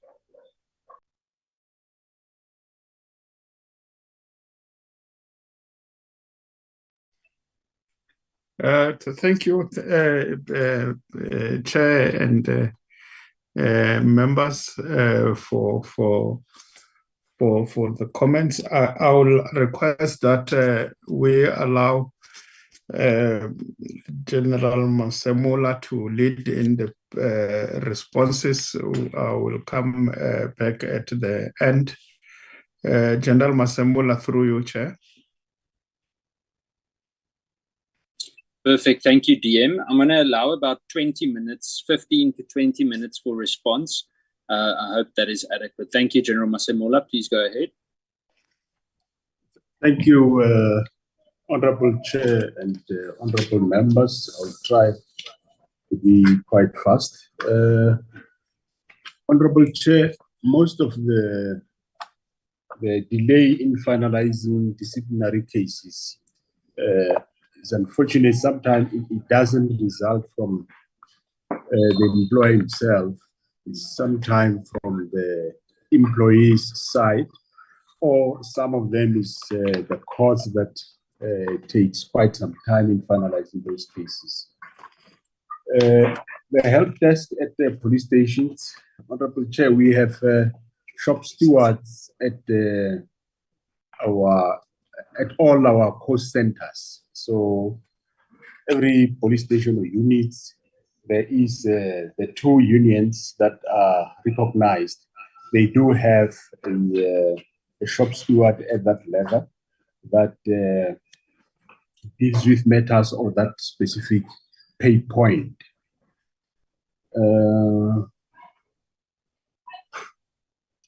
Yeah, the releasement of the members, Honorable Chair and Honorable Shikli, we took 200 based on what we can afford to pay.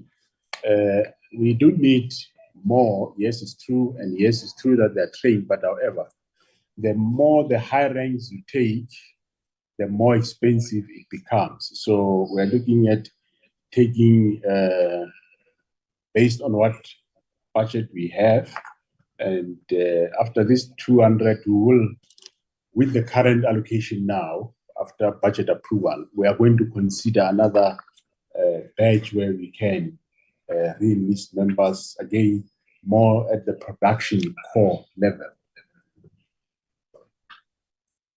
In terms of enhancing the fight on GBV, we do have for this 4,000 that you spoke about, 4,005, we are going to, Honorable Chair, have about 300 that will be filling in the the FCS units, where we'll be reinforcing them. And of course, we'll then also reinforce them with the necessary tools of trade. Border police enhancement, yes, we currently, this financial year, we are going to top up, but not much. What we intend doing is that in some of these positive entries, we will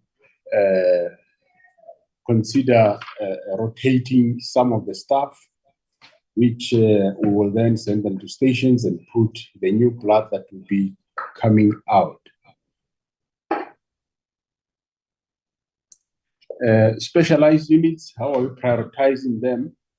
I'm sure you have seen for this year, we prioritized to add 150 members at the DPCI.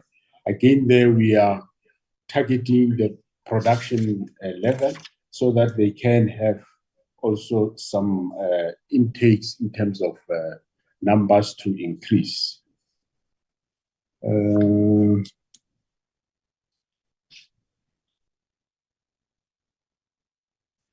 Yeah, how we commit budget to more boots on the ground, Honorable Chair.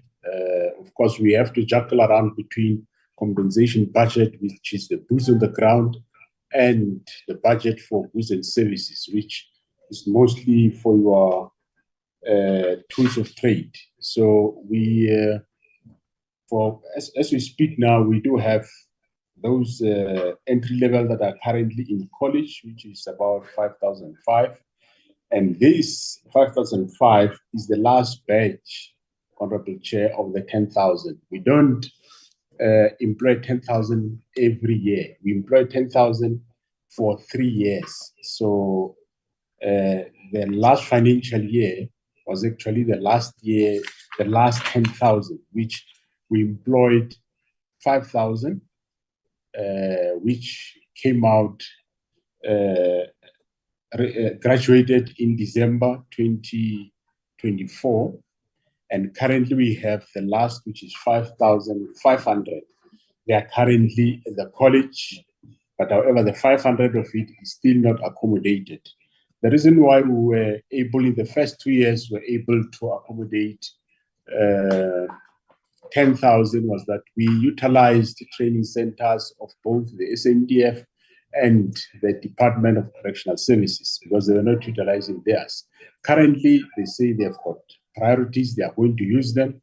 And beside that, the rental was a bit too expensive for us. So hence we resorted last year that we'll take half of the 10,000, train them last year and train the last part of the 10,000 this current year. So meaning from now onwards, after the current entries that are at the college now, when they finish, that will be the last 5,000 of the 10,000, which makes 30,000, except the 500 that will go later to college in the year. From there, we have, of course, we'll be back to our between 3,000 and 500 entry level every year. We did ask the budget for further to keep up with the 10,000, but unfortunately, we didn't come right. We are still battling and fighting to get more numbers in that regard, but we have not yet won at this time. The forensic science budget in program 3, it was 1.7 last financial year, currently 1.8. There is an increase, but the CFO will talk to that. Yeah, the issue of the lab in KZN, we do take note of that. Hence, we are in the process with Public Works. Unfortunately, it's taking a bit of time to get an alternative temporary measure of a laboratory while we are waiting for the building of the lab so that we have another building that we can operationally work on that. They have processed the matter in terms of the issuing of tender, but it's not yet finalized. General funding will later add on that, Honorable Chair. Cybercrime, General Nkosi and Sibia will talk to that. The increase on program of budget on program 5. Yeah, there, Honorable Chair, we remember when we have a one deputy minister extra, he or she comes with the number of staff that they are entitled to. So hence the increase in the budget. In terms of work, yes, there is division. I'm sure DM Matalo will talk to that. But yes, there is enough work for both the deputy ministers because they share responsibilities.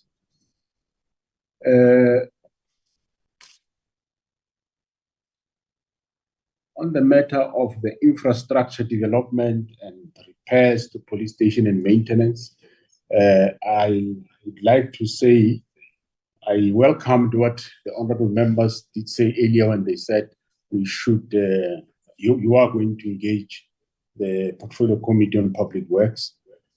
On my level, I'm also engaging the DG. There was some leniency in the previous administration where we were given authority to repair certain police stations. For example, the colleges, they did give us authority to repair, and as soon as we start with the maintenance in this administration, they withdrew that all that authority, they withdrew it back. They say it's their function, only them can do it.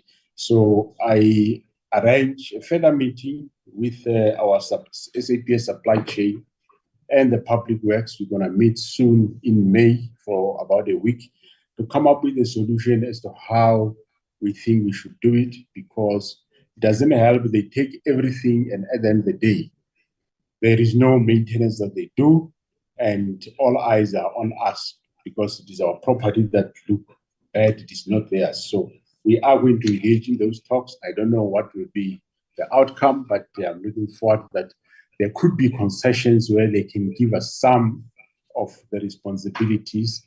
And of course, there was also a question on if they give us that responsibility, will we be able to? We think we know our police station much better, and we know how many there are, where they are, and what their conditions are. And we think we'll be in a better position to be able to maintain them. The start might not be as easy, but I think we will be able to maintain them better than the current state in which they are now.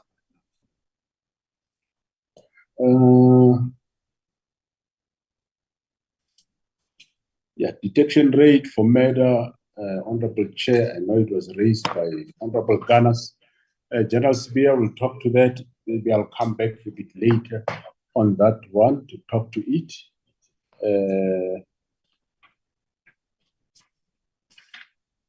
Let me see what's still there.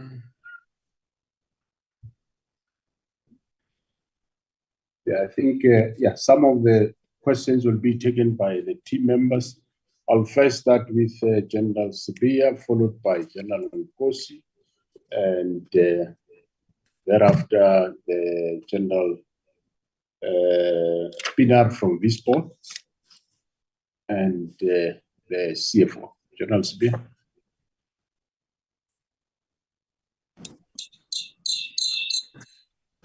Thank you very much. Thank you very much, Chairperson, Deputy Minister, and all the members of the committee. Very good afternoon to everyone. Chair, it is indeed correct that the detection rate is 10.48% against a target of 11.32%, which is a new performance baseline from the previous performance. But the conviction rate is 80%, is 80.96% against a target of 80.52%. Now, it is important, Chair, to mention that when we look at our detection rate in terms of the contact crimes, starting from 2021-2022 financial year, you will see that in 2021-2022, it was 46.87%. And in 2022-2023%, it was 44.94%. 44.99%. But in 2023 and 2024, it was 44.77%. And in 2024,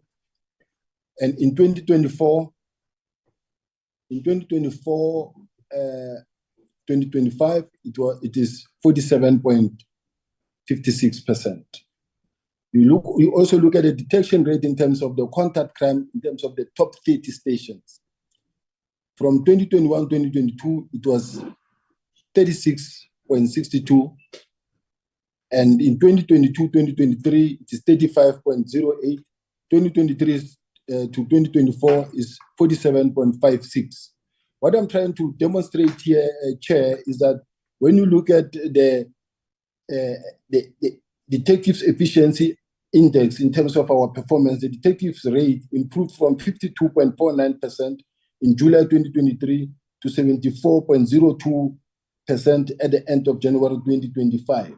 So this means that the detectives are actually improving every financial year. And you can also look at the detection rate, whether you look at the conviction rate on contact crimes against children from 81.08 in 2021-2022, but in 2024-2025, it is 81.23%, which has improved. And you also look at the outstanding wanted persons at top 30 stations from 2021-2022, which was 11%. And when you look at 2024-2025, it is at 25.29%. And you look at the taking of buccal samples for Schedule 8 offenders, it was 79% in 2021-2022. It was 79.60%. But in 2024-2025, it is 97.71%. And you also look at the reduction of outstanding persons to crime DNA, which is a new performance indicator. In 2022-2023, it was 36.90%. But in 2024-2025, it is 39.20%. The reduction of outstanding DNA, crime to crime, which is also a new performance indicator. But in 2022-2023, it was 30.20%. In 2024-2025, it was 26.50. In conclusion, I want to say, Chair, the reduction of outstanding IB's leads in 2022-2023, it was 30.93%, but in 2024-2025, it was 38.90. It was 38.50%. So, which means, as the detectives, we are doing very well. We do acknowledge the fact that we have a challenge when it comes to personnel, boots on the ground, the investigators, but we are working very hard in making sure that we do capacitate the detectives, Chair. And then in relation to cyber crime, Chair, the question is SAPS adequately resourced and trained to respond to growing cyber threats as identified under the MTDP cyber security outcomes? The response is as follows. The South African Police Service is actively strengthening its capacity to respond to growing cyber threats through targeted training initiative, specialized qualifications, and resource investment. Given the evolving nature of cybercrime, continuous upskilling and access to advanced investigative tools are essential. And we look at specifically at training initiatives and qualifications. The SAPS cybercrime investigating officers possess qualifications falling under the National Qualification Framework, NQF Level 6, and higher in information technology and information system, thus ensuring a strong technical foundation in cybercrime investigations. In addition to formal academic qualifications, officers hold specialized certifications that enhance their expertise in digital forensics, cybersecurity, and cyber intelligence. These include hardware, computer hardware, core IT security for hardware, networking, and security fundamentals. This also includes Cisco certified network associate, advanced knowledge of networking, cybersecurity, and IT infrastructure. Also cyber psychology, understanding online behavior, digital profiling, and psychological aspect of cybercrime.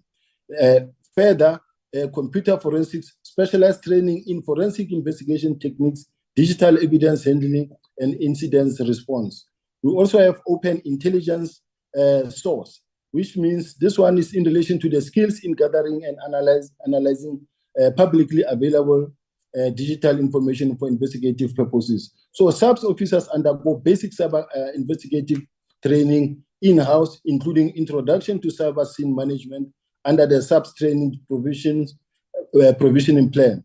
The South African Police Service Training Provisioning Plan also supports external training provided by service providers, ensuring continuous learning and adaptation to new cyber threats. Additionally, SAPS members are nominated for international training programs and workshops to enhance their capabilities. Officers have attended specialized cybercrime investigation training courses and seminars in China, the UK, the USA, and Singapore, facilitated by Interpol, the European Union, and other cybersecurity institutions. In terms of the resource allocation and capacities to enhance operational effectiveness, the SAPS integrates IT tools as essential tools of trade within its budget, strategically procuring technology to address emerging cyber threats. The SAPS also cooperate with external role players and stakeholders to strengthen its cybercrime. So looking ahead to the 2025-2026 financial year, the SAPS has prioritized capacitation of Directorate for Priority Crime Investigation and the detectives, ensuring optimal resource for cybercrime investigation. So current capacities within the DPCI cybercrime forensic laboratories, we do have a dedicated digital forensic investigation units within the DPCI nationally, and we also have 58 trained members specialized in forensic investigating capacities. We also have these same capacities within the commercial crime unit of the South African Police Service throughout the countries, and they are also decentralized provincially. We also have units within the DPCI focusing on unlawful access to data, malicious communication, and other cyber offenses as defined in the Cybercrime Act. So I can go on and on in terms of the capacities that we have, Chair, but I just wanted to indicate that. Thank you very much, Chair. Thank you, General. General, sorry, just as a point of clarity, I just want to understand back to the 11% detection rate. I heard everything you said, but I'm struggling to understand what the 11.33% target, what does that entail? Because as it's, let me give you how I understand it.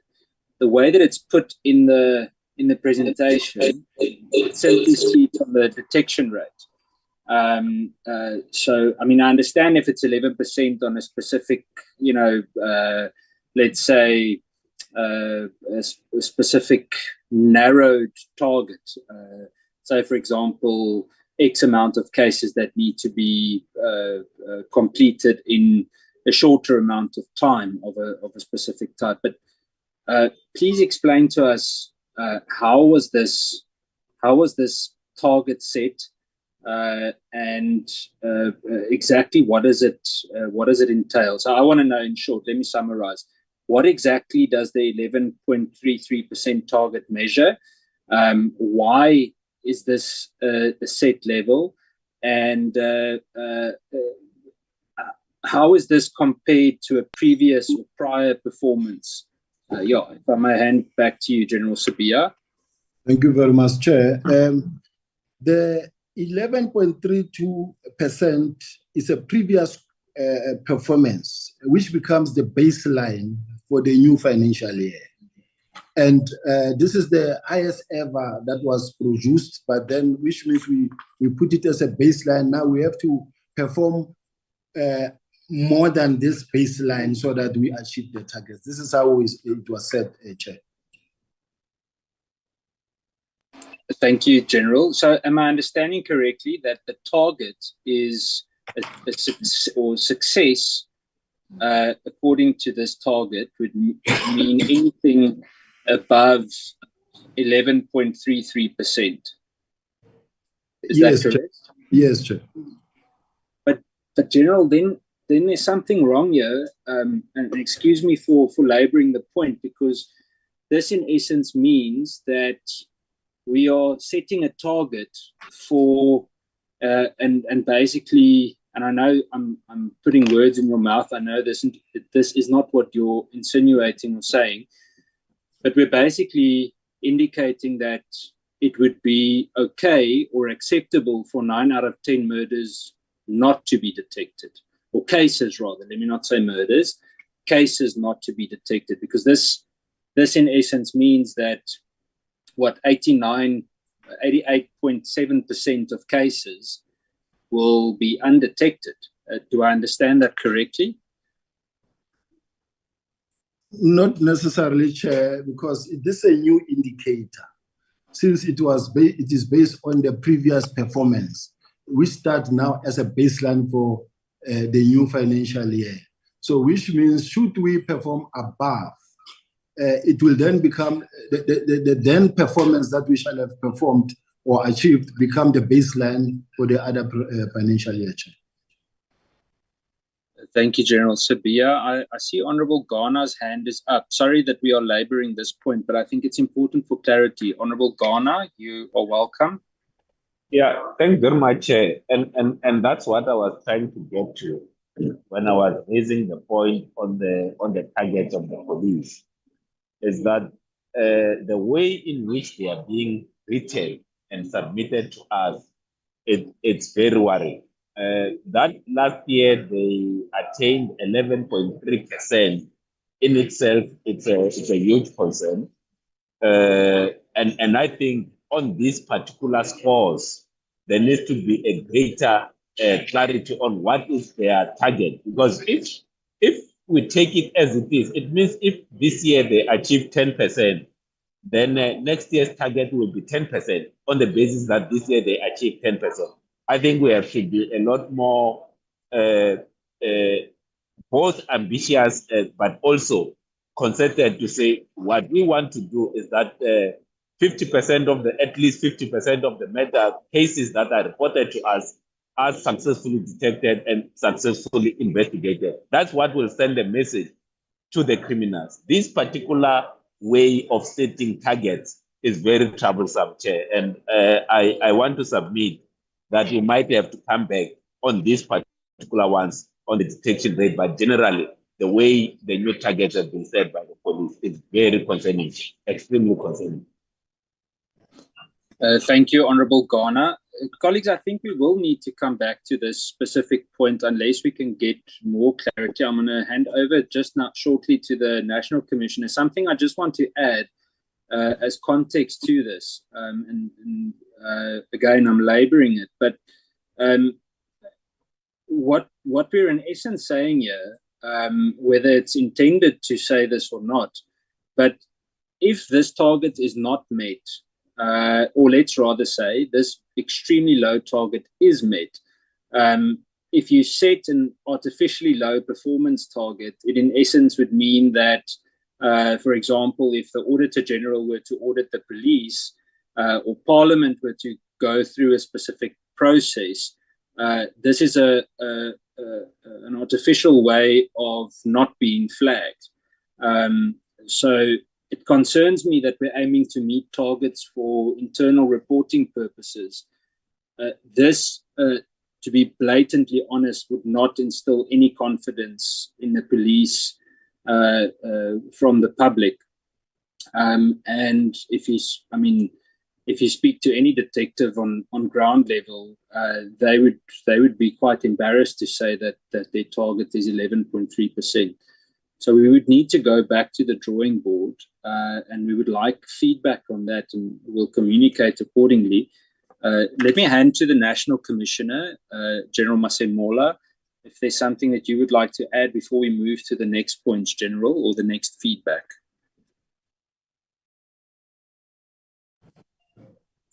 Thanks, Honorable Chair. No, we will revisit that one. Is a new indicator. We will revisit it. Our target for conduct crime for conviction rate, I know, was higher at 80%. So this one is a new one. We separated it from conduct crime, so we'll revisit it and work it on it. Let me hand over to the CFO, General Fani. Also, there were some responses that they should do. General Dimpan. Good evening once more to the chairperson and the committee members. There are a few chairperson that I will talk to. I will start with the FSL issue. Earlier during the year, when we were finalizing the E&E, and we had to submit at the beginning of February, that allocation was 1.7. It was reduced by an amount of 75 million. That 75 million is the 75 million that we have indicated on slide 30, that it was redirected or shifted to DPCI to assist with that particular project. Now, indeed, the FSL is a priority. There has been discussions, directions, ministerial directions.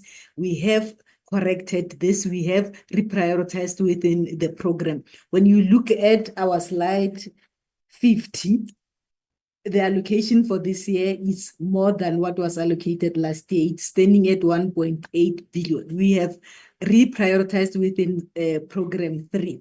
What then this means is, it means during the budget adjustments, we will then submit and allocate this additional funding that we have managed to secure or reprioritize within the program itself. So FSL's allocation is increased by at least 7% or 7.36% in this regard. So it was like that when we submitted our E&E figures. However, we have reprioritized within the program itself, and there is an increase of 7%, over 7% in that particular forensic science laboratory. The figures will be updated during the budget adjustment in this regard. The 75 million was an amount that was allocated within the earmarked funding, the CJS funding.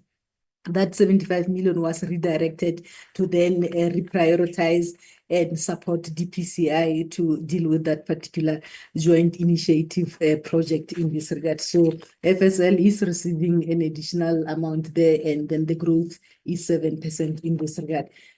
Chair, I would also want to touch on there was a question on the procurement of vehicles. We just want to indicate that indeed the vehicles or the transport equipment remains a priority. Every year, there is over 1 billion that we invest in this particular line item. For the 25-26, there is 1.5 billion that has been set aside to ensure that then we procure vehicles to assist ourselves in terms of policy. We are not saying it is enough, but it is what is currently on the table, and we will be investing in that regard, procuring vehicles. We spread it or allocate it to the provincial commissioners thereafter the procurement process kicks in. Chair, from Honorable Mateis, in terms of the infrastructure, when you look at, there's a slide there, slide 33.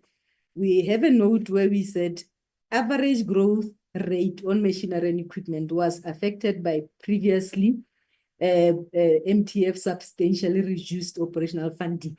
What we mean, Chair, here is that the 2024, from the 2024 MTF period, we come already with a substantially reduced allocation on operational funding. There was a 2.8 billion that was reduced on operational funding, which then also affected this particular line item. During that MTF, it was an indication that for 25-26, 2.9 billion will be reduced. So those particular reductions have remained. So we come already from a substantially reduced allocation in terms of operational funding. For machinery and equipment, Chair, for 24-25, that is last year, 500 million was reduced in that category, with an amount of over 700 million that has been reduced in this line item of machinery and equipment. the infrastructure as well. For 24-25, 500 million was reduced, and for this financial year, 525 million was reduced. So we come already from a reduced or previously substantially reduced operational funding framework as allocated by National Treasury. We do agree this has had an impact on the operations of the department. We then had to reprioritize and ensure that then we are able to procure that is required and maintain ourselves in this regard. So we have made that note on slide 33. Chair, there is an issue or figures on the ministry. On slide 29, the additional funding over the MTF for 3 years is 34.8 million. To cater for the relevant costs for additional deputy minister. For this financial year, essentially this amount caters for COE. That will be the salaries of the increased capacity in that environment. For this financial year, out of the 11 million that is allocated, 8.3 million goes to COE, only 2.7 million goes to goods and services to ensure that that particular office it is then running in this regard. So, Chair, we just want to emphasize that indeed FSL is a priority, and we have noted that and we have corrected that particular 75 million that was taken. The rest of the questions were responded to. The issues of boots on the ground, there is quite a lot of money that we put in that particular space in terms of your crime prevention. That is mainly the 49 billion that we had indicated on the slide that talks to programs. We have a lot of money, the over 2 billion that we spend on fuel in terms of crime prevention to ensure that there is patrols and members are supported with the relevant tools of trade. The SNTs, we spend sufficient and substantial amounts in that particular regard. And I think the National Commissioner had responded to such. The rest of the questions, Chair, in terms of infrastructure, I believe General Fund will respond to them. Thank you, Chair. With your blessing, Chair, General Fani. Thank you, General. Please go ahead.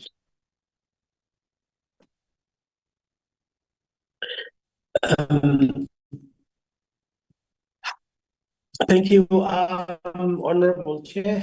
All protocol observed. Majority of the questions have been spoken to. Just a few that I may need to provide context to. The question was asked in terms of what informs us about the prioritization of the police stations. There are a number of variables that we look into. When we do the priority, we're looking at the issue of crime statistics in that area. We are looking at issues of incidents that are happening in and around that environment. We also do look at the population dynamics, which are linked to the spatial developments. We are quite aware that our townships specifically are growing rapidly in a very incoherent form and shape. We're also looking at our OD processes that looks at the economics and all the other stuff that pertains to occupation of facilities. So there are quite a number of variables that determine. Once that determination test is performed, the provincial commissioner would then rank the priority with regards to police stations. But those that have already been ranked and processes have started, we do not de-rank them. We continue with the processes, mainly because we have already, in some instances, have commitment in terms of the suppliers that are contracted to do the services. The question was asked in terms of do we actually meet our needs with regards to the budget that's allocated? No, we don't. Honorable Chair, we have quite a lot of needs in terms of the backlog on the construction of police stations. The last tally that we had through visible policing was that we need about 205 police stations to be built in the next 5 years. And that is based on the current conditions that I've alluded to earlier in terms of the need for police stations. So we are having far less budget compared to what we need to construct. the current budget as is, we can only be able to build about 2 to 3 police stations at a time. That's why we are looking at alternative methods of funding the construction of these police stations so that we accelerate that construction or build program in the South African Police Service. The question was asked in terms of who builds the police stations. There are 3 areas for construction of police stations. That's where the land is new, and that's where you upgrade the current one that exists, or that's where you demolish and construct the current one. So the only devolution rights that we have from Public Works is to only build the police stations where land was vacant. So the virgin land, we only construct from the virgin land, and they then construct the rest of the police stations. I must indicate that our build program has not been delayed. We are delivering in terms of the budget and in terms of the project timelines that we've got. We are experiencing problems in the Public Works delivery space.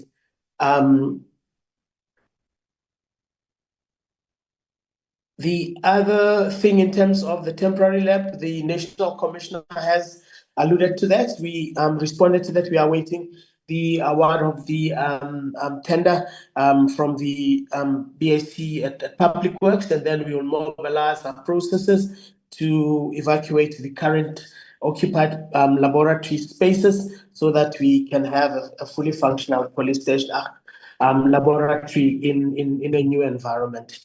Thank you, Chair. Thanks, Chair. Can I have General Nkosi and then General Sintumule? General Nkosi. Thank you. Thank you very much, Honorable Chairperson and members. My contribution will just be in addition to the submission made by Lieutenant General Sibia regarding cybercrime. Just one addition to indicate that we continue to prioritize the investigation and upskilling of our members to deal with cybercrime. 1 or 2 events, because also cybercrime, it's due to its evolving nature.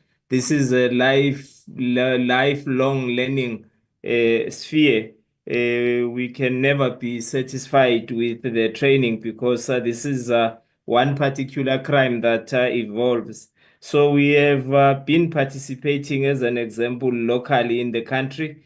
This year in January, we hosted the Interpol cybercrime conference, where we were also learning and showcasing the skills that we have, and also trying to identify emerging trends and threats. As I speak, last week on the 14th of April 2025, we also were assisted by the CSIR to host the Cyber Pulse round table. This was more around the banking crime, and also we're looking at issues of emerging trends. Thank you very much, Chairperson. I think I can just add that because General Sibia gave a substantial explanation on the cybercrime initiatives. Thank you.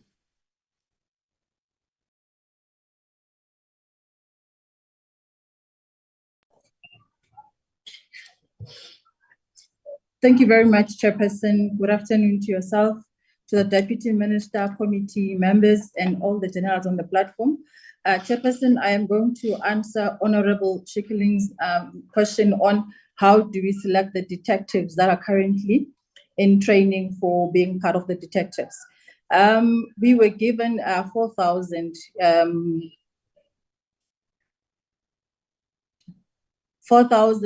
placements for our detectives. And for this financial year, we actually assessed about 1915 detectives, which takes care of 1719 from the stations and 196 from the top 30 high contact crime stations. In terms of selection, Honorable Chikeling, we actually expose those members to psychometric battery that is meant for detectives. And those who passed the battery then went on for the selection through interviews by a panel of experts from the detective environment, which also includes the DPCs and the section heads within detectives. And once those interviews were conducted, those members were successfully placed within detectives. However, because of our protocol on training, the 1276 members selected are currently at the workplace exposure at training, and those detectives will then go for training after they conclude the workplace exposure, and that training will also cover post the detective training, which is your ROC. They will cover your FCS, organized crime, and other specialized training. Secondly, from Honorable Ghana, the issue of retention of detectives. I must say, Chairperson, that as the SAPS, we are currently reviewing the members' conditions of service, specifically within the detectives, to cover other allowances that were not covered before. And lastly, Chairperson, on the 11%, I think we hear loud and clear your concerns and the committee's concerns. We discussed with the District Commissioner that we will go back to the drawing board as per Chairperson's directive. We will then go and review those targets that really kill the inspiration from our communities on the police's capacity to solve crime. Thank you, Chairperson.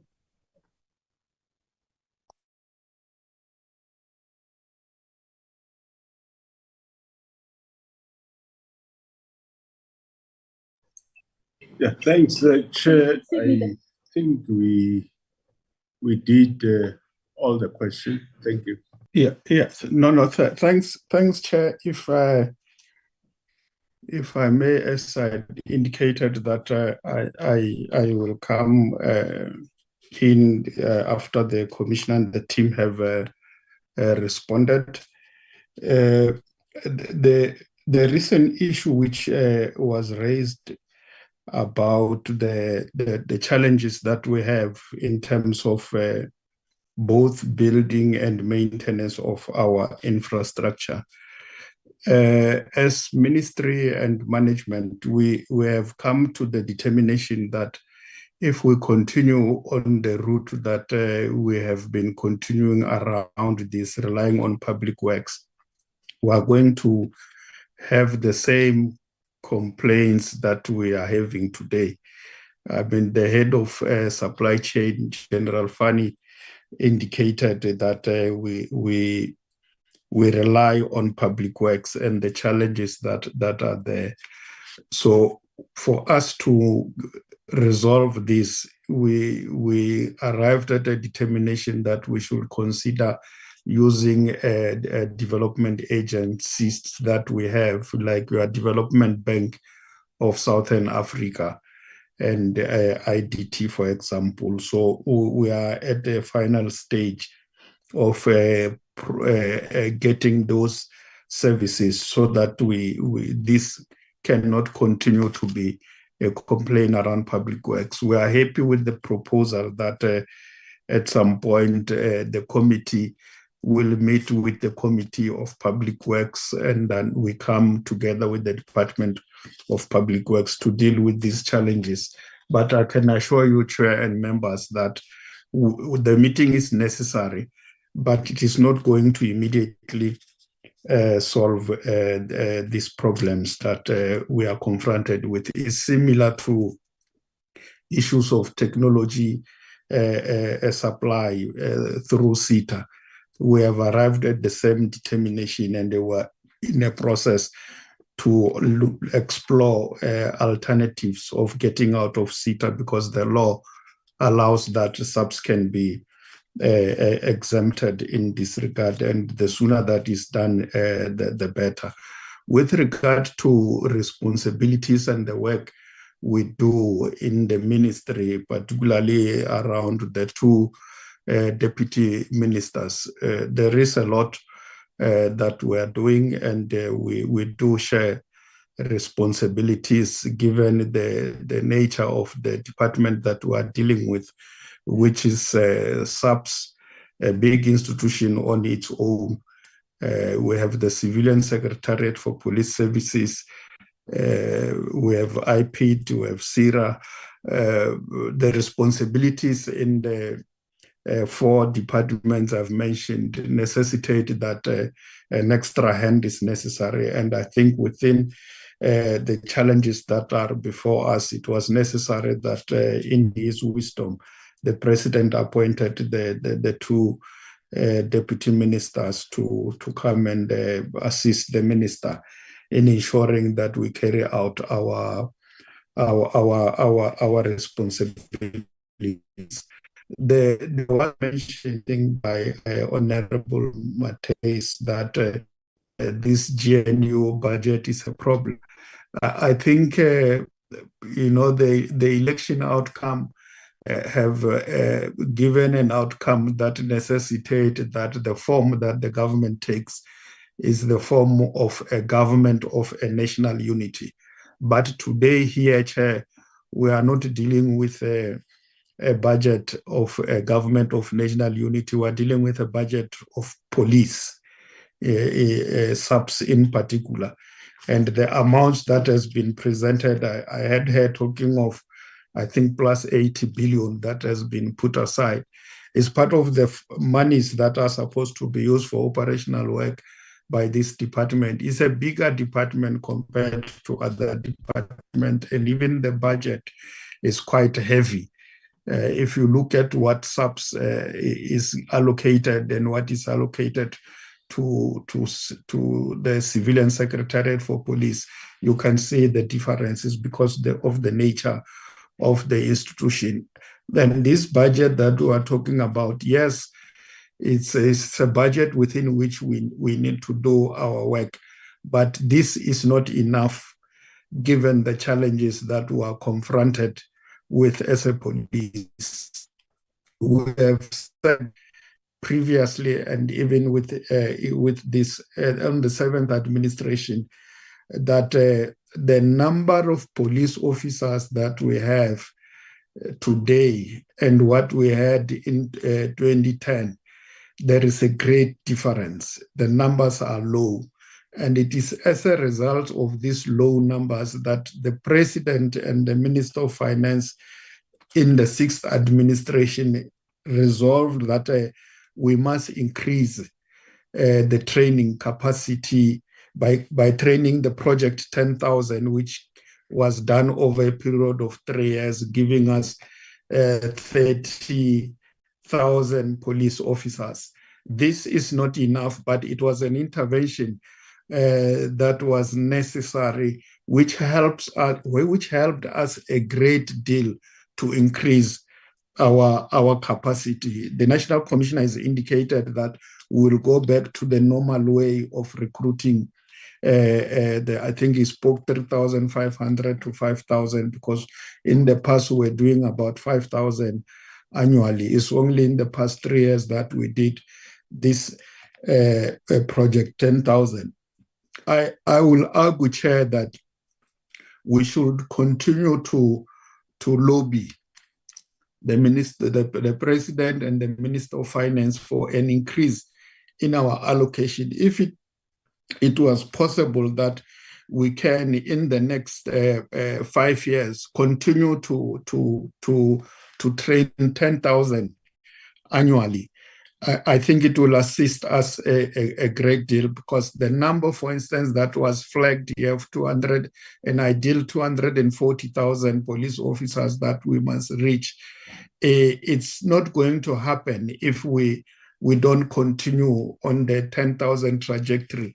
But I understand financial constraints makes it difficult for us to continue along the 10,000, but I think it is something that we should continue to lobby for. There are financial constraints. That's why even now we are talking of this debate that is going on of wanting to increase the kitty for the state by introducing VAT, which is being debated.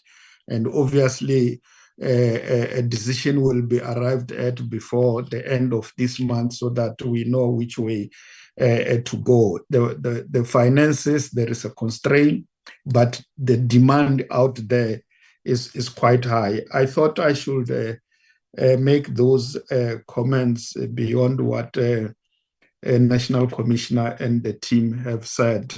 And I should then allow you, unless if DM Bushelo will want to add, but I think we have spoken to the issues, because I am with Dr. Bushelo on the platform, Chair, if you may allow, if she has anything to add. Thank you, DM. I don't know if she has anything to add, but I would like to, for the first time, congratulate her on receiving her doctorates. We haven't had the opportunity on the platform yet, and I know she was ill. So Dr. DM or DM Dr. Bushielo, congratulations from our side before we continue. And then I would like to give you an opportunity to add, if you have something to add, DM Bushielo. Thank you very much, Chairperson. That was very kind of you. It's very humbling. And then thanks very much. We're trying to do this in order for us to be able to do our work efficiently. No, I don't have anything to add in terms of what dear Matali have said. Just to say, we might want to reach a stage where ourselves and yourselves, knowing now, because at least you are going around doing the visit, the oversight, which should not go in vain. The reports are very progressive, and then they also show pointers where we should, I don't know whether it's possible, we go to, like DM Matali is suggesting, to say we can't be discussing every portfolio meeting about the shortage of detective, the police stations. We know those things, all of us, they are there. But sometimes maybe we be brave and go to Treasury and the presidency and try to plead to say we need this in order for us to be able to have safer community and deal with crime, because we're going to sit here and do reports every other time, but the kitty is small, and if we're not getting more, we'll still sit here and just blame each other and be like it's you and ourselves. It's all of us trying to make safer communities and to reduce crime. Thank you very much for your kind words, Chairperson, and then thank you very much. Thank you, DM. Colleagues, before we move on to the next item on the agenda, General Masemola, to you, I would like to just make sure that we note and we will write formally as well, to come back to two specific things. The one is the 11.33%, that specific target. And I think one of the parts of that discussion should also then be a comparison to what previous targets were. Now, I understand this is a new one, but we need to have something to compare it to. So that's the first part. The second part that I would like to add to that is the building of 200 police stations in 5 years. Possibly that is something that we can join in that joint session with Public Works. We can decide that still. But I just wanted to make sure we note those 2 points. Colleagues, I would like to move on to the next item on the agenda, which is the consideration of the Civilian Secretariat for Police Service 2025-26 budget and the APP and strategic plan. And I would like to then recognize Mr. Sibuye, the Secretary of Police for the CSPS, to then take the floor. Mr. Sibuye, you're more than welcome. Chair, sorry, Chair, if you may allow my apologies. I wanted to ask that if we can allow the SAPS to disconnect, maybe the National Commissioner or one of the officers can remain, so that the rest can go and be released to do other things, if you may allow, Chair. Of course, DM, it's been a very long day. I don't think it's necessary for everyone to be present with the next presentation.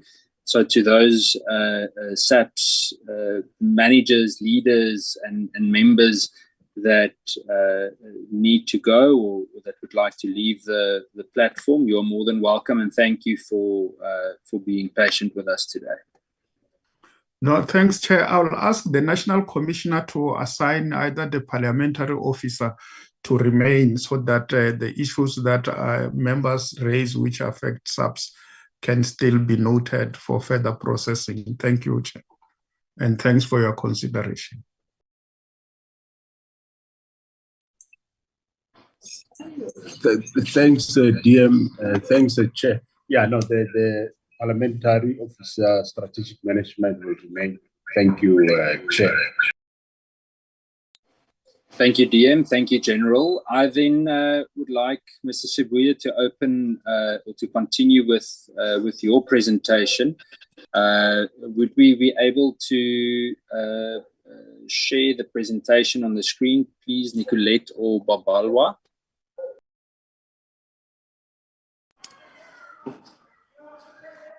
Thanks a lot, Chair, and good evening to yourself, to the honorable members, Deputy Minister Matale, Deputy Minister Dr. Bushielo, senior officials from the Civilian Secretariat, senior officials from the South African Police Service. Chair, I will not go through the preamble. Safe to say that the SP as well as the annual performance plan have taken into account in terms of the MTDP priority 3, as the National Commissioner have said earlier on, which we are fitting in, as well as the SONA priorities, the ministry's priorities, in particular, Chair, the elevation of the ICVPS in terms of the implementation. The Civilian Secretariat has now been given a heightened responsibility in terms of coordinating the implementation of the ICVPS across clusters and across the department.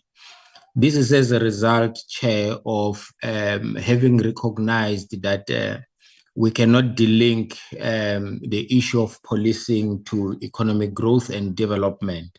So therefore, it's important that the entire government plays a role in relation to the fight against crime for better economic growth.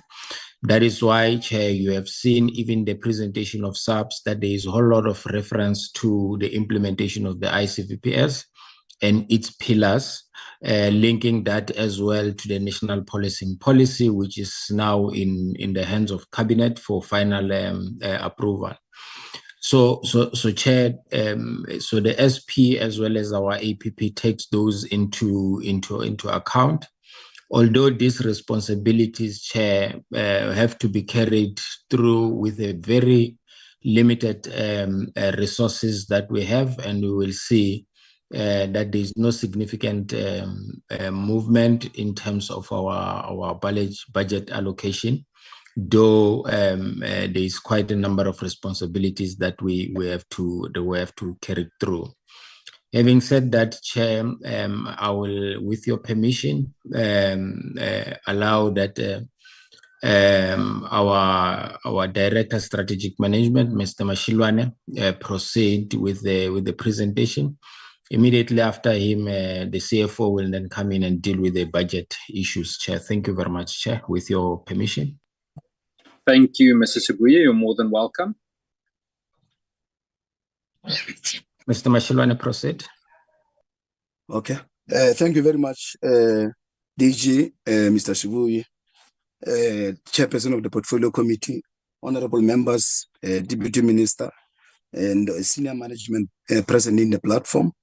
I will be taking you through tabled strategic plans and annual performance plan for the Civilian Secretariat for Police Services. This is for the financial year 25-26 as far as the APP is concerned, and then the strategic plan is the 5-year plan, which we have developed and we are going to table in this portfolio committee today. In terms of the presentation outline, I will just then skip the first one, which is expenditure estimate as the guidance from the DG. I will then touch from contextual analysis up until the item number 16, which is technical indicator description. Next slide, Uzi. Next slide. Yeah, no, thanks. Chairperson and honorable members will also know that as government departments, and particularly as a civilian secretariat for police services, we would like to pinpoint this picture that the environment in which we operate in as an organization is marked by a high level of crime, poverty, unemployment, and inequality.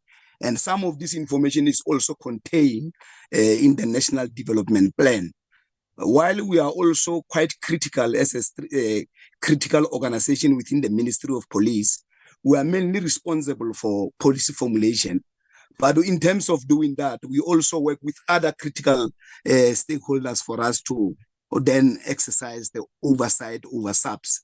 We partner with Community Policing Forum, we partner with Community Safety Forum, we also have engagement with the ordinary citizens of the country in terms of finding solution around safety and safer environment in our communities. We also partner with other critical government departments and also our GCPS cluster departments. We also work with our provincial secretariat, as one will know that in terms of the CSPS Act, we are also mandated to work closely with our provincial secretariats in terms of coming up with strategies and policies to ensure that safer and secure communities is then realized within the country. We then say, given the nature of our interdependence in terms of delivering on our work, as a civilian secretariat for police services, we can only achieve what we have committed to do in the strategic plan and also in our APP and also our operational annual operational plan in terms of our targets. But we also rely on other government departments and also civil society and the private sector to ensure that they also play their part in terms of achieving their targets.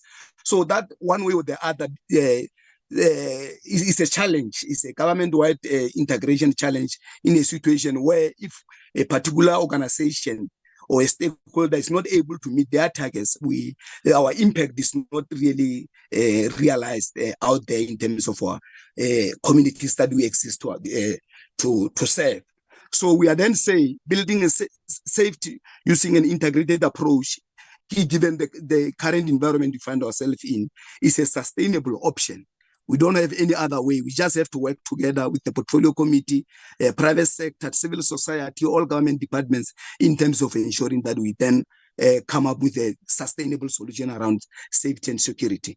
So we also will want to work with other government departments to ensure that they also address issues of socio-economic conditions around human development, because if those are not addressed, issues of safety and security gets to be compromised.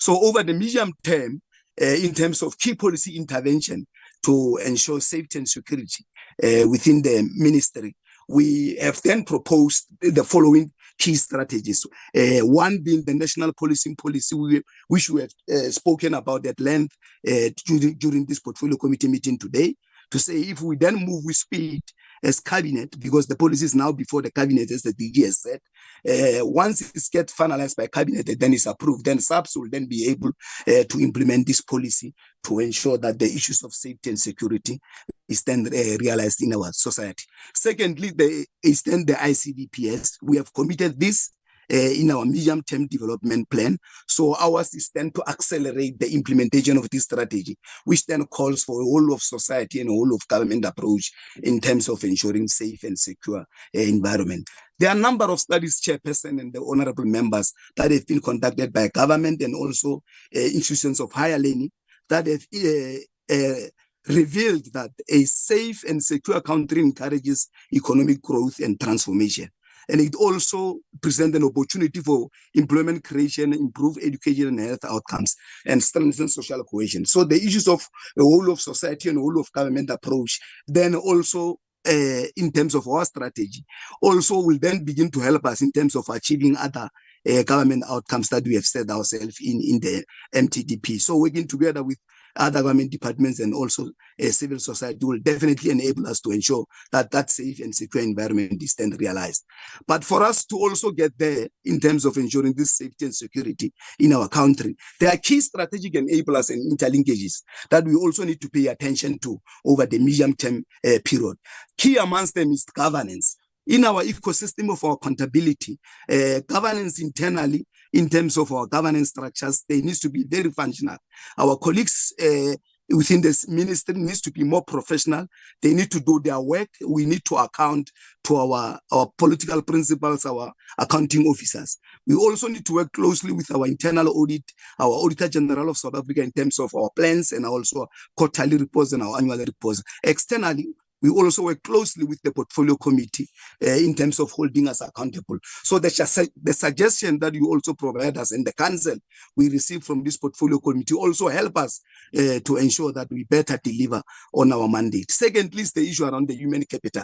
We will need to ensure that over the medium-term period, as a Civilian Secretariat for Police Services, will accelerate our human resource capital strategy to ensure that we recruit and retain the right talent within the CSPS and also within the ministry at large. So we'll work closely with the DPSA and National Treasury to ensure that our organizational structure is then reviewed and approved.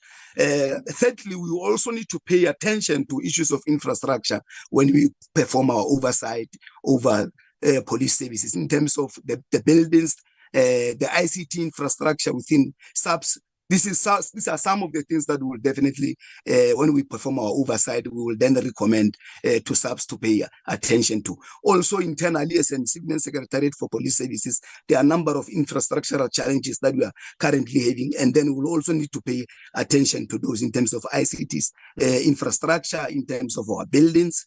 As I've already indicated around partnership, ICBPS calls for whole of society and whole of government approach in terms of fighting crime. So we need to work together with various stakeholders internally and within government and also outside government. Lastly, we will work closely with the National Department of Treasury to ensure that they allocate us with more money to enable us to deliver on our funding, because the money that we then receive from National Treasury to enable us to achieve our mandate is currently not enough. We might need to request more so that we then be able to perform a better M&E oversight over SAPS. Next slide. Chairperson and the honorable members, when we were developing these two plans, strategic plans and annual performance plan, we were then guided by a number of key strategic policy documents that we had to pay attention to in terms of ensuring that we align with those government-wide and also institutional strategies and policies. Key amongst them being the NDP, Vision 2030, Chapter 12. We had to look at some of those imperatives that are highlighted in the Chapter 12 and ensure that we also align our commitments to those priorities. We also had to look at the MDDP 2024 to 2029, which was approved by Cabinet. What we have then committed as a Civilian Secretariat for Police Services is the issue around the ICBPS, strengthening the implementation thereof. We also look at the SONA to ensure that we also align to some of the priorities highlighted by the President in the State of the Nation address, and also our key policies and legislation that we are expected to develop for better implementation by SAPS, and the ICBPS, and also the ministerial priorities, which we also have to take into consideration when we finalize our plans. So at the high level, Chairperson, these are some of the key guiding documents that we had to consider when we were finalizing our strategic plans and annual performance plan. The mandate of the Civilian Secretariat for Police Services in terms of the Act has not really changed much. It takes a cue from the Constitution and also some other pieces of legislation that guides our work. We are still expected to provide the Minister with the policy advice and the research support. We are expected to develop safety and policing policies that needs to be implemented by SAPS. We are still very much involved in that particular space. We are also expected to perform oversight over SAPS and generate reports that enable the Minister to understand the environment in which SAPS operates. We also need to work with strategic partners and also stakeholders outside government on matters involving crime prevention and other policy matters. So there are a number of MOU and cooperative agreements that we are currently signing with relevant stakeholders, and we will also monitor implementation over the medium-term period to ensure that they implement those particular agreements. Next slide. This slide, Chairperson, I'm not going to dwell much. It's just to outline the process that we have followed in terms of developing this particular plan. There were a number of stakeholders that were involved internally. All the units were consulted within CSPS. We also had to have our senior management session where we also need to look at these strategic plans and annual performance plan. And a sectoral session was also held in the presence of the minister and also our provincial secretaries, where we also need to ensure the alignment in terms of the MDDP and also NDDP. So as per the requirements for the revised strategic plans for annual performance plan and strategic plans, so some of these plans, we are guided by those particular time frame that are contained in those frameworks. So we needed to submit our first draft to DPME by end of October, which we did, the chairperson. And then the feedback we received from DPME, in terms of the technical requirements in relation to that particular framework, we have incorporated those feedback in our strategic plans and also our annual performance plan. And then in terms of compliance, we also had to submit that revised plans to DPME in February. So where we are now, Chairperson, you will know, we then received a communique from Parliament that requested all national departments to then submit and table their plans in Parliament. So we have since done that. So today we were then presenting those plans in detail. Next slide. So in terms of the outputs of the strategic planning process for 24-25, we were then expected, Chairperson and the honorable members, to come up with the 2025-2030 strategic plans aligned to the 7 priorities of the current administration, and then the annual performance plan for the current financial year, and also our commitments as CSPS in terms of the MDDP, and also our internal annual operational plans, and that outline all the strategic activities of the CSPS. So all these plans, we have them in place. Ours is then to implement them from the 1st of April up until the end of the financial year 2025-26. In terms of the outline or the presentation and disclosure, we are also guided by DPME in terms of the framework. You will then see that in terms of SP and APP, we then have those 4 ways and statements, Part A, Part B, up until Part D. We have those Monday strategic focus measuring our performance, and also in technical indicator description, where we then explain all our indicators that we have committed in our strategic plans and also our annual performance plan. And where applicable, Chairperson, we also have annexures that we then include in our SP and also our annual performance plan. Next slide. In terms of our strategic posture for 2025 to 2030, the vision for Civilian Secretariat for Police Services still remain relevant over the next 5 years. Ours is to ensure that this is transformed, accountable police services that then reflects the democratic values and the principles of the Constitution of the Republic of South Africa. Key amongst those principles, Chairperson, is the issue of professionalism, code of conduct, openness and transparency by our police officers. So that's what we just want to see in the South African police services. If they can then preach and practice those democratic values using our key policy intervention, such as the national policing policy, which is based on our constitution, we should then be able to realize this particular vision in the next 5 years or so. The mission is still very much relevant to our legislative mandate. Ours is to provide efficient, effective civilian oversight over SAPS to ensure that there is safer and more secure communities through community participation, the development of policies, and also the legislation. And then in terms of practicing the values that as a Civilian Secretariat staff, we have issues of respect and fairness, accountability and collaboration, and integrity and transparency.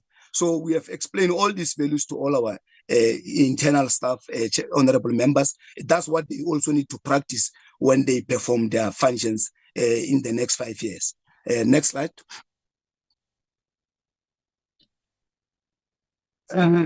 as I have already indicated also in our contextual analysis, in terms of the medium-term development plan, we also needed to look at the goals that are then contained in the MDDP, which is the current results framework of the 7th administration.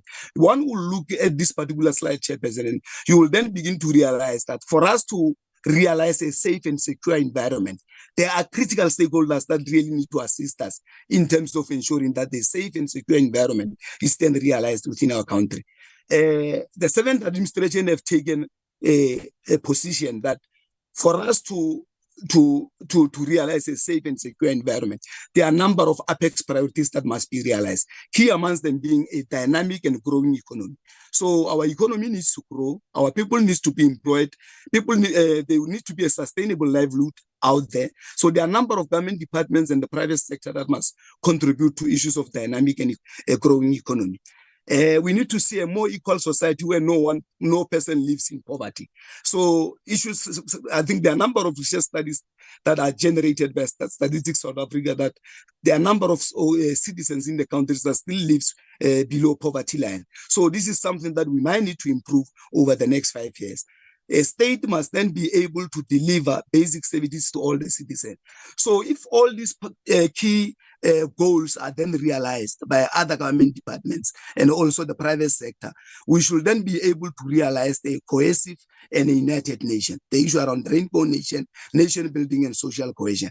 So if, as long as some of these challenges still remain of dynamic and growing economy and more equal society and capable state, issues of safe and secure environment, Chairperson, will still continue to be a challenge.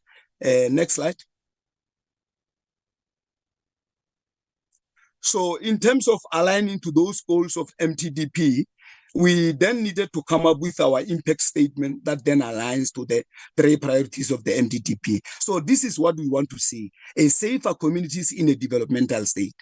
Then there are 3 key outcomes that we then propose over the medium term, which will then be substantiated by a number of outputs and key strategic activities. Our first key outcome, Chairperson, the honorable members, is to ensure a strengthened implementation of integrated crime and violence prevention strategy, a whole of society and whole of government approach. That's what we want to see over the next 5 years. The next slide outcome is then professionalize and transform South African police services. So this is what we want to see, the professionalization and SAPS being transformed in the next 5 years. And lastly, is then the professionalized and ethical civilian secretariat for police services. So for us to preach professionalism and transformation within SAPS, we are then saying it needs to start with us as a civilian secretariat for police services. So we came up with these 3 outcomes that then align to high-level impact statement, which is safer communities in a developmental state, and then they also respond to those 3 priorities of the MDDP and the 5 goals that are contained in the MDDP. Next slide. So in terms of our theory of change, honorable members and the chairperson, we then say we might needed to unpack that safer communities in a developmental state. So we had to come up with those number of outcomes that then support that particular impact statement. So there will be a number of outputs and strategic activities that we will then implement over the medium term. Some will then be, I will outline them when I present measuring our institutional performance in my presentation. Then others will then be implemented in the next 5 years. But just at the high level, the first one being strengthened implementation of ICVPS. What we will do, there are a number of things that we are already doing. They are implemented. National Working Committee has since been established. We will then work with a number of stakeholders in the sector to ensure that they come up with their strategic intervention that then aligns to all the 6 pillars of the ICVPS. We will have some capacity building workshops. We will have some roadshow. Number of MOU will then be signed with relevant partners to ensure that issues of safety and crime are then reduced within our communities. In terms of outcome 2, which is professionalize and transform South African police services, we will then continue to provide the minister with number of strategic research report. We will continue to develop legislation and policies that enable SAPS to deliver on its mandate.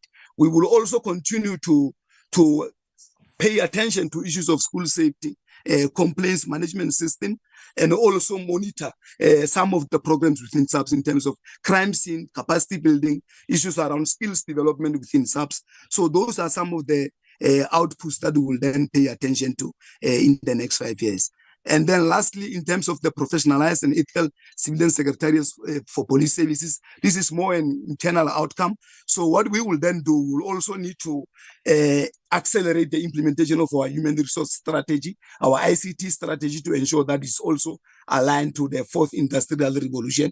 We will also make a business case to national treasuries to ensure that they then allocate us with more money to ensure that our ICT infrastructure is then improved so that we can perform effective oversight over SAPS. In terms of our expenditure, we will also have internal controls in place to ensure that we spend money that we've been allocated to avoid unauthorized expenditure, fruitless and wasteful expenditure. We will also have our audit plans, our strategy and ethics strategy being implemented within the organization. Quarterly reports and annual performance plans, strategic plans will continue to be generated. We will also account to various stakeholders within the sector in terms of those particular plans and reports. Next slide. Honorable members, over the next 3 years, in terms of our legislation that we are going to pursue, are then the following. For the first year, 25-26, these are some of the legislation we will then be tabled before cabinet for public comments, and those that will then introduce into parliament before they can then be assented by the president. South African Police Service Amendment Bill, I think, is due for finalization. So what we are going to do in the current financial year is to introduce this amendment bill to parliament. The Firearm Controls Amendment Bill as well is one of the key legislation that has received much attention in the sector and also by the Portfolio Committee. So we will also intend to introduce this particular amendment bill to Parliament. For Cabinet, we will then be tabling stock theft and also second-hand goods for public comments. Then in the outer years, we then intend to review our CSPS Act because they are loopholes that we have already identified in terms of our CSPS Act amendment bill. Key amongst them being ensuring that our provincial secretaries must then report directly to the Director General of Civilian Secretariat for Police Services. Critical Infrastructure Protection Amendment Bill is one of the key legislation that we also introduced to Cabinet in the next year.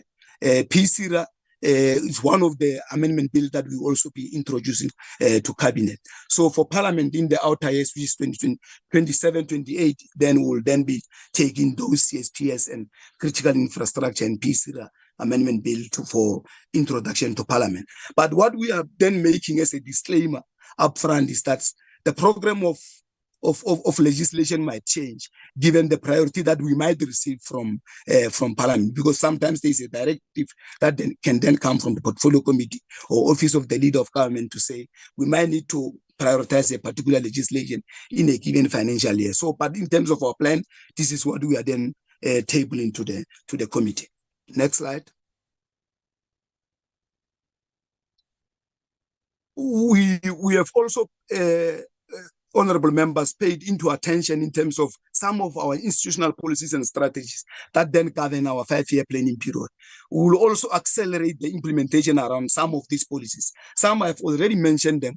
Issues like partnership strategy and framework. So we'll need to work closely with our civil society and our other government departments, our municipalities, to ensure that issues around partnership strategy, signing of MOU with relevant stakeholders then receive much attention.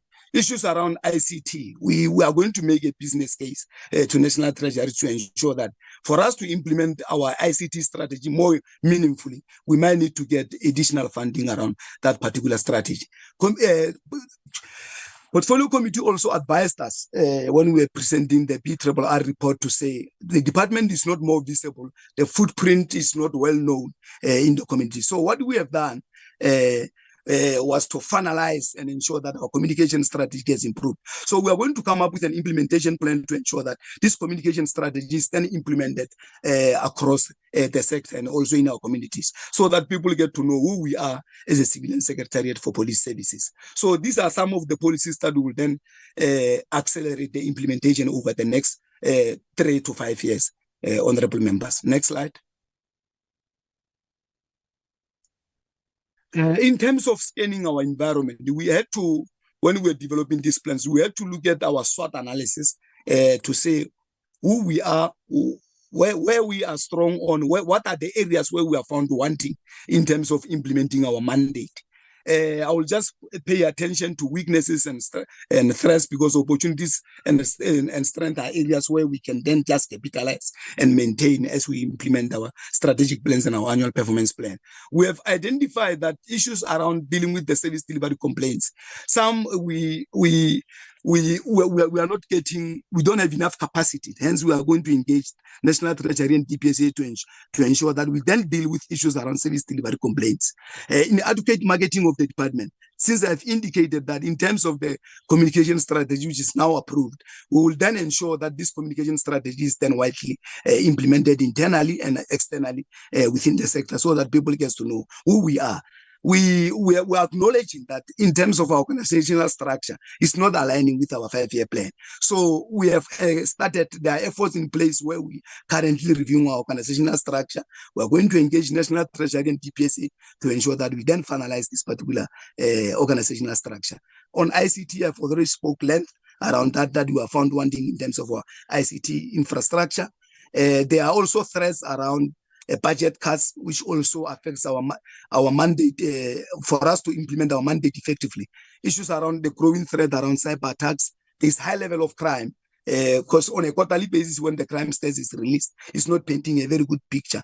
So that is also posing a significant threat in terms of our exercising our mandate as a civilian secretariat for police service. Issues around high unemployment and inequality. So if other government departments are not addressing issues of human development, we are then found wanting in terms of realizing safe and secure environment. The issue around SAPS Act, I might not emphasize that. So we will gonna be introducing this particular act in Parliament, so that it then finalize.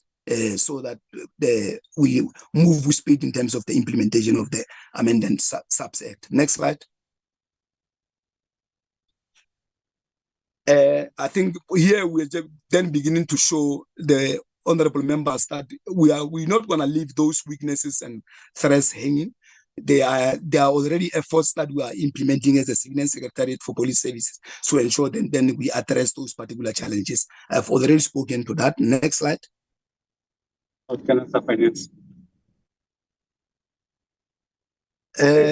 What we then committed in the next 5 years in the strategic plan in terms of our performance, there are a number of indicators that we then committed. I think in total there are just 9. So we have also aligned them with our outcomes and also MDDP. Yeah.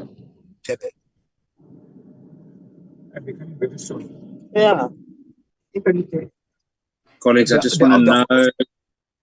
There we go. Let's try again.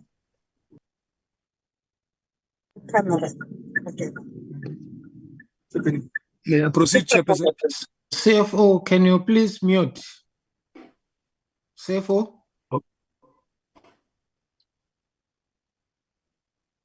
There we go, Mr. Mashawane. Let's try again.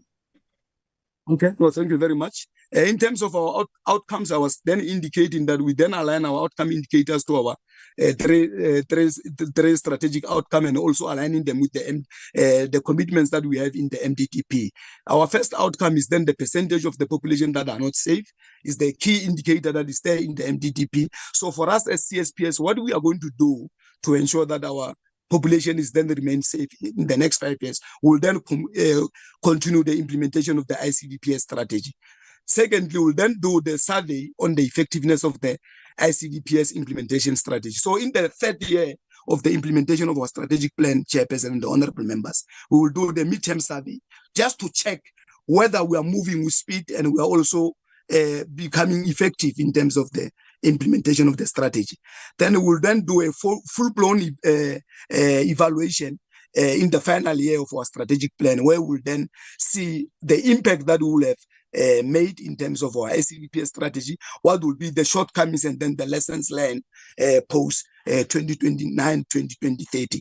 We will then do also the level of implementation of Domestic Violence Act, because we are also, in terms of our CSPS Act, we are responsible to ensure that we generate reports that are pressed the minister in terms of implementation of Domestic Violence Act. So we'll do some assessment in terms of compliance with the Domestic Violence Act.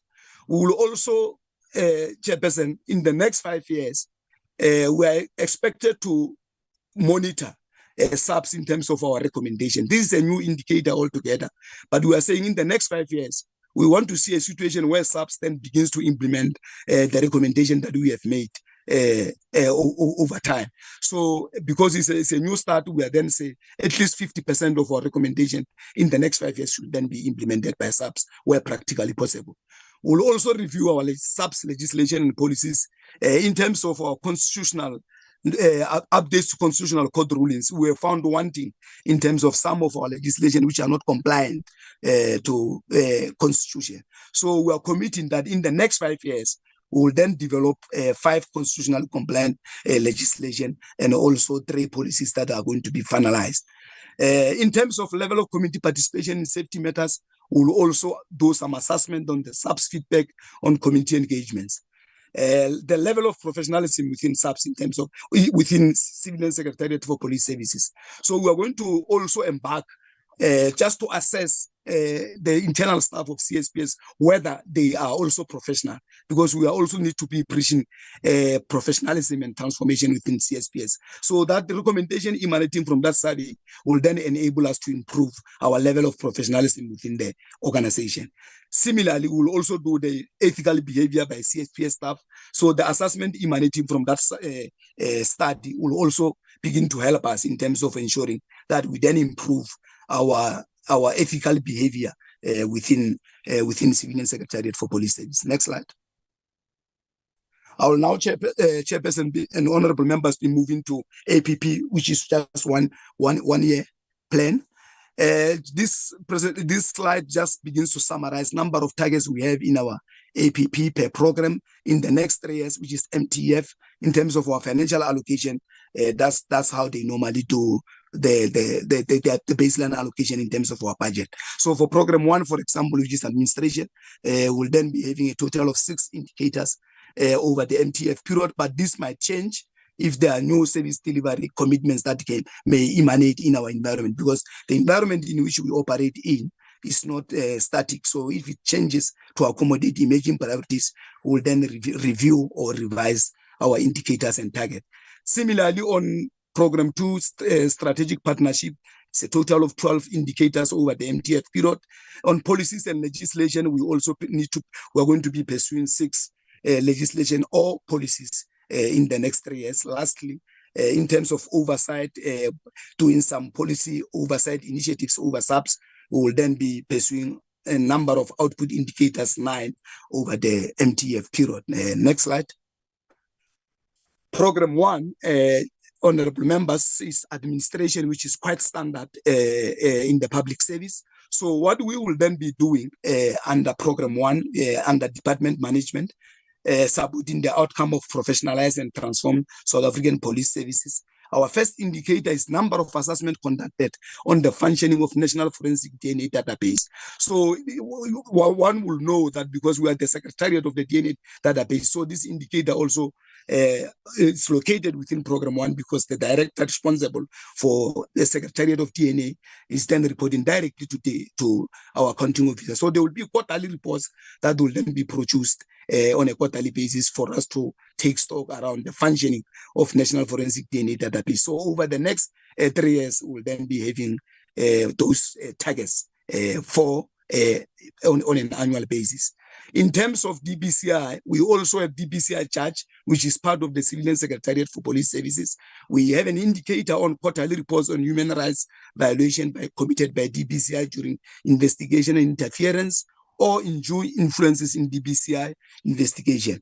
So on a quarterly basis, they will then be giving us a quarterly reports in terms of human rights violation committed by DBCI. So some of these investigation reports are also begin to be tabled to portfolio committee so that you get to understand where we are in terms of fighting crime and corruption within police services.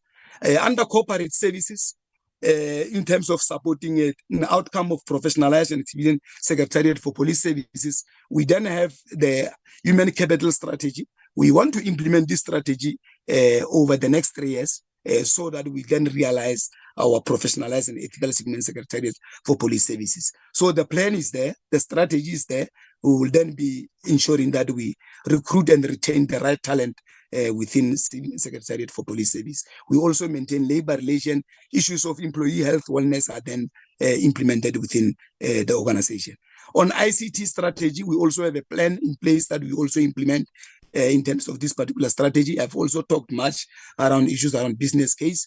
So we will also implement this particular strategy in the next 3 years, honorable members. Next slide.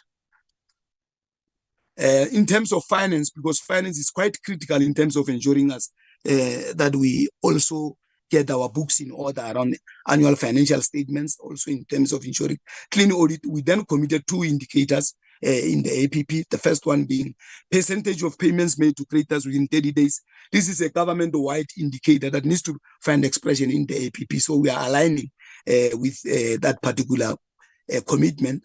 So we need to pay our suppliers within 30 days, start submit their invoices with complete records. So over the next 3 years, we'll then be ensuring that 100% for this particular indicator. Lastly is then the expenditure in relation to the budget allocated. So we need to spend the money in relation to the budget that we have received from National Treasury. We want to do this because we don't want to find ourselves in a situation where we are overspending or underspending, because that might result in us not achieving a clean audit. So this is what we are that's what we are targeting in the current financial year and also over the MTF period. Next slide. Program 2, Intersectoral Coordination and Strategic Partnership, is one of the key programs in the department that also enable us to work with stakeholders within government and also those that are within outside government and private sector and also civil society and also the municipalities. So there are a number of MOU that we were intending to sign over the MTF period, the first one being MOU signed with stakeholders to build safer communities. So we have 2 over the MTF period. We'll also measure the implementation of this MOU. So hence we have an indicator around implementation. So once we have signed an MOU with a particular stakeholder, we'll then begin to come up with some reporting templates and arrangement, and to ensure that we take stock in terms of some of those commitments that are outlined in those MOU, to ensure that we then report accordingly in relation to those particular MOU, so that our communities begin to be more safer. There are cooperation agreements facilitated to build safer communities. This is what we have also committed in the MDTP. So one of the indicators that we have included. So this is what we are also going to do over the next 3 years. We'll also monitor the implementation of these cooperation agreements to determine the impact thereof of these cooperative agreements. Also, we have an indicator on victim support programs implemented with stakeholders. Then the target over the MTF period is 1. Capacity building workshop held with district municipalities, community safety forum, CSPS cluster departments on crime prevention policies and safety and security issues. So you will see the over the MTF period, first year is 3, second year 4, and then the last year will then be 5. So these are some of the capacity building workshops which enable us as Civilian Secretariat for Police Services to tackle issues around safety and crime within our communities. We will also have campaigns conducted with stakeholders to improve community safety. The target is 3 over the MTF period. This is all done to ensure that we strengthen the implementation of the ICDPS outcome. Next slide. In the same contribution to the outcome of ICDPS, we will also continue to do assessments to determine the functionality of the established community safety forum in municipalities and high crime areas. We'll want to check if some of these structures are really assisting us and yielding desired results around the reduction of crime and violence in our communities. So in terms of assessment, we are targeting 3 over the MTF period, and the recommendation emanating from this assessment will then enable us as a sector to come up with interventions. We'll also analyze school safety protocol by SAPS, because one of the key commitment emanating from key focus area of ICBPS is to ensure that issues of supportive home, supportive school, safe and secure school environment is quite critical. First 1,000 days of a learner in a school environment is quite critical. So we just want to measure the implementation of this school safety protocol over the MTF period. So our target is 2 there. And then the recommendation also emanating from this analysis will also enable the sector and also the schools to improve the school safety protocol implementation. Number of assessments conducted to determine the functionality of the established community policing forum. We also work with SAPS and communities here to ensure that safety in the communities is not compromised. So same thing here, the recommendation emanating from the community policing forum will enable the sector to improve their intervention. So the target over the 3-year cycle is then 2. We'll also do the training workshop on community policing forum to empower some of these members that then attend these particular workshops to enable us to fight issues of crime in communities and high crime rate areas. So the provincial reports emanating from our provincial secretariats will then enable us to target specific municipalities and communities in this particular case. So the target over the MTF period is then 6 for this particular indicator. We continue to engage when we promote community safety. We need to work with our key stakeholders, being communities. So we'll also do the ISMBs or have community conversation to reduce a level of crime and violence in our communities. So we have a target of 10 over the MTF period. We'll also partner with SAPS and our provincial secretaries to ensure that we maximize our impact around public participation program. We will also come up with some response plan as a part of providing feedback. Once we have conducted a community public participation program in communities, we also need to provide a feedback just to show them how far we are in terms of addressing some of the key issues that they have raised during our ISMBs or public participation program. So that feedback, one way or the other, also assist us in terms of showing to the communities that we also take them serious in terms of the issues that they have raised when we engage them. Next slide. Moving to program 3, which is legislation and policy development. There are also a number of indicators we have under policy development and also legislation. The first one contributing to an outcome of ICBPS being progress reports on facilitating the implementation of ICBPS. We have committed in the MDTP, so we can't be found wanting as a department because we are the lead in terms of this strategy. We are championing the National Working Committee, so there will be reports that needs to be generated on a quarterly basis and also on an annual basis, working together with the National Working Committee and also with our provincial counterparts to ensure that we take stock in terms of the implementation of the ICBPS. We also have a number of reports on the implementation of knowledge and information management strategy that we also need to take stock of in terms of the work that we do in the space of knowledge and information management. In terms of policies developed to contribute towards professionalizing and transforming SAPS, we will then target 1 over the MTF period, given the nature and the complexities of developing a policy which involve various stakeholders internally and also externally. So for the first year, we'll then target a policy around DNA, such as familiar is one of the key policies that we will then focus on in the first year. We'll also consult the cabinet around this particular policy. We will also do a research report on policing and safety in the first year. I think the key focus there will then be working together with our provincial secretaries to determine what are the contributors of crime in some of the selected municipalities. So they will also enable us the recommendation emanating from these research reports will enable us to better review or restructure our strategic intervention. So because given the nature and also the complexity around the time frame that we want to expect what is expected to do around conducting a research. So we were targeting only one for the for the first year and also over the MTF period. In terms of bills submitted to the Minister for Cabinet approval of application for public comments, I think we are also targeting 2 here for Cabinet. I think the stock theft and second-hand goods that we will then table for introduction for public comments in Cabinet. Then for Parliament, I think it's SAPS Amendment Bill and the Firearm Control Act. I think I've also highlighted those that we will also do over the MTF period in my previous slide. So this is what we are targeting for the first year. Next slide. In terms of Program 4, which is quite key in terms of civilian oversight, monitoring and evaluation, there are a number of indicators that we will also pursue to ensure police performance, conduct and compliance monitoring. So in terms of site visit, we will then do 2 in the first year, and over MTF period, we will also do those 2. So the reports emanating from police oversight initiatives undertaken will then appraise the minister in terms of key issues that are emanating from SAPS environment in terms of improving on those areas. So these reports will also enable SAPS to better review their strategic interventions in their APP and also in their operational plan. We'll also need to look at SAPS budget and program performance assessment undertaken. So for the first year, we'll do 1. We'll look at the budget of SAPS, whether it's then been spent on key priorities of the government and also of the minister.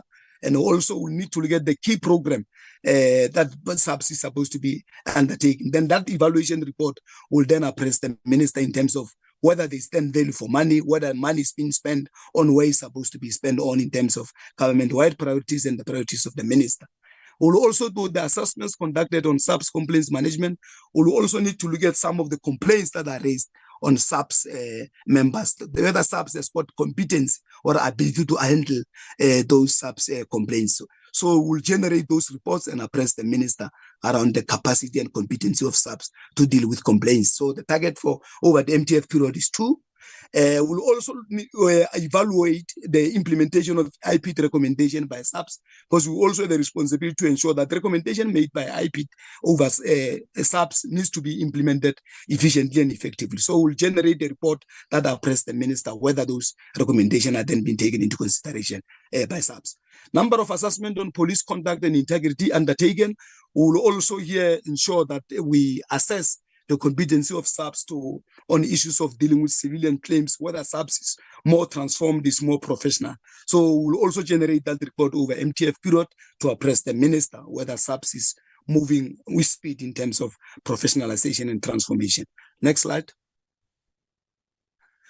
The other indicators under civilian oversight MNE extend the assessment around DVA in terms of Civilian Secretariat for Police Service. Our legislation also compels us to generate assessment around compliance with DVA.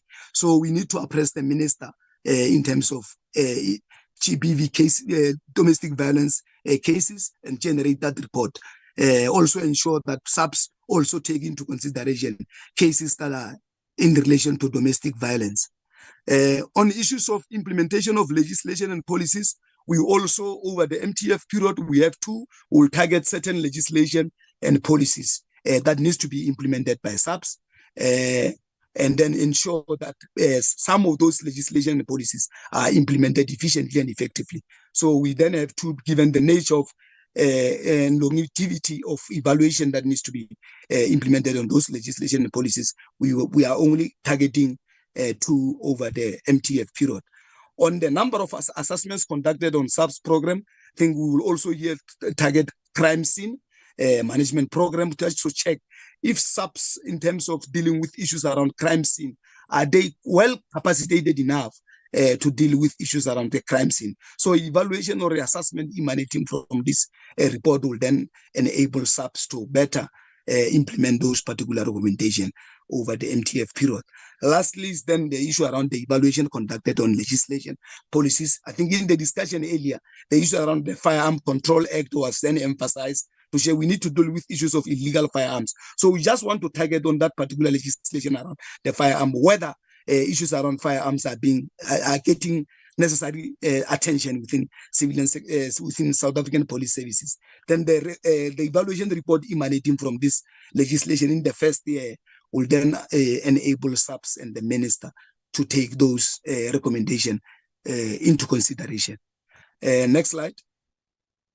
I think that then concludes the annual targets and indicators for Civilian Secretariat for Police Services. Chairperson and honorable members, as I have indicated, all the indicators need to be defined following the format that is prescribed by the Department of Planning, Monitoring and Evaluation. So the format for all our indicators is as follows.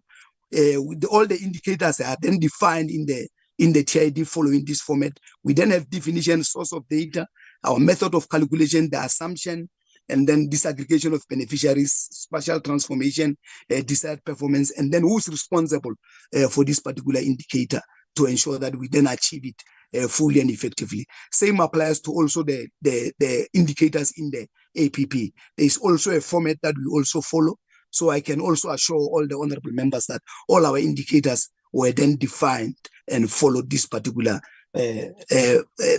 format of the TID to the latter. So on that note, then that concludes my presentation on the SP and APP. I will now hand over to DG and the CFO around the budget. I think that was slide 2, Busi.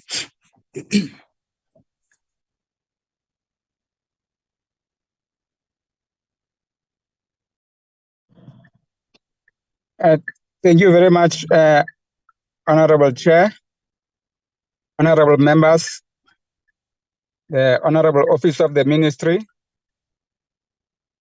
the DG, which is the Secretary of Police, the executive members in the platform, and all protocol observed. I'll be presenting the financial statement of the department. If you look at the total budget of the department comparing the financial year which just ended, which is 24-25. Sorry,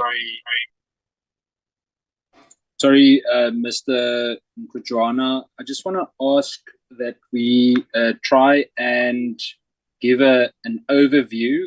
All of the members have seen the presentation. I'm just aware of time constraints, and I know there's still some engagement necessary. So sorry that I've interrupted you so rudely, but please just try and give us an overview. Thank you. You're welcome to continue. Thank you very much, Chair. So you'll note that my comparison will be mainly between the financial year 2024-25 and the current financial year under review for the APP and the strategic plan. If you look at the 2024-25, the total budget of the department was about 155.9 million, which has since increased to about 172.2, which is approximately about 10.4% increase in the budget. Looking at the different programs, which are for, you look at admin, it has increased from 71.2 to about 77 million, which is approximately about 8% increase. You look at the intersectoral coordination and strategic partnership, its budget in the previous financial year was 26.9, which has since increased to 30.3, which is an equivalent of about 12.6%. You look at program 3, which is policy and legislation, it increased from 23.9 to about 27.2 million, which is about 13.8% increase. You look at civilian oversight, monitoring and evaluation, it increased from 33.9 to about 37.8, which is just an equivalent of about 11.4%. Looking at the economic classification part, you'll note that the compensation of employees for the department, which relates to some increase in the microstructure of the department, it has increased from 123.1 million to about 136.9 million, which is about 11.2%. You look at goods and services, which are responsible for the operations of the departments, it just increased merely by about 3 million, which is from 30.6 million to about 33.3 million, which is about 8.6%. Looking at transfers and subsidies, it increased from 155,000 to about 242,000, which is about 56%. Looking at the payment for capital assets, this is the only classification, despite its significance, it has decreased because the budget of the department hasn't increased that significant. It decreased from 2 million to about 1.7 million, which is a decrease of about 14.4%. That will be my presentation, Chair. Thank you very much. Thank you very much. That was in time, so thank you for your assistance with that. Mr. Sibuya, is there something that you would want to say in conclusion? No, thanks, Chair. Just to say that this is our presentation, Chair, and we will welcome a contribution towards the enhancement of the presentation. Thank you, Chair. Thank you so much. Colleagues, I want to open the floor for the honourable members to then make their submissions or add some input. May I please have a show of hands that we can get started? I see SAPU. I just want to confirm who is that. Sorry, there's not a full name in the description. Could you just tell me? Oh, thanks, Chairperson. I'm not sure if I'm audible. That's right. I've joined the meeting from my phone. I'm Serpos Kosana from POPCRU. There we go. No problem. Thank you, Mr. Skosana. No problem. Colleagues, are there any of the honourable members that would like to say something?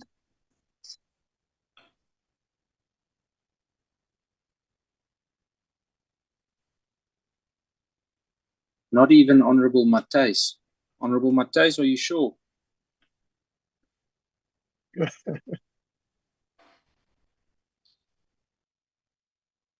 Why are you throwing shade at me, Chair? No, I'm fine.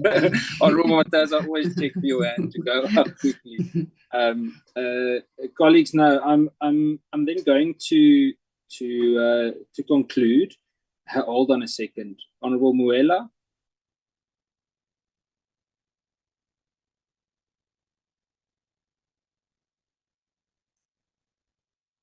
Honourable Muela, you're welcome.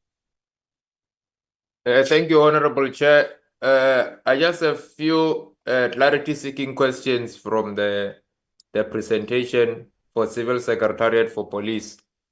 And then I would also want to join you yourself, Chair, by wishing Dr. DM Bushielo well on the achievement of a PhD.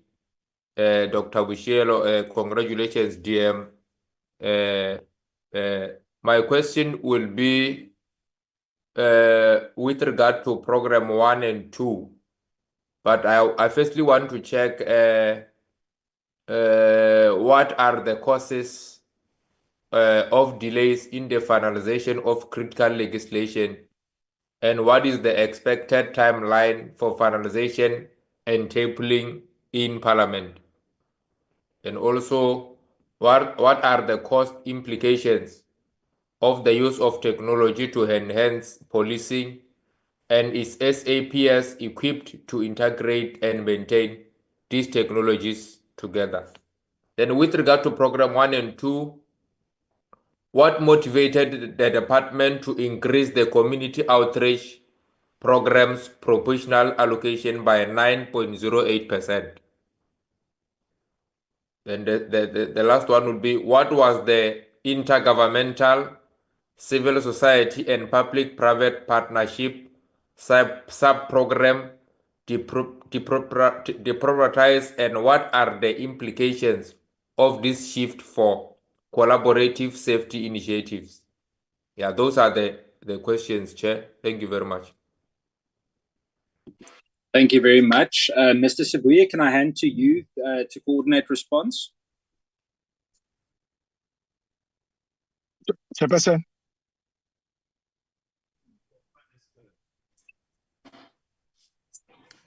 Mr. Sibuya. Oh, thank you, Chair. Chair, the issue around the legislations, the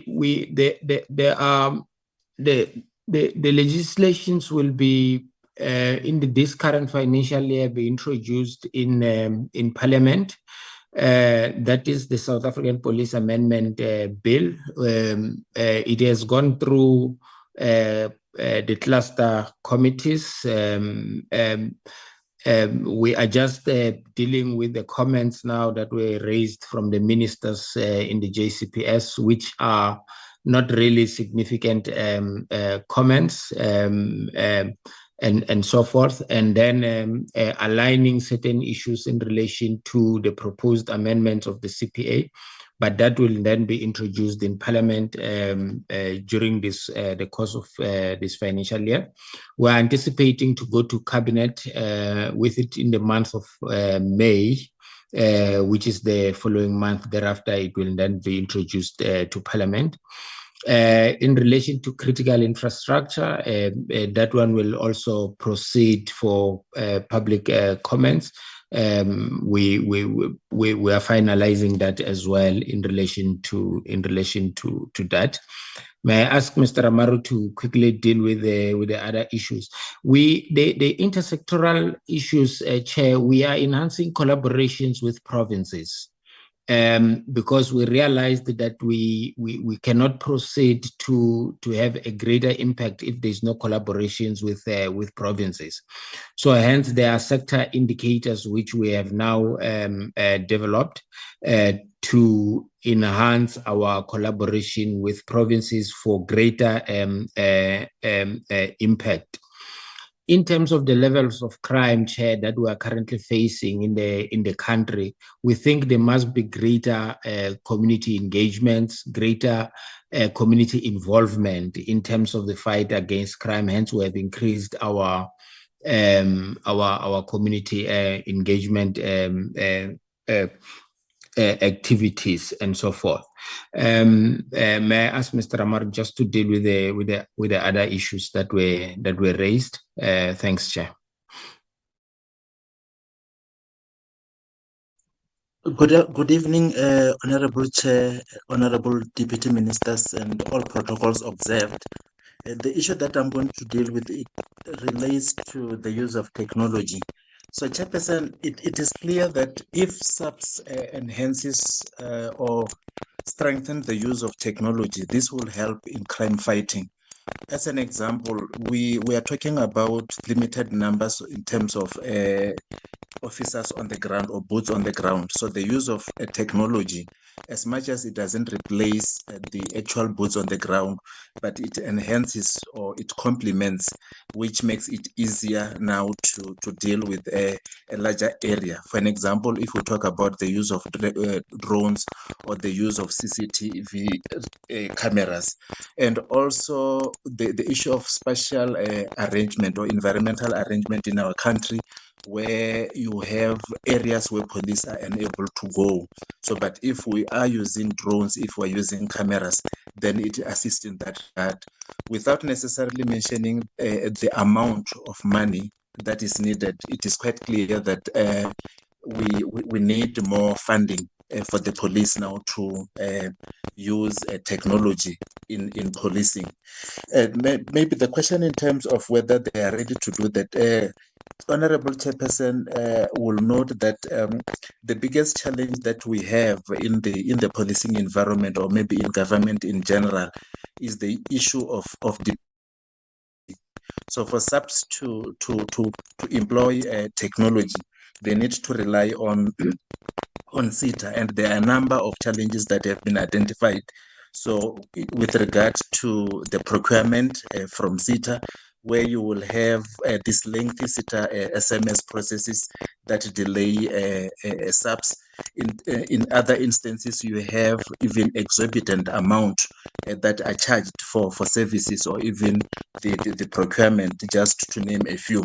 So one will say maybe it's about time that we need to consider SAPS to be exempted from depending on CETA, and maybe handle the issue of technology internally, because we tend to think that if they were to do that, so maybe things will move faster, just like the issue that was raised earlier on in terms of infrastructure. The dependency is where the challenge is.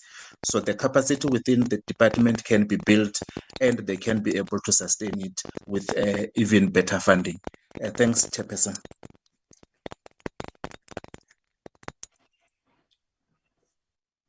Thank you very much. Thanks, Chair. Yeah, I think those were the few questions that we were able to note, Chair. Thanks a lot. Thank you, Mr. Sibuya. Thank you for the feedback. Honourable members, are there any more questions that you would like to add or any further discussion?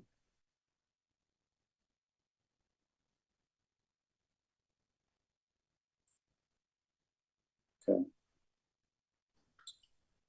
Dear Matale, may I hand to you if there are any concluding remarks before I close the meeting? No, thank you, Chair, and thanks to members for the engagement. It has been quite an interesting process we have gone through today, but through your capable leadership, you were able to steer the ship. I just want to just make a comment on what Mr. Ramaru said about CETA. It's not an issue of us having to discuss to look at alternatives. We have taken a decision as a department, both the ministry and the department, that we must opt out of CETA. And we have had a meeting with the Minister of Communication, and he committed to come back to us so that we can further discuss and look at the modalities of what we need to do if we are to opt out of CETA. We have taken a firm decision on this matter. It's like the issue of construction and maintenance of our infrastructure, where we want to use Development Bank of Southern Africa, for example, or IDT. The administration will guide us. We have taken those decisions as ministry and as a department because we have come to the conclusion that for as long as we rely on CETA, we will forever come before you, Chair, and complain. If you look at the chairs of this portfolio committee going back, you will find that every administration, every minister, national commissioner, they have complained about CETA, they have complained about public works. So it's a choice that we must make, whether we are going to come and appear before you and complain when we have an option. Because there is an option. Let's take that option and resolve this thing once and for all.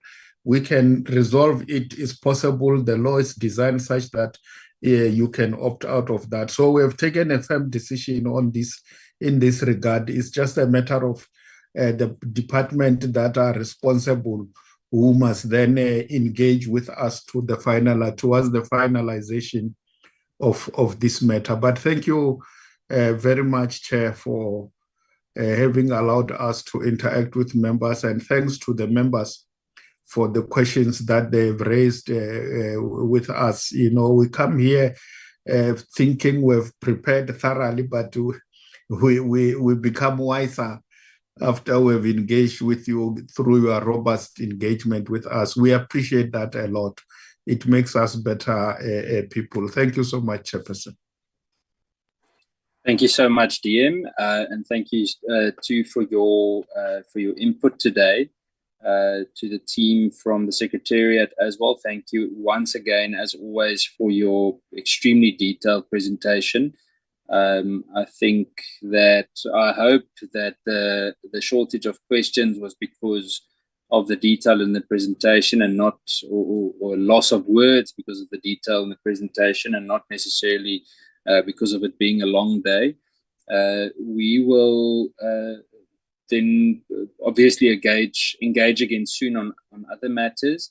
Colleagues, I'm going to close this meeting then, and we will then see each other again on Friday. This coming Friday, we will go through the budget and APP as well as the strategic plan of IPID, and so to CIRA, from where we will then have the same engagements on those particular departments. So thank you for everyone's input today. Have a good evening, and I then close the meeting.